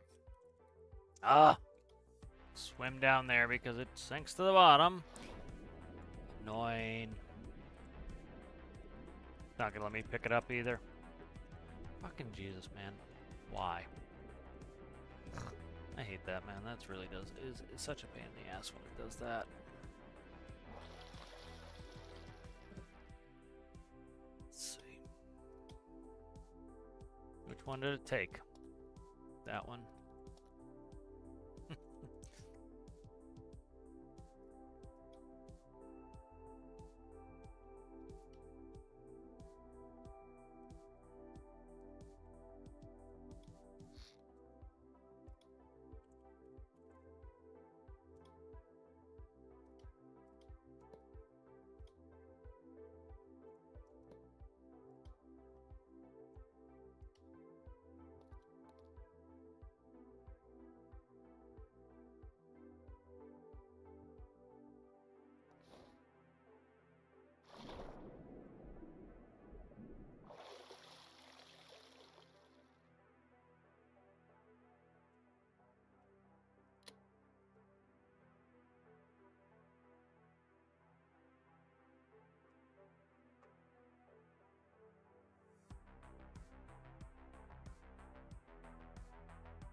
There we go.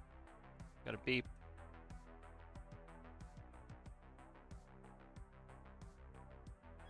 There's another one.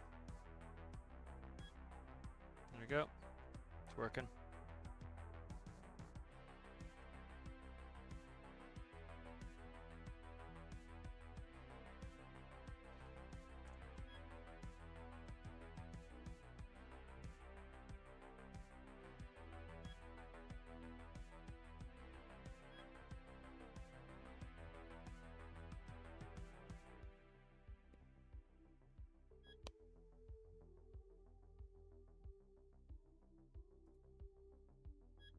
That's working. So that's beeping now for a second.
That got made the red section. That's a pain in the ass.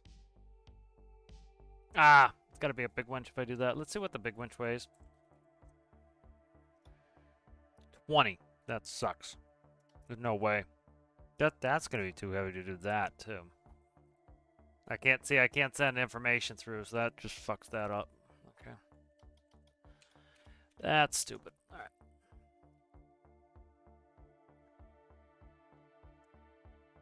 Yeah, it's stupid. I can't send the info through the little winch. Anyway.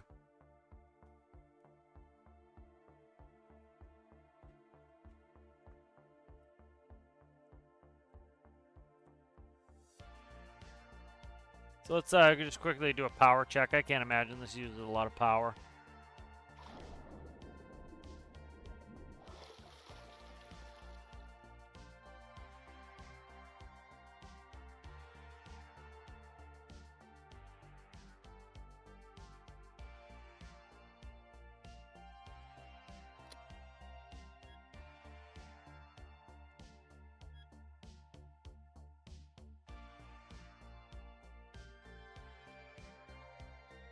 Yeah, it's not using that much.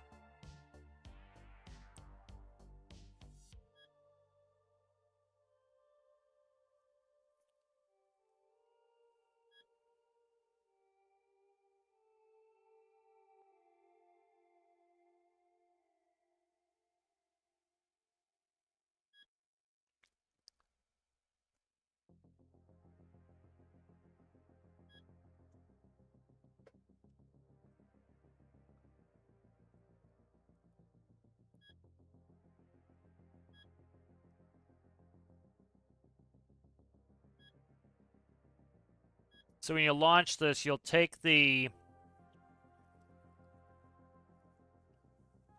You'll probably... you'll take the crane. The crane's going to have a maggle. So you take the crane. You'll hook up this section to that. And you'll then hook the cable to it. And you'll lower it down so that this part goes wherever you want. You can go down 40 meters. And you'll hold the cable in your hands, and then it'll reach its max length of 40 meters. You'll then hook it to the buoy, and then use the crane to drop the buoy over the side. And then that way you can manually set the length like that. Or you'll do it the other way where you'll... Yeah, it's probably better to do it that way. Yeah, I think that's probably the best way to do it. Could do the cable on the crane too. So you hook this to the crane, it'll drop it over the side, it'll lower it down, and then you, as long as within 40, you can be able to detach and hook to the buoy, and then drop the buoy. It's probably more of what we'll do. But that will count it up, and then we can come to it. It's over here. 13 fish. So that's it's got some utility. Got some interest to it.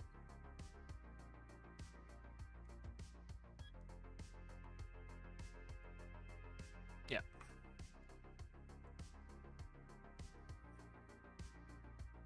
Yeah, I like that. That's got some utility to it, so. Alright, let's save that.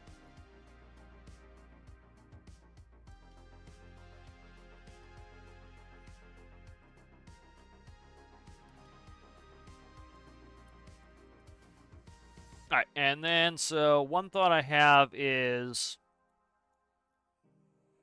I don't think the solar panels don't appear to be doing jack. Let's see.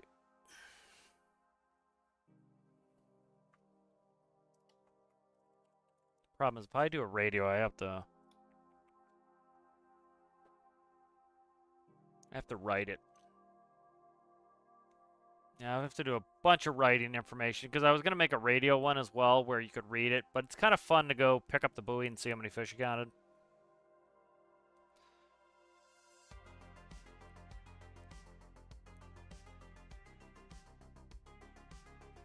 Because I would have to set a frequency, set it to transmit.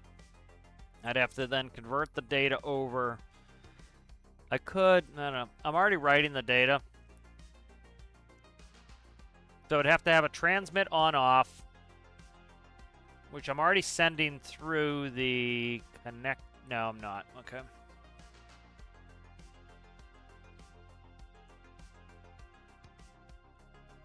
Yeah.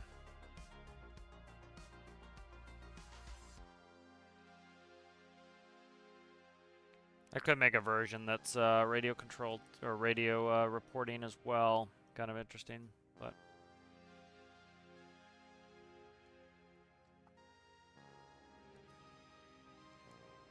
But again, this is gonna be within 1,000 meters. So it's telling you how many fish are within 1,000 meters. So that's pretty reasonable.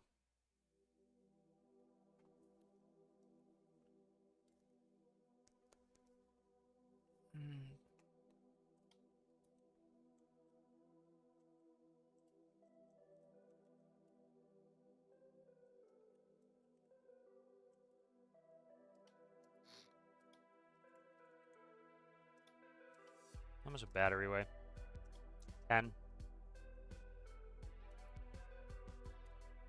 What do you weigh? 2.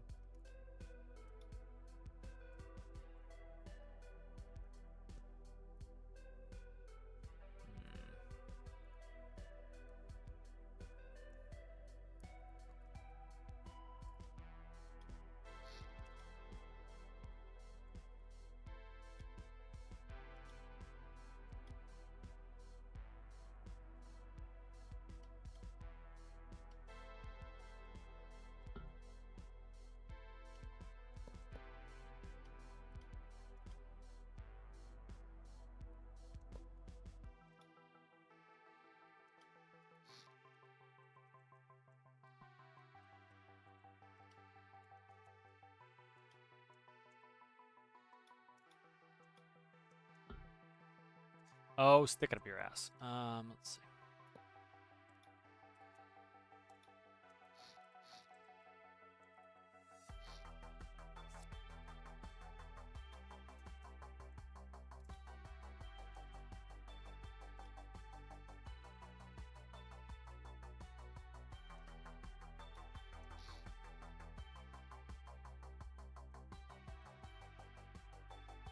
Solar does dick pretty much.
Trying to think of a way to do this.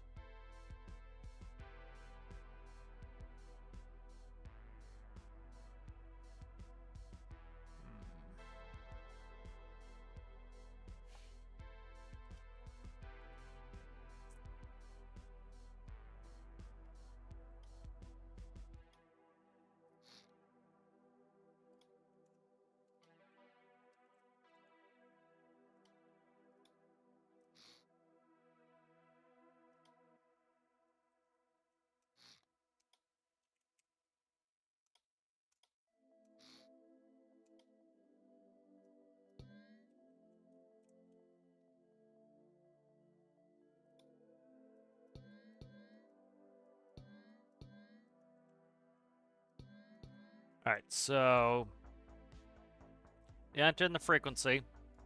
That should stay in there. So let's see, Radio Freak.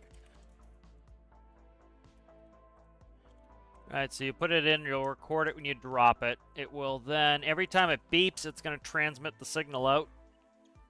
So hopefully, it's going to beep for a second, so hopefully transmit for a second. It should get the signal out. If not, I'll extend this on that. That just saves.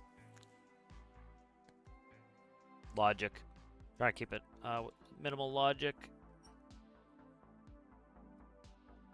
Let's see.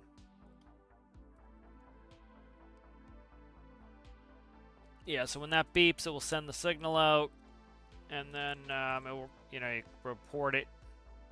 Put a reading system in the vessel so that you can track multiple buoys, and that it will essentially memory register the latest count. I think that's what we'll do. All right, so that is that. Let's spawn that. All right, good. So that is going.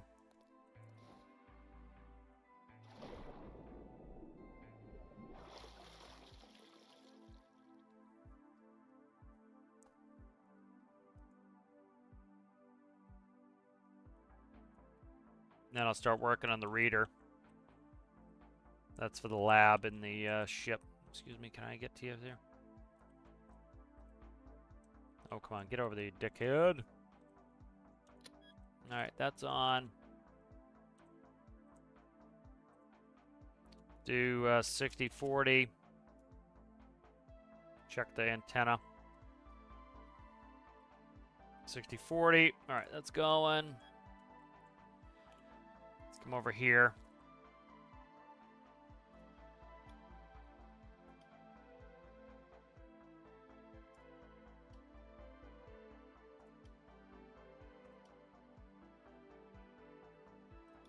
So, that's going to be 100 meters there. It's added to whatever the other antenna is. So, for example,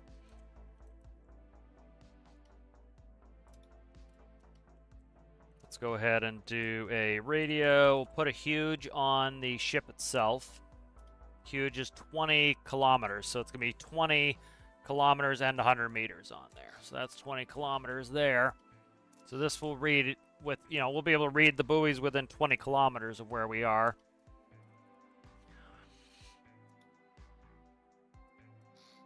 On the ship.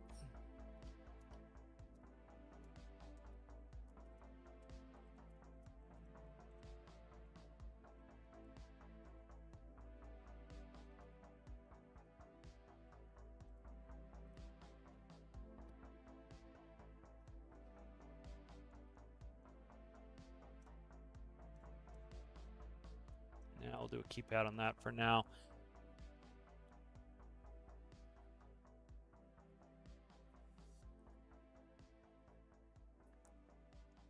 What channel am I sending that out on? Shit. I'm sending out channel 5. Okay.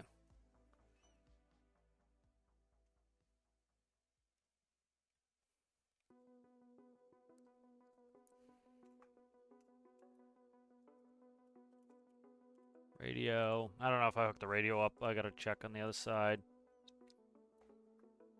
I didn't hook the composite up, but I'll send the buoy out again. I'm just trying to think of what I need to do here. No, I don't need that.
I'm trying to think how to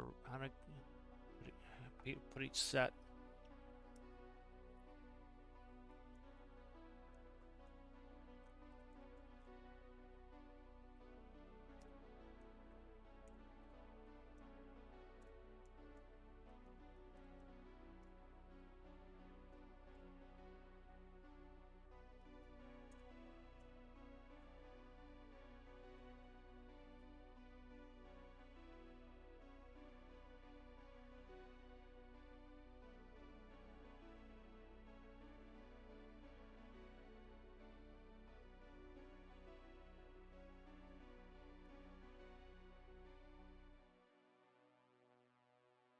That's not what I do. This.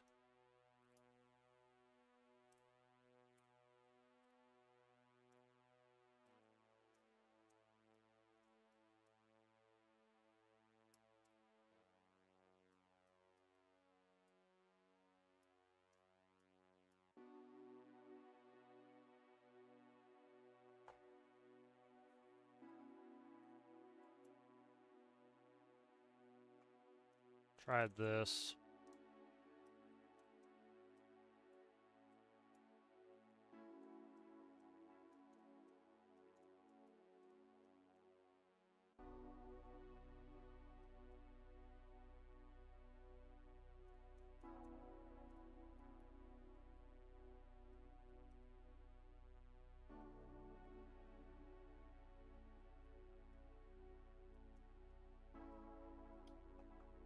Okay.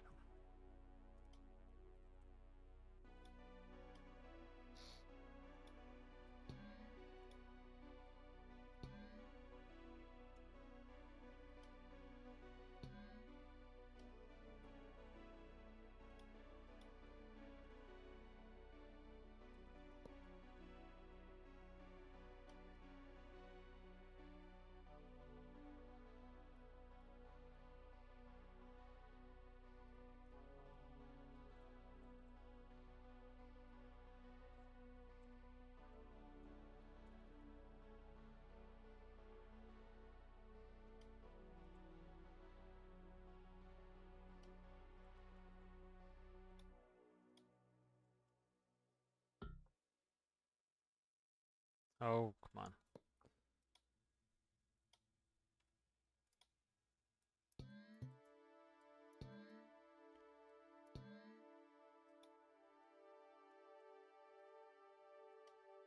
I hook everything up. I gotta check.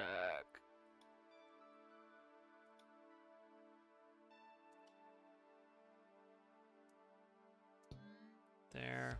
Panel? Can't tell. Yep, panel. Alright. Alright, so I don't think I put the transmit on over there. I gotta check it.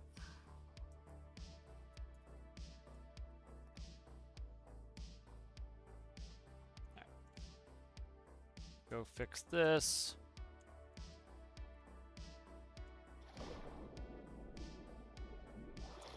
Forget what it was even wrong with this. I gotta fix something though. Antenna. Yeah, I never fed this to the antenna.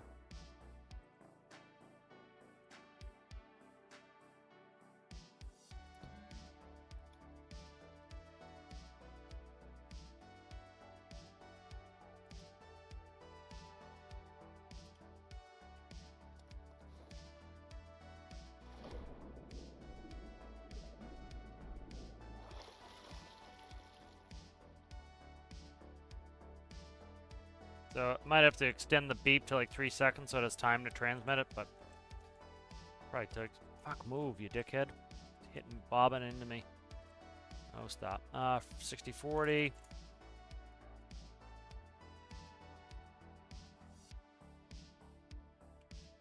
So one side that doesn't want to come over here. Come on, come on, come on, come on. There we go. Alright, so that's working. It's beeping. Let's go over here. We should have some fish counting coming in. Hopefully. Nope, nothing yet.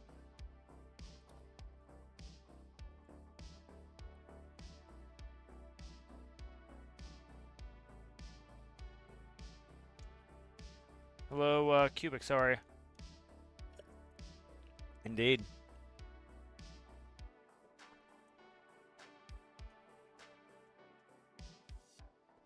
Alright. Let's do something quick with this to make sure that I didn't screw up the memory register. We'll do a little test here. Where I go like this. There's a good chance I screw up the memory register. This is it. Problem right here. 5.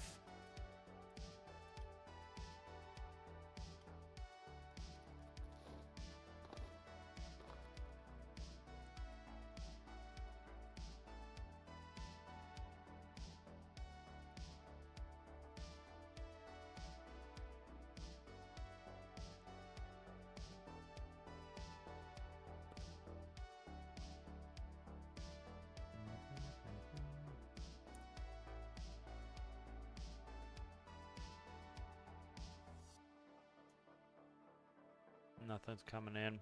All right, let's go ahead. It should be, yeah, 4 and then 5. 5 is the send out. Let's go ahead and make sure I didn't screw up the memory register. We'll go like this. Make sure this is reading out on 1. Alright, so that will, it will put it back to 0, but when it loses signal, but at least it will, hmm,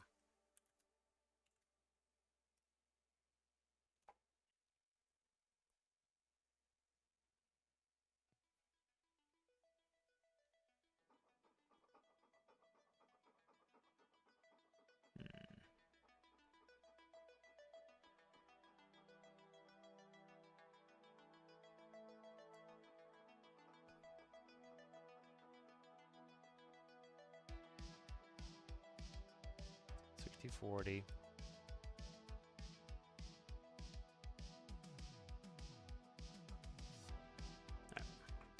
Double check everything. Transmit mode should be off. 6040. All right. Go check a couple things on this. Make sure this is beeping. Transmit every time it does it. There we go. So that just transmitted. There it goes again. There it goes again. It goes again. All right, let's see what the counter says. 5, okay. Let's check this, make sure this is all plumbed correctly. Alright, so we have 6040. We have, let's see, make sure that's all powered. We've got, that's fine. It will transmit every time it does that. It's going to do the freak. That's good. I need to check all these. Sure the composite is going up the right way, so it's coming up from here up the antenna on send. Should be sending on channel. Make sure I got the right channel. Should be 5. Puts it out on channel 5 is the fish count. Okay, that looks all good. So likely it's with the receiver that I'm having a problem. Could be the amount of time that it does. So let's do this. That's gonna fuck up the. No, it's just about the buzzer. Let's see, where's the buzzer? Buzzer time right here. 5 seconds. Give it. I'm gonna give it some more time to go ahead and. We give it some time to go ahead and actually send the signal out. We'll double check with that. So definitely send it on channel 5.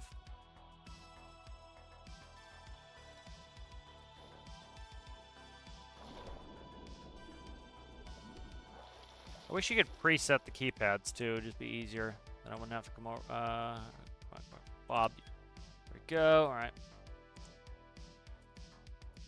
6040. All right.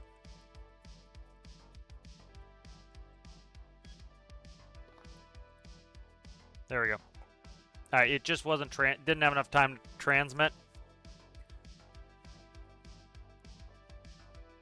So now it has time, so we should be able to read a signal strength when it gets a beep.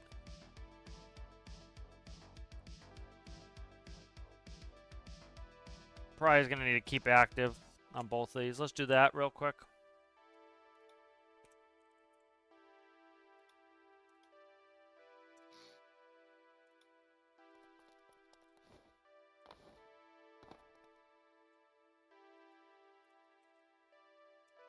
This feels a little bit more fun with research doing this, I think. All right, then we got to go over the buoy.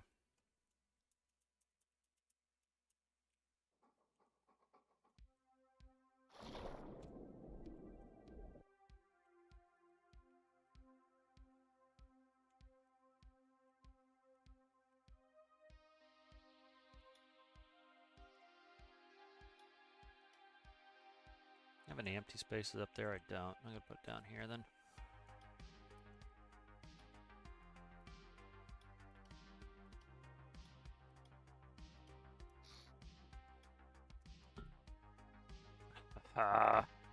Batteries suck so bad. They're such a pain in the ass. Do that, because I can't hook them on the side. I'm just going to do that. Alright.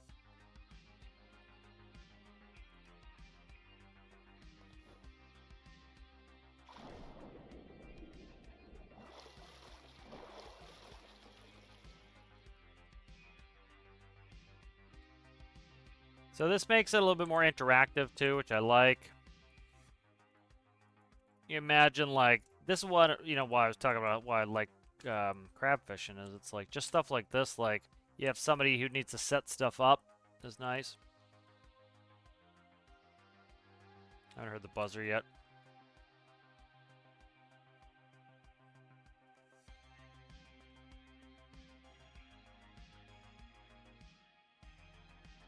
There are no fish. It's 1,000 meters I got it set to. There's one over there. Should be beeping. See if it's a registered one. There we go. Okay, we got one.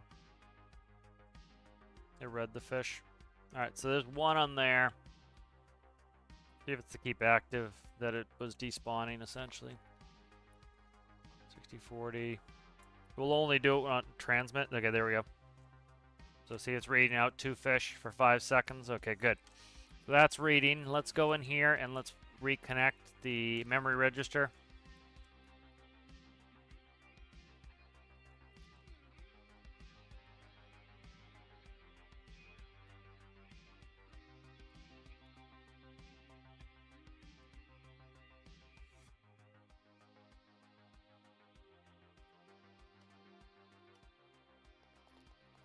This would be kind of cool. We'll be able to read out all of these.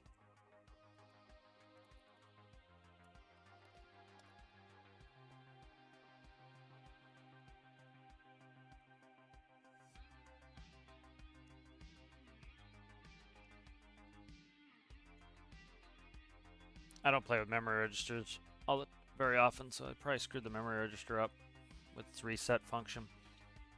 Let me see what the signal strength looks like on this, because I might use the signal strength.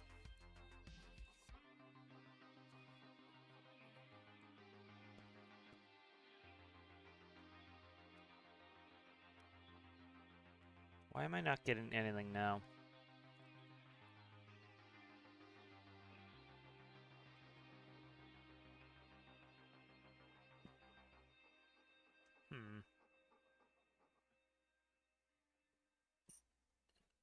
Every time it hits a new fish, it should transmit and beep for 5 seconds and send the new number, and then it will update the number, essentially is what it's doing.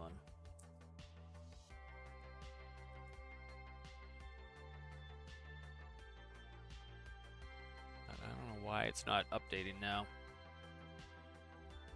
Let's see. Let's pull the memory register. I think I screwed up how I hooked the memory register. This Epsilon's weird.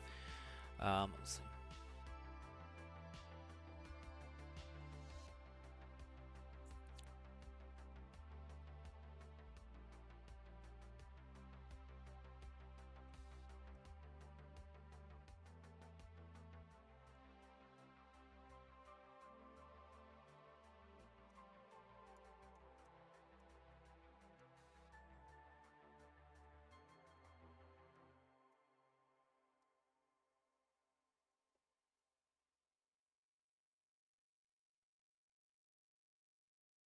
Okay, I might have had it backwards. That could be why.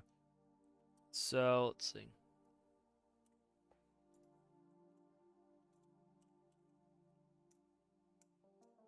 Alright, so if the number reported in is less than...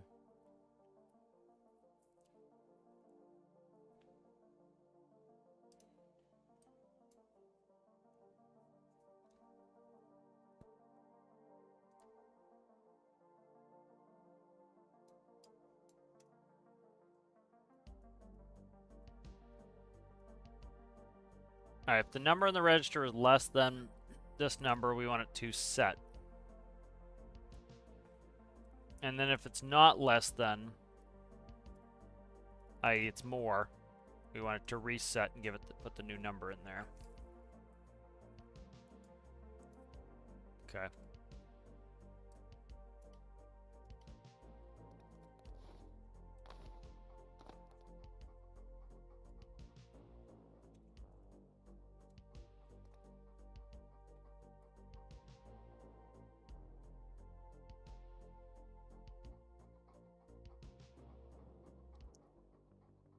Why in the sweet hell am I not getting anything?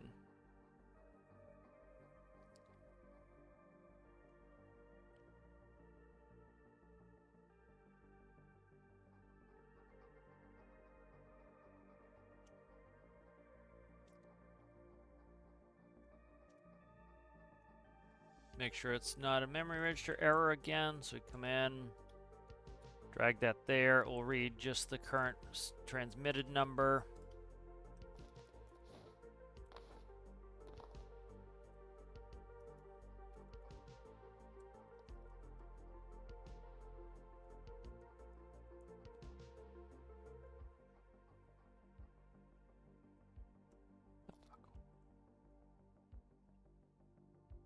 It's weird. It does. With keep active, it should continually be transmitting.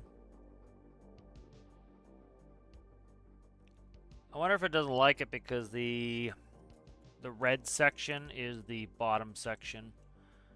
I'll go through a keep active on that and see what that does. It's interesting. I'll go bring it in and I'll adhere this. Get the orange section to be the main section. That's a thought. We'll see what's up.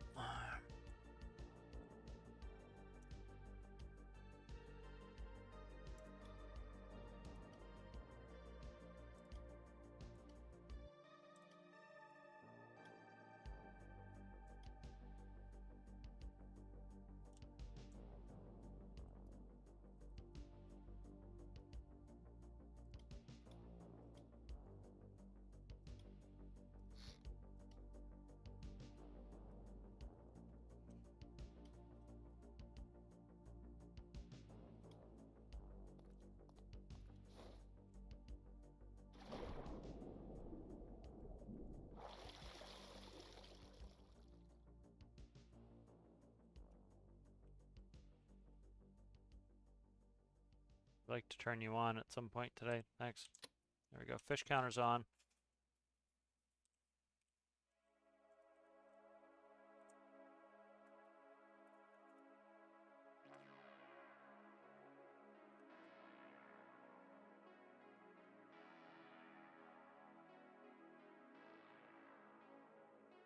The fish right there. You count it, ticket?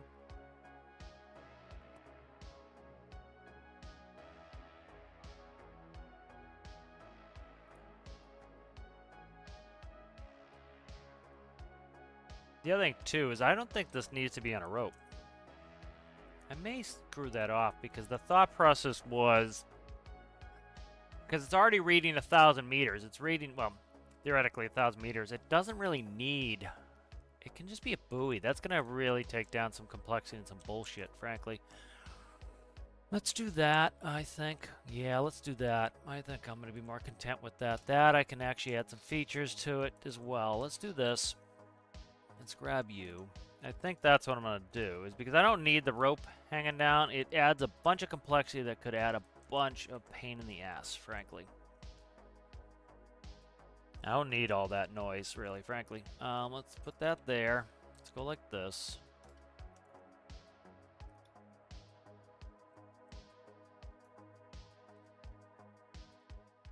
Because the other thing is, if it's like I've got it right on the bottom, it may not be reading the fish because they're not actually around it; they're above it. So I don't know how that actually reads. I want to check that out too. So let's go. What do I not need on this now that I'm not sending it through the cable? I still need everything, I think.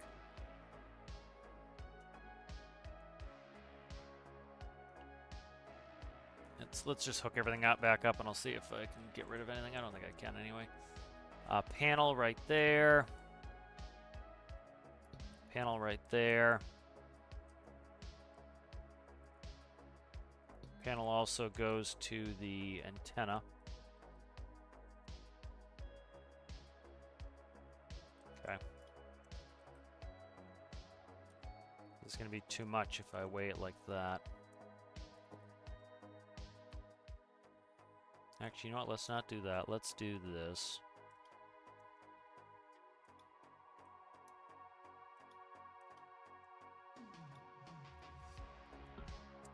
Do it.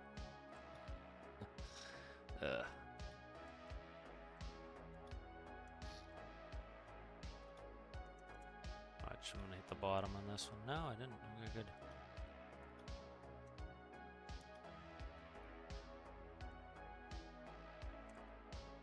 So we'll make them hard buoys, I think, instead of putting a rope on them. Just adding complexity and annoyance, and I think it's actually making it not run as well either. So let's go like that. Because I might not be getting me fish because of that. So now it's sitting where the fish are below the buoy for the most part. And so that should be better reading anyway. And then I don't have to dick around with the rope so much when we're actually trying to put these out in the world. That's on.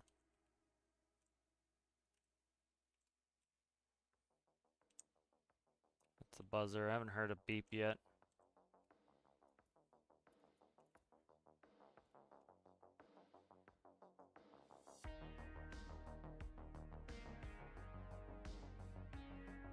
And then I've got the cable on there, so not only can we pick it up by the crane, but that will charge it. It transmits every time it beeps. So you don't need transmit on all the time. You can cycle through transmissions. The receiving antenna is going to be on a cycled reception as well. It's going to cycle through its channels and take the receptions as they come. But you don't need the transmit on all the time. I already showed that you don't need it on all the time. When this beeps, it will send the signal out for 5 seconds. Just haven't counted a fish yet. Check all the parts real quick. I got power. I can't see what the fish finder's got. Oh, let me make sure this is on. I don't think I disconnected it. That's on. Pause. Let's go. What is this? The panel.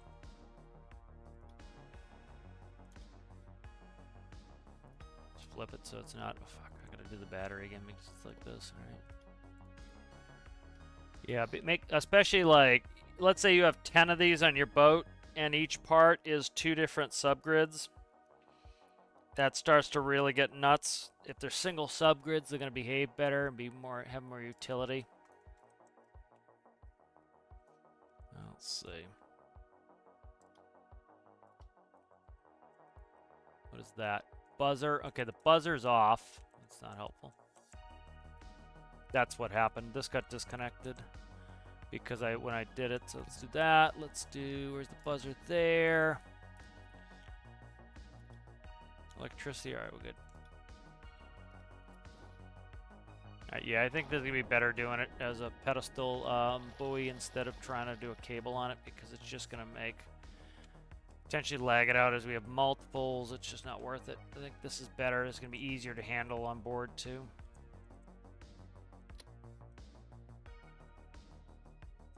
$60-40.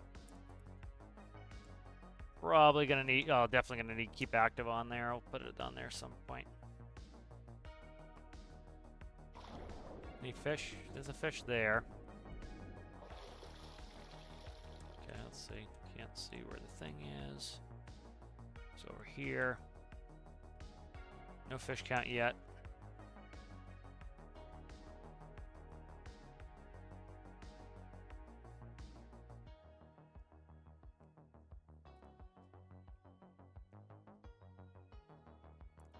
When it hits a fish, it will, for 5 seconds, the microcontroller will buzz it and send out the frequency.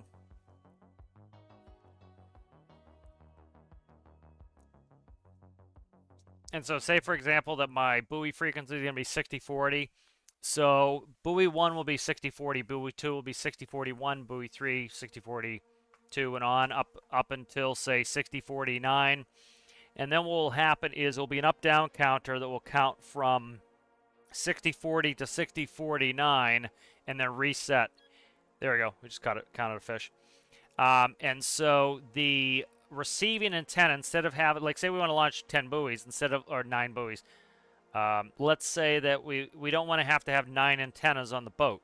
We have 1 antenna on the boat. So these only send out the frequency for 5 seconds as it counts fish. and then the receiving antenna will count through. Let's say it does a 20-second count, and so it will go 60-40. It'll sit there for 20 seconds on 60-40. If they will receive its new data, then it will go to 60-41. And it will receive its new data. It will go to 60-42. Receive 3, 4, 5, 6, 7, 8, 9. Reset. And it will keep going through, and it'll get the most up-to-date fish count from each buoy. I could report GPS coordinates. You know what's better? Yeah, I could report the GPS coordinates too. That could be something to do. All right, so we got 9 fish counted. That should be sending out every time we count a fish. Let's see what this is doing. Got nothing over here. Let's check this real 60-40. Check this real quick. We'll see if I can get a read on it. Nah, that's reading direct. Shit. Let's see. Radio channel 5. It's reading direct to channel 1.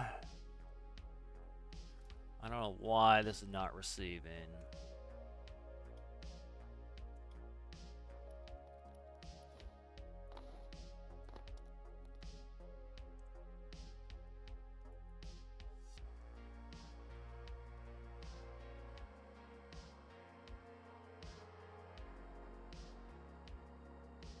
It was sending out before, or it was receiving on this before. I'll figure out what the hell it's doing.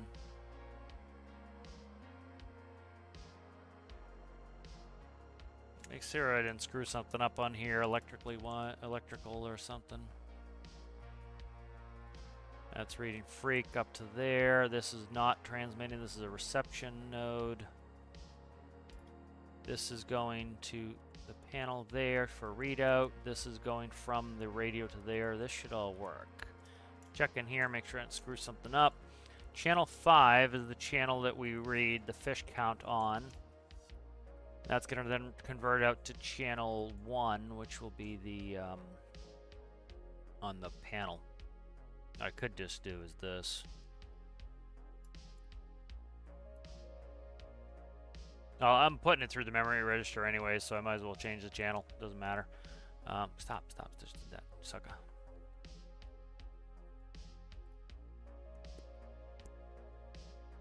So for now, if this is reading off the radio, it should be doing that. Should be reading it out on 1. Let's just double check, make sure this is the right channel. Channel 1, yeah. Dial right there. The rest are off, so that they're not interfering. It was reading a second ago, too, when I had it done before, so something's different. That's not running right.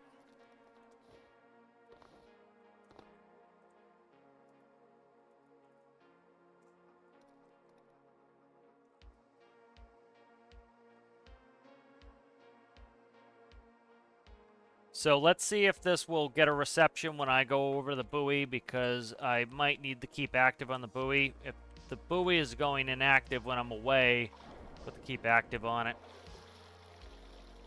So we should be getting one every time we send we hit a fish. We should get transmit.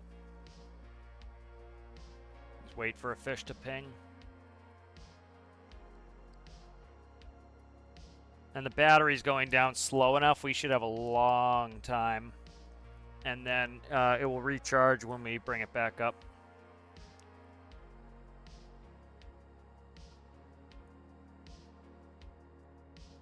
We just haven't had a fish in a while, I don't think. Let's see.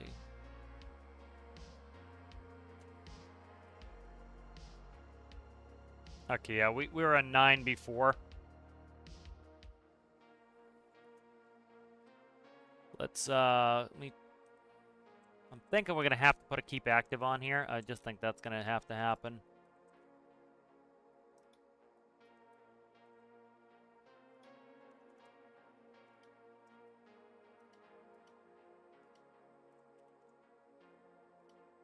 Yeah, we definitely have to put keep actives, or else it's going to stop transmitting, frankly.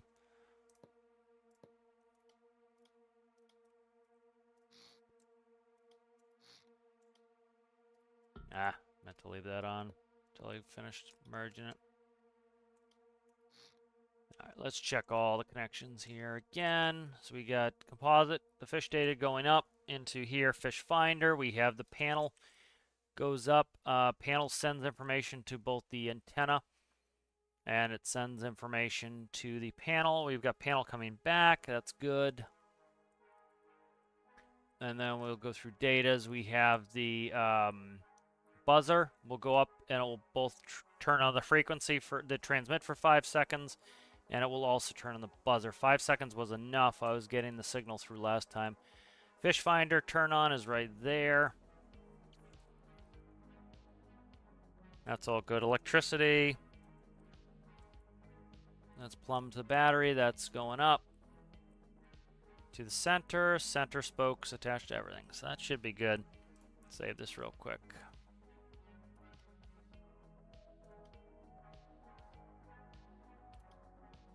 Let me see how far that is.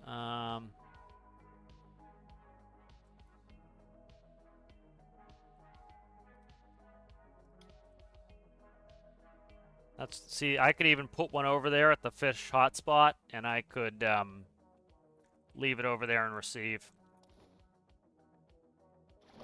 Should have just leave these on 0. So I gotta find the on switch. Where you at there, guy? What I could do is leave this on transmit too. Could leave this on transmit. We'll see if I need to. I don't think it was definitely 100% running earlier with it doing a 5-second transmit, so that was fine. If need be, I can. Now that it's one part, it's easier for me just to use the flip switch to turn that on. Before, I would have had to have a microcontroller on here just for that.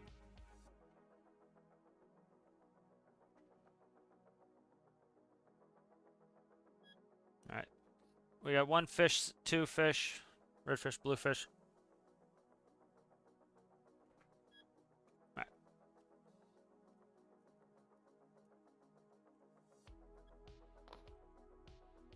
All right, there we go. All right, so that's fine. Every time this sends its signal through, that's going to, it counts up.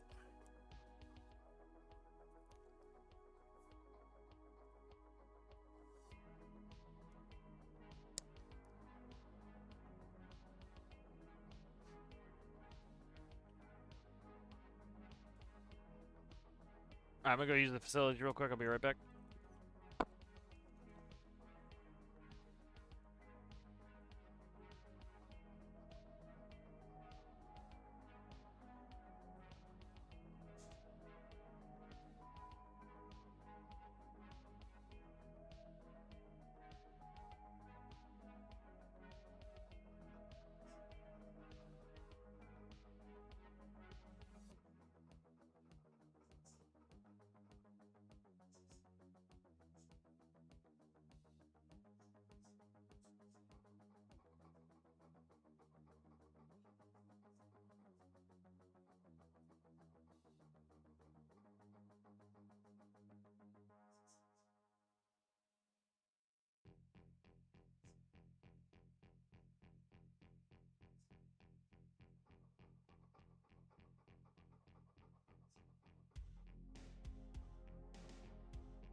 All right, so what I think I'm gonna do is we'll leave this here, going there, and I'm gonna go back and I'm gonna, now that I'm not using the cable because I would have had to have a microcontroller on top as well, I'm gonna go ahead and we will set this so that when we turn on the fish finder, because it does send the signal through, but it's not sending the transmission again.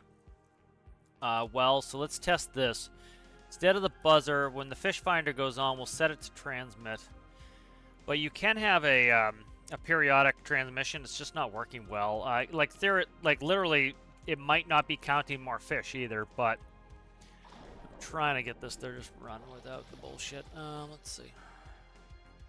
Want to make it, I want to make this as foolproof as possible, especially as somebody who does many challenges. I don't want to make Alistair's job absolutely abysmal, where it just sucks doing this, because you want him to be able to just quickly and easily run this, have it work. Because it's going to be for the challenge, it's going to be on the workshop, so I don't want other people to ask me 9 million questions. So let's check that freak. That should be on transmit the whole time. Can't see it. There it is. Transmit mode false. What the blood? Why? That's weird. Did I not push the button? Pretty sure I pushed the button. I'm going to leave the frequency on 0 and just run it on 0. What the hell? Buzzer, fish finder. Okay. Let me make sure that, let's go check that. Did I not click it on? Get up there. Come on, quickly. It's on the right side. It's on the correct side. Come on, come on, come on. Stop bobbing, dickhead. There we go. Alright. Music started going again. Okay, it's on now. I didn't press the button, I guess. Alright, I'm going to leave that on 0 for now. And then I'll just put the other one on 0 so I don't have to do it every 5 seconds. When I finally do it, it's counting. When I finally do it, I will set them as freaks. So, just leave this on 0 for now. Alright, there's 4 fish. So we'll see if we get an incongruency between the two of them, if one of them's off from the other one.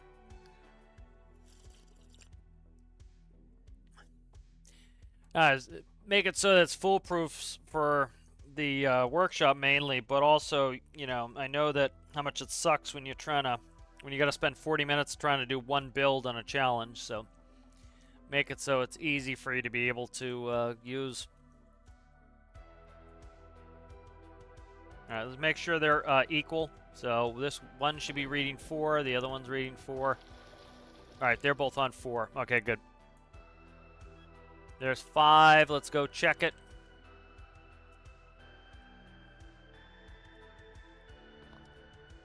Seven. Okay, it's good. So it's counted through now. Alright, now I gotta work the memory register here. So let's go in here and see if I set the memory register up correct. So what we're gonna do is we're gonna run from the memory register to here.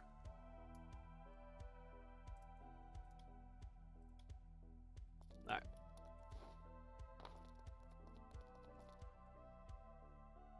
Okay, it keeps resetting it. Balls. Alright, I gotta fix it.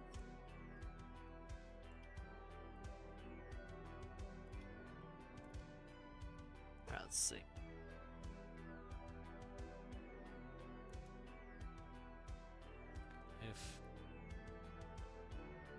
If A is less than B, so it's a memory register number. Oh, okay, this is gonna fuck it up doing that. Alright, let me see.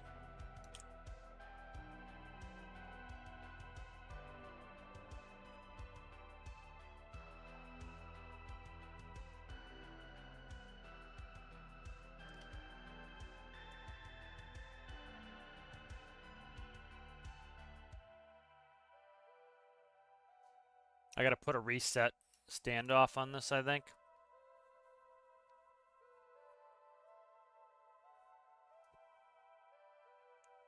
Do I even need the memory register at this point?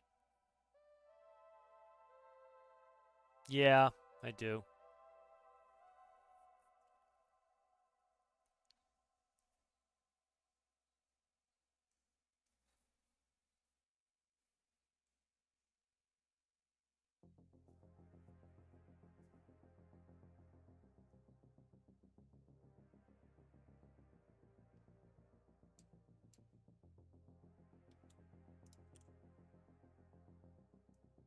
Let's do that.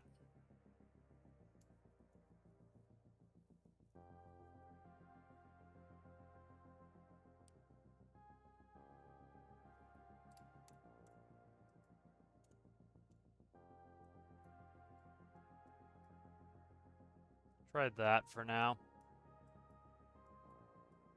Trying to set it up so when I shut the buoy off that it will reset in here as well.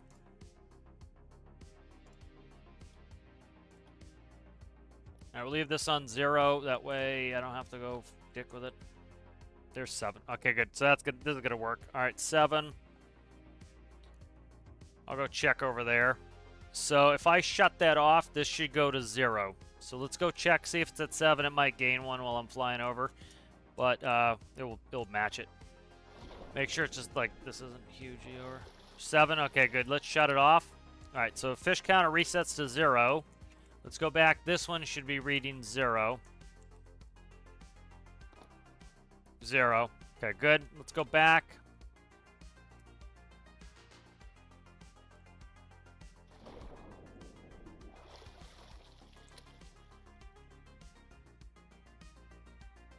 All right, there we go. We've got a fish, so we should have at least 1 on there.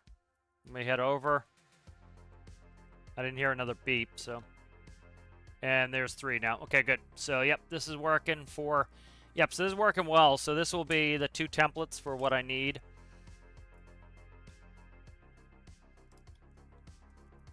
Fish. Binder. Buoy. Alright. I always... I before E. Except after C. I always fuck that word up. Alright, good. Let's go ahead and we'll stick it in the boat. But this is fun now, like, the ability to drop these, I like them that they're just one piece now. I think that's a lot cleaner than the other way. Let's actually pull this, and then I'll clean the world up so I don't have all this garbage there. But yeah, I like this system. This is better, especially like if you wanted to have a bunch of these in your boat. You don't want them to be 2 parts. You don't have to screw around with the cable. All you have to do is to launch this, you take your crane, you hook the cable, hook it on here. The electricity will go through and make sure the battery's charged. You put it overboard. You go grab the cable. Scroll wheel it. It drops in the, after you set the frequency, start it, pull the cable, and then it would drop it overboard. Now it's on its way running. You leave. You could read it in the laboratory. Lay a bunch of these. What the hell's happening with my microphone?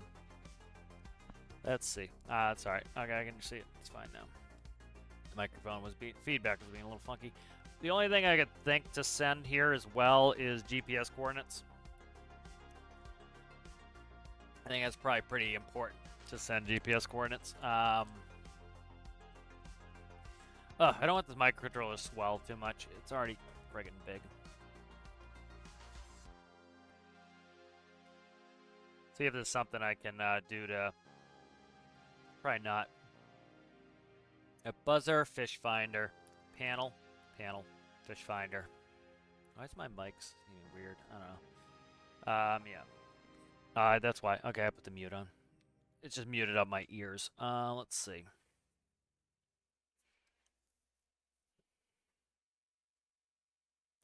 What? Okay.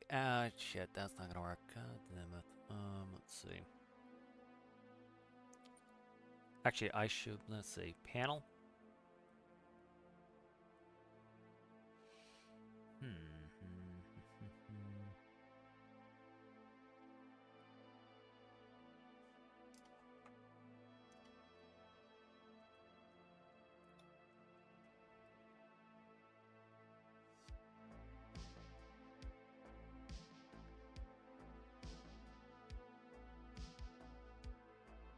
I'm gonna have to make it bigger. There's just nothing I can really do, I guess.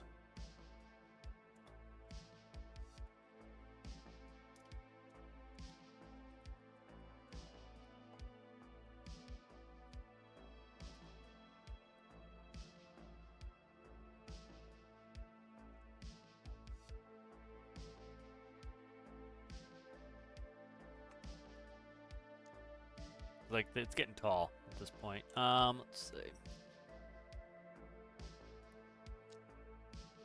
See, if the physics sensor had an in and out, I could loop through it, but I can't do that.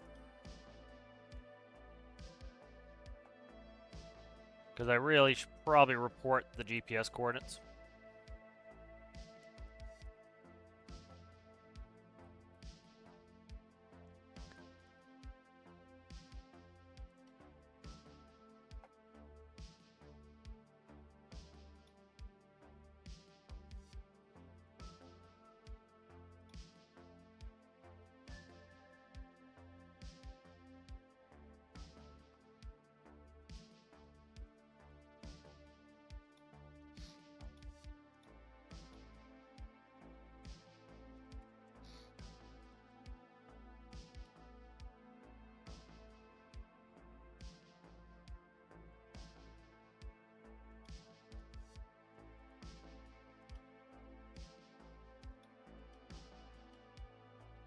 I think this is backwards now. You gotta be careful here. That's not the end of the world. I'll just add the microphone. We'll be alright.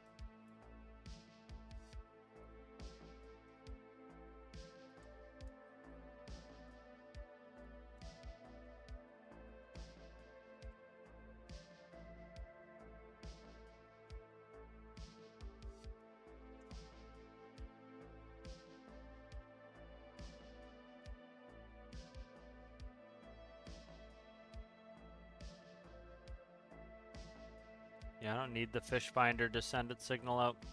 Yeah, I don't need the fish finder to send its info out.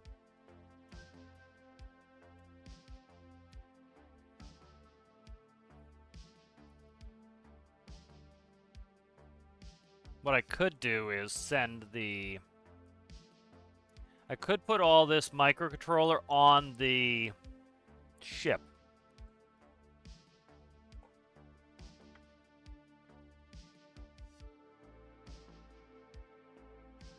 Nah, it's probably better to do it here.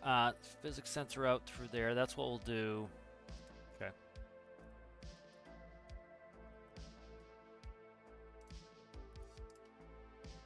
Did I increase that? Okay, perfect. It did go the right way. Okay.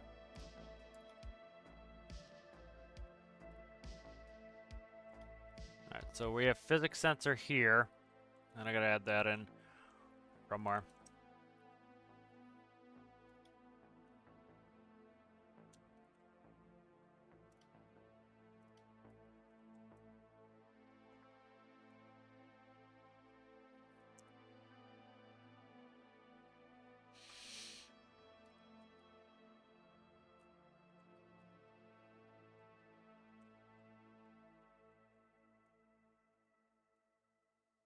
Don't want to make this any longer. That's the problem. It's already friggin' huge. It is already freaking huge, man.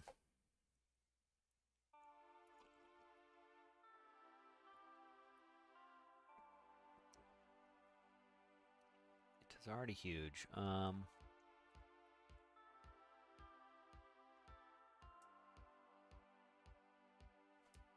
do this.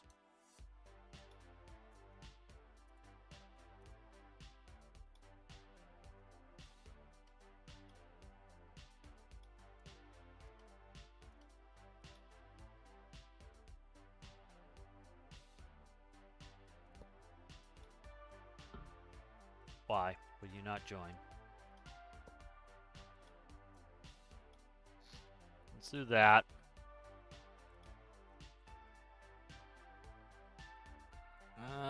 Do I like that?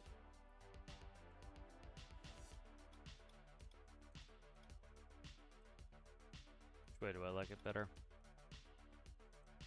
I like that better. Alright, let's do that. Alright, let's go ahead and we will take the physics sensor. The physics sensor will go to here. That is the panel. Panel.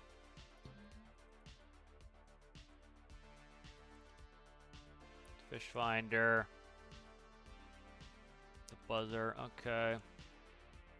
Electricity needs to go through here. Alright, that will do. I think we have everything we need on here now. Alright, and then let's see, what are we running here for data on this? That is X and Z 1, 3.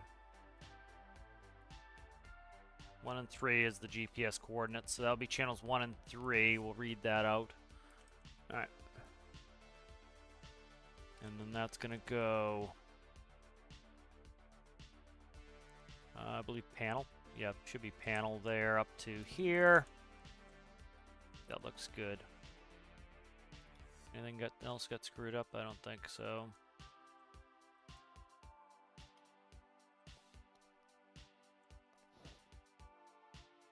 Okay. That's great. All right, stop your bullshit. Stop your bullshit. Thanks. All right, there we go.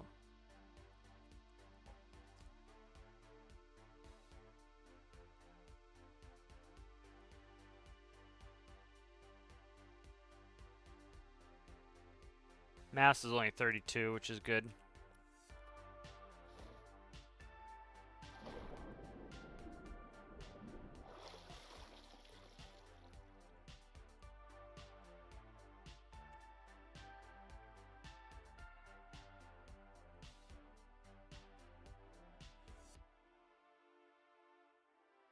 Alright, so it's going to tip over. I'll put the physics sensor on the bottom. I don't know why it lost all its connections when I moved that. It's weird.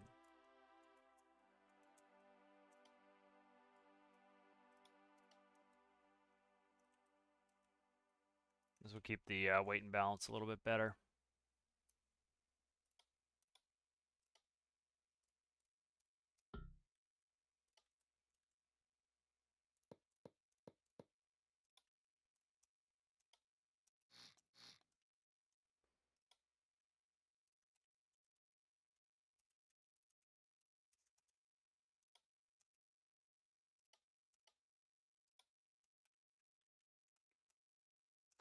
Check all the connections, make sure I don't screw them up again. Looks good. Electricity is good. Yep. Alright, let's save that again. Alright, so this will read out its GPS coordinates. That'll make it easier to find these things. What am I making? I am making a fish finding buoy that will report its information.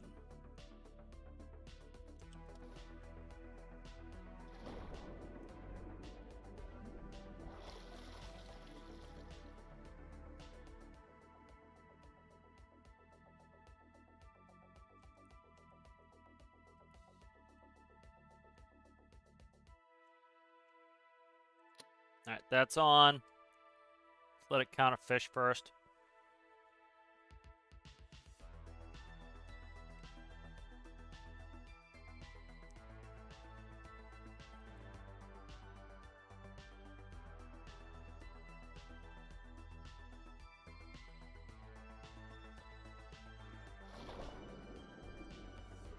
Swim. Come on, swim, dickhead. I gotta put my hands on the right part of the keyboard would help. No info in that, huh? Fish Finder doesn't give me any info? Oh, interesting.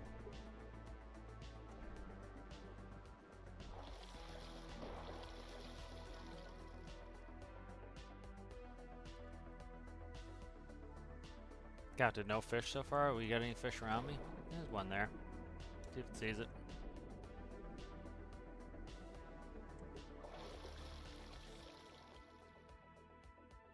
I haven't seen it yet.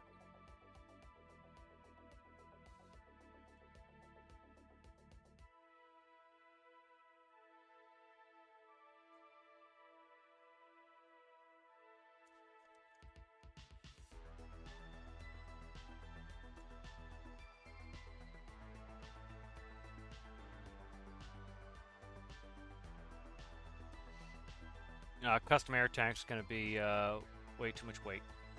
This whole thing weighs 1. So. All right, it's counting the fish. All right, let's go over here now. Make sure this is. I don't have it spawned, but we'll spawn it. See if it's reading it.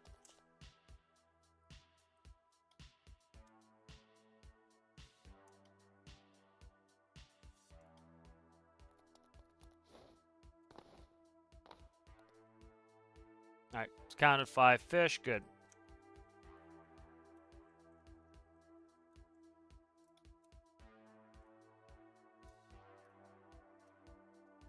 GPS X.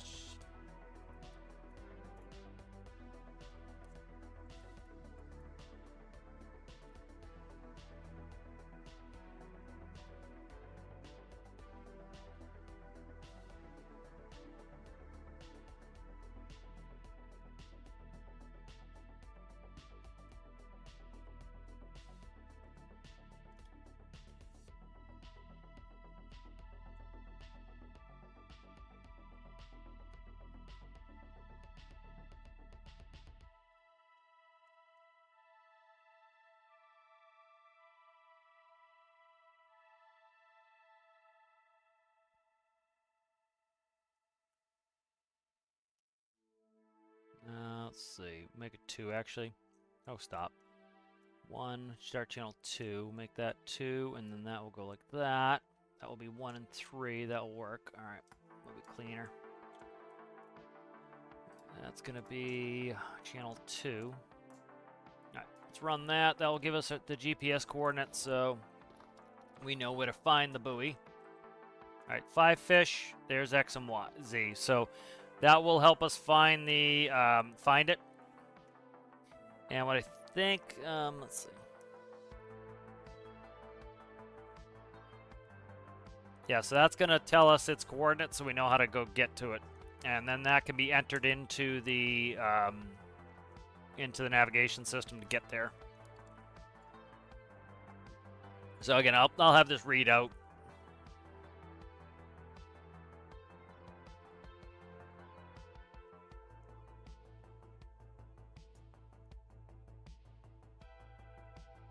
Wilk, your name translated. Okay. All right, let's go ahead and save this. Let's go stick it on the boat.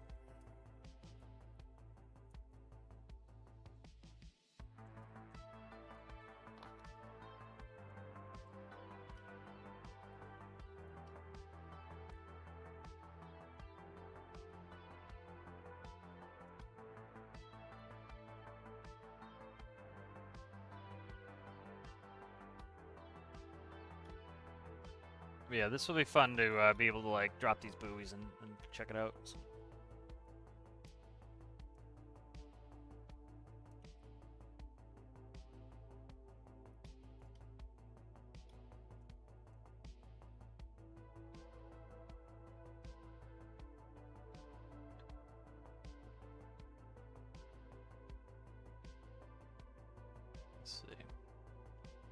Might finish up here. Let's go ahead and we'll save this real quick. So yeah, I'll advance this system a little bit more where I kind of want it to be an old analog display. I'm not gonna do a bunch of Lua bullshit. I doubt it. I don't want to do a bunch of Lua screens and shit. I really don't. I could do some interesting Lua screens where like this would interest me here doing this because, you know, part of it again is I'm not going to use a research boat on my own, but what I will use is like some sort of fishing boat. And so what I think would be cool is, let's say we get pot fishing, I will be able to put the same type of system to a certain extent on the buoys, which will report out their GPS coordinates, and I can even put the fish finder on there, so I can take the same stuff and put it on the pots theoretically. Or just you drop a buoy, you see where, like for example, let's say you drop 5 buoys, and you find where the buoy's the best. You go drop your pots there, and then while your pots are soaking, you go, you take more information from the buoys, then you go pick them up, and then you have the data from all your buoys. You know where your next section is going to go.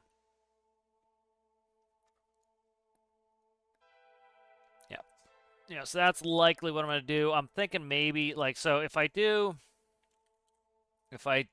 Lua screens, what'll probably be is it'll be a bank of screens like this. What'll be 1, 2, 3, what's that, 8? So the console will look something like this. And what I'll probably do is independent control on them, and so on page 1 you'll have fish count, and GPS coordinates. And actually, I could probably do it all on one page. No. Let me see. Let's grab Fluffy Pony real quick and see what we can kind of. I might do Lua. It's gonna be simple Lua. I like kind of the 80s aesthetic screens. If I'm 70, yeah, 80s more screens. If I'm gonna do Lua, I tend, I kind of like a more analog look. Just my preference. So like, if we're gonna do this, let's see, UI Builder. Zoom that out. Where's monitor? Stop. Go away. I don't need all this bullshit there. Go away. All right, that's good. Enable touchscreen. That's all good. All right, so like, if I was gonna do this, I do something kind of.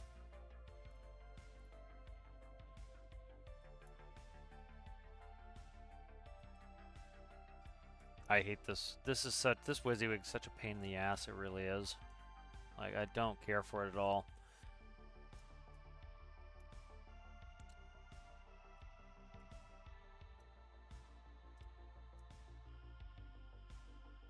I just like don't like doing Lua very much.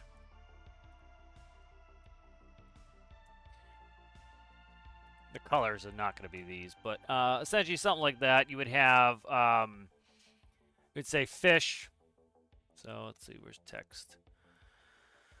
I forget where the text is. I could just enter it in myself too. I do button to do it, but like essentially, like this is kind of like what I would work with. I hate this WYSIWYG. It's just so annoying.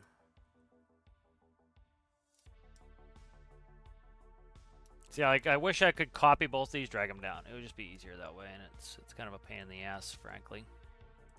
And I have to switch to move. It's just the UI, and it's not great.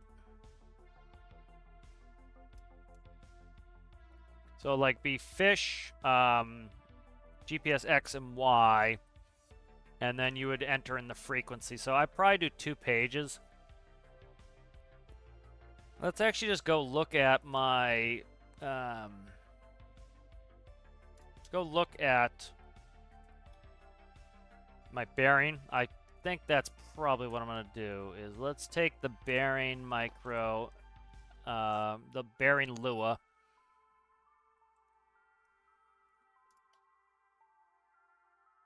And I'll pull a page off of it for the camera.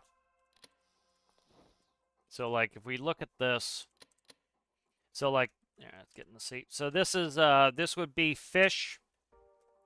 So F count. This would be X. That would be the X coordinates. This would be Z, the Z coordinates. You then have page down here. Switch to this page and you put in the frequency. So it'd be 60, whatever it was, 40.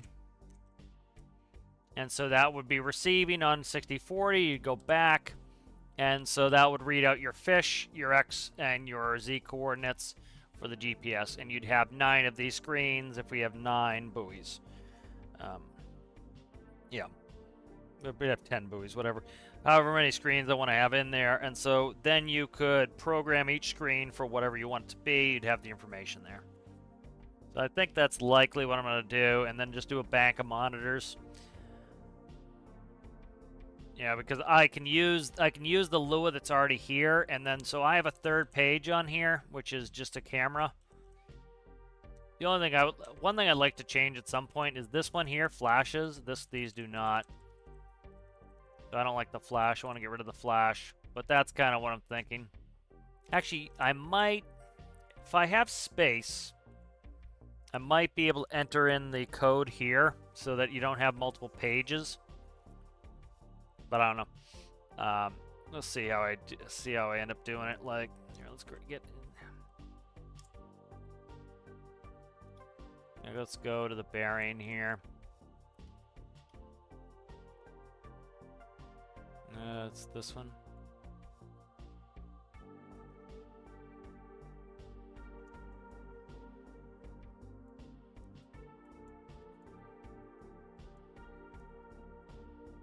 So here is the, where are the up-down counters on there? this is the frequencies here. This enters in the frequencies here, right there. That then plugs into this Lua panel here.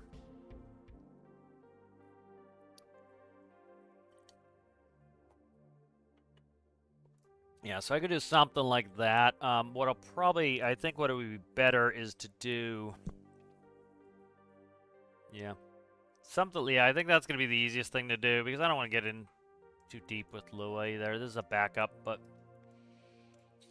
so this would allow me to get in. What is this? This is BDT, bearing distance time. So essentially, you get this. It would be the same thing. Let's see. This here is the hard part. Lua goes to the switch box there, and okay, that's easy. So essentially, it would be like this. What are you, sir? Are you the camera? There, right here. That's the camera, so we don't even need that. And then we would go like this.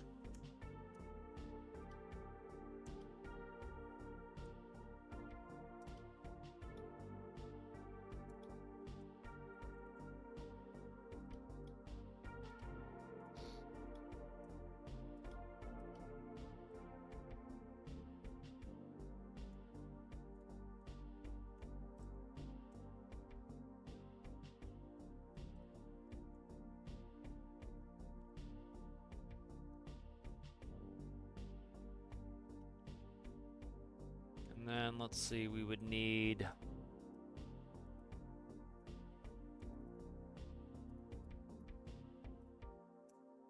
what actually we'll do one composite in.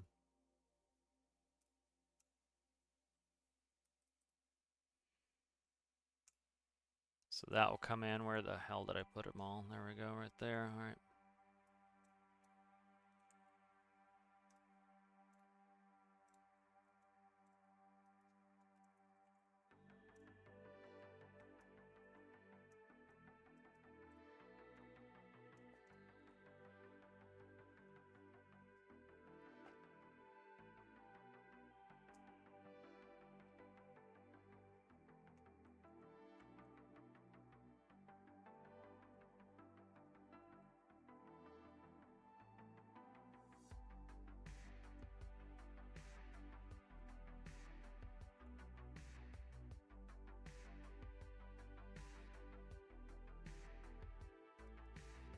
Could do that, or I could just display them now.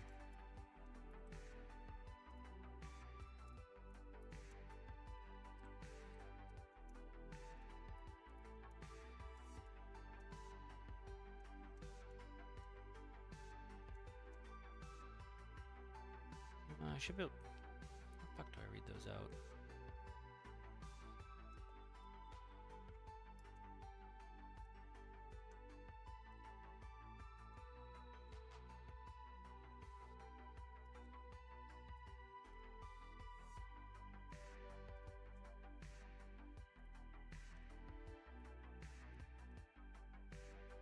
Okay.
Alright, let's try that out real quick, see what that looks like.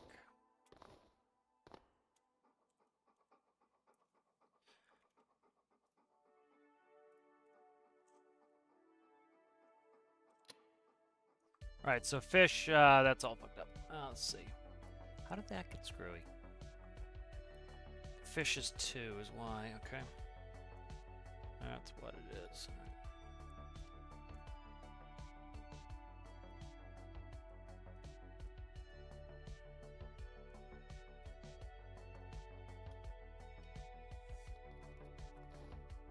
I hate redoing Lua panels, that's why I'm reusing. I think it's better. Alright, so fish, we have 100 fish. X coordinates is 2152. That the coordinate sucks. Let's see.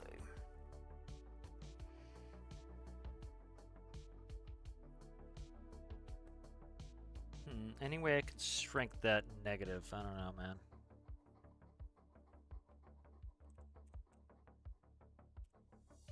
Alright. That's at least to start with this. And then, I didn't grab the video switch, but this is the freak right here. Let's update this. Quickly, I'm not going to work too much longer on this, but there are a couple things I want to do here. Let's see, grab this real quick.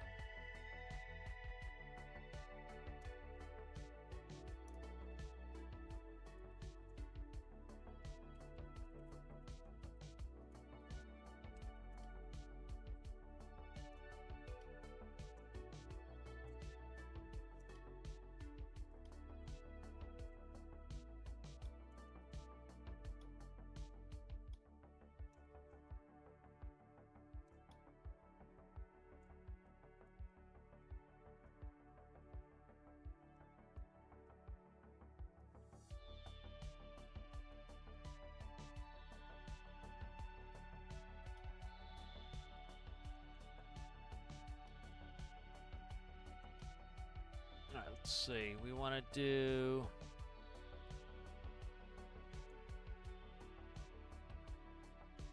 Okay, monitor touch needs to go in there and then to here. Alright, let's do this. This is going to be a hell of a lot easier.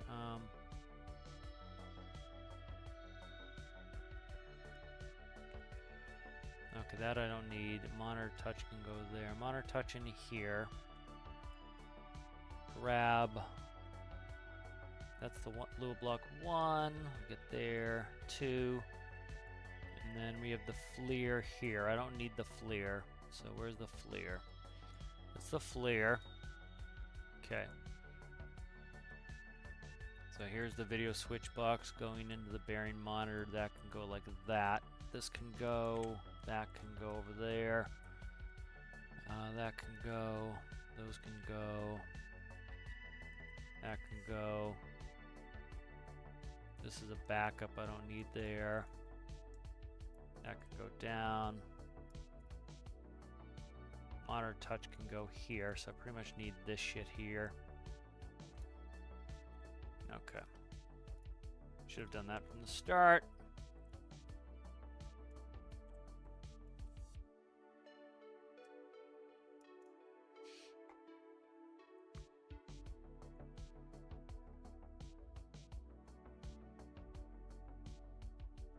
What the hell is this? Shit. What the hell is that?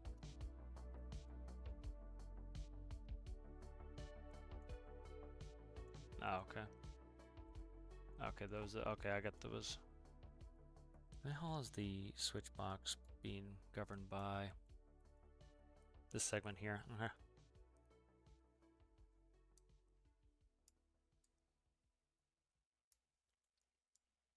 Where am I running this?